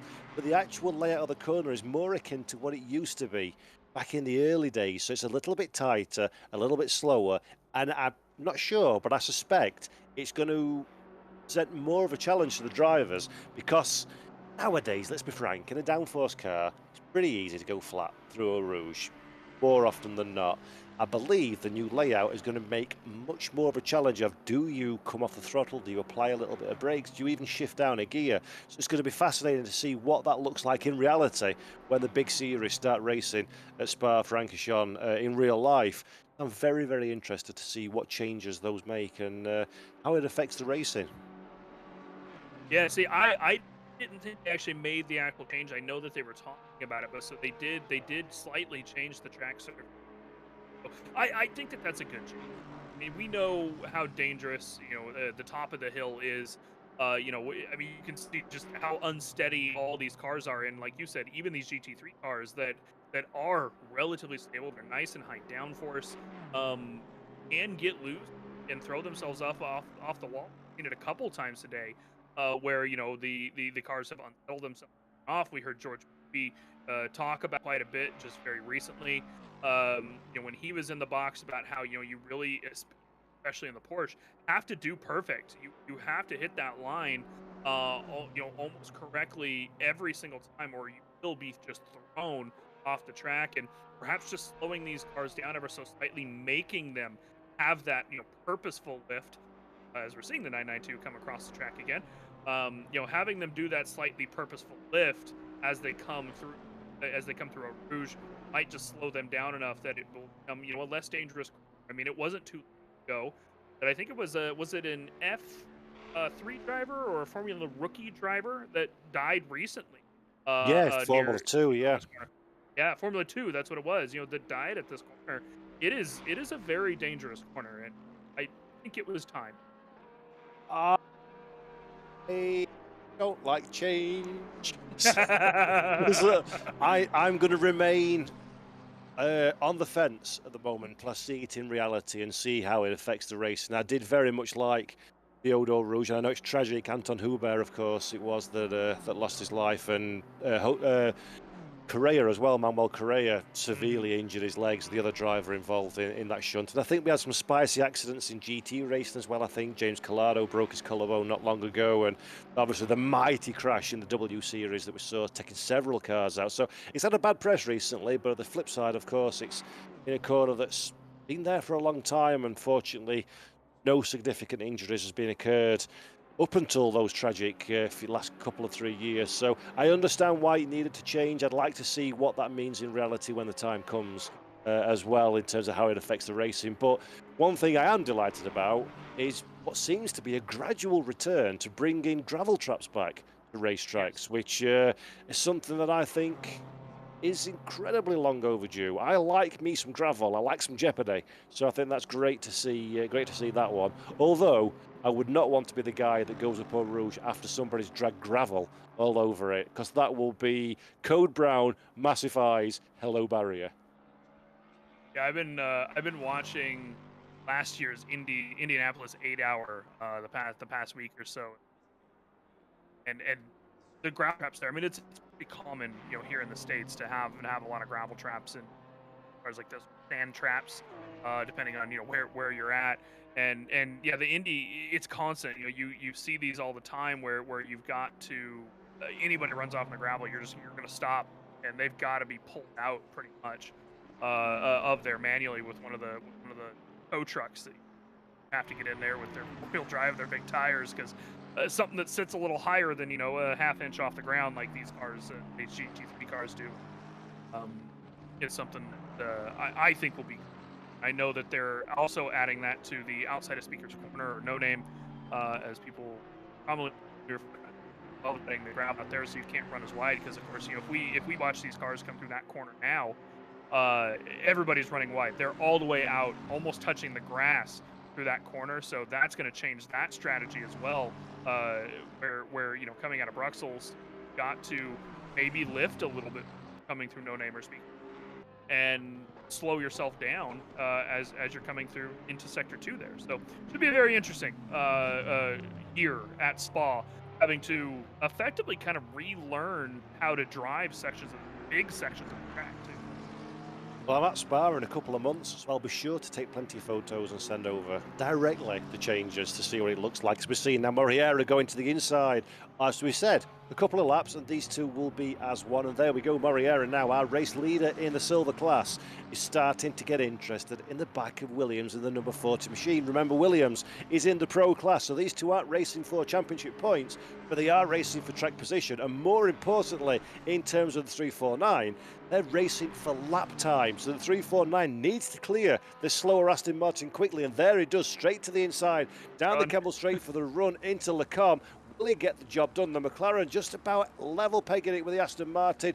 Will the Aston recognise the fact there's a car at the inside? No, he does not. A little kiss between the two of them. The Aston has to escape to the surface runoff area, but the McLaren does not want to give this one up as we run down into Brussels. This is a good overtaking opportunity.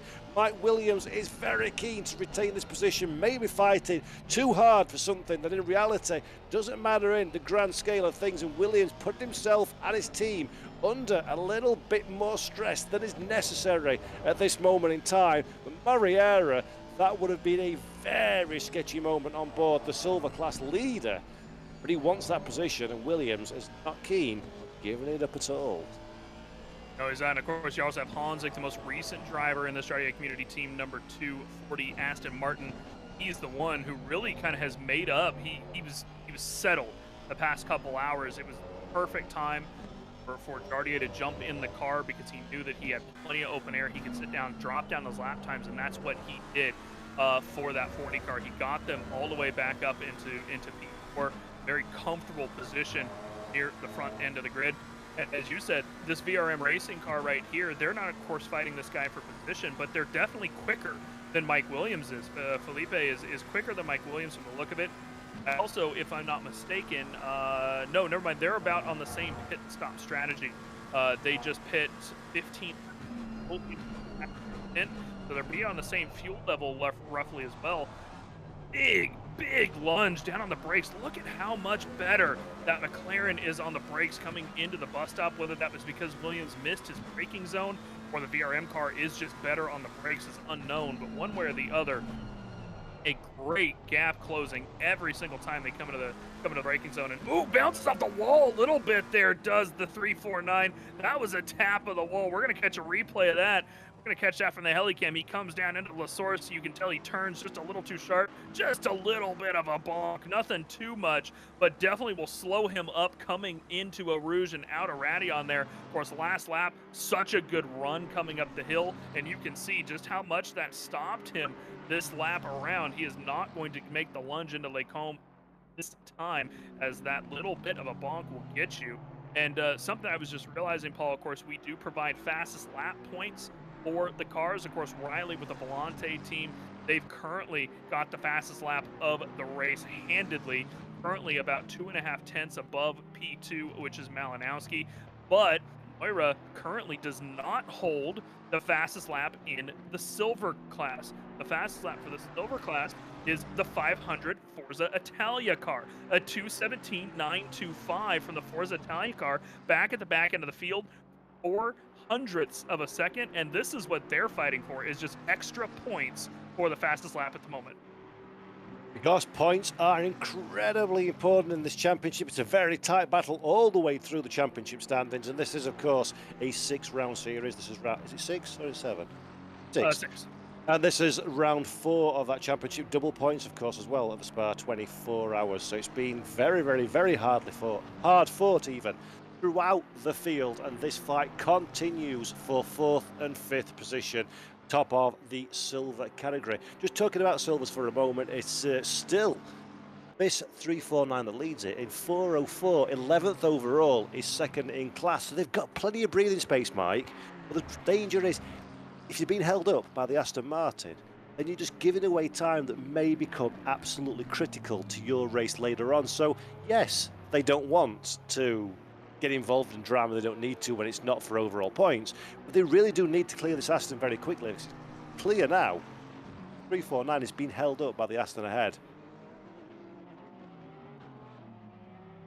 And here we go. We've got 16 hours to go. We're going to catch this one more time. Let's see if he can get the run up here, as we've got our replacements coming in the booth. I can already feel, I'd say around my neck is where I feel Jesse Lee's breath, but it's usually about my mid-back with how tall he is. So coming up, Radion at the top of the hill. Looks like the McLaren not going to get as much run this time around as well. So maybe he just got that touch of damage on the front end. Maybe he's a little bit more leery about getting that run up the top of the hill this time, and he's a little bit more patient. But Paul Jeffrey, well, I think that Ted Edwards is about ready for microphone as well, and it has been an absolute pleasure having you on the broadcast. If you end up bored in the morning, feel free to come on by.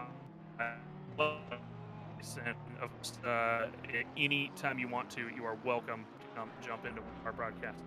Yep, seriously appreciate it, Mike. Thank you very much. It's been an absolute pleasure. And a big shout out to all of our drivers that have took part today. It's been great to see some fabulous racing up and down the field. A big shout out to the broadcast team, to the stewards team, to all of the commentators, our sponsors, and of course, most importantly, of everyone, a humongous shout out to everybody that's tuned in or will tune in later on this broadcast on RCI TV. It's always an honour and a pleasure to be sharing a commentary booth with your good selves and to be part of the RCI's continued success story. Some great racing, so do check out RCI. There's some great racing pretty much every minute of every day. So if you fancy going quickly or not quickly in GT3 cars and GT4 cars, then do go and check out my friends at RCI, because they're a great bunch of guys that host some fabulous racing events. So, yep, thanks very much, dude. Been an absolute pleasure, and I'm going to shut up now, go and find some food, and resist the temptation to have a drive to McDonald's for a dirty burger in the middle of the night. I might consider that as well. And of course, guys, if you want more Paul Jeffrey, you can check him out. He is the voice of Ferrari esports in the EU. He is one of the voices of the GT World SRO esports channel. You can check it out there. And more recently, in fact, Europe, he's doing a couple races with them. Just did Portimao. I believe you're out at another race next weekend. I believe he's just dropped a link to that in the channel. Go check him out as well. Go support Mr. Jeffrey anywhere he is at. And Paul, we will connect then. Legend. Thanks very much, man. And thank you very much, everybody. Good luck, Jesse and Ted. See you soon. We'll catch a little bit of an onboard here for just a quick moment as we do our final switchovers, guys. We're going to go on board. Let's go on board with the 40 and 349 battle here, just to keep an eye on this. We're going to go with the VRM Racing team, of course, the silver class leader. They've been dominating the entire race. George Riley, the Volante Racing team, dominating in the pro class. We'll return in just a couple minutes with Jesse Lee and Ted Edwards.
Hello, everybody. We'll be right back with you in vision and sound, moving to the third part of the broadcast for the RCI 24 of Spa. Follow the link in chat to part 3, and we'll see you on the other side of this break.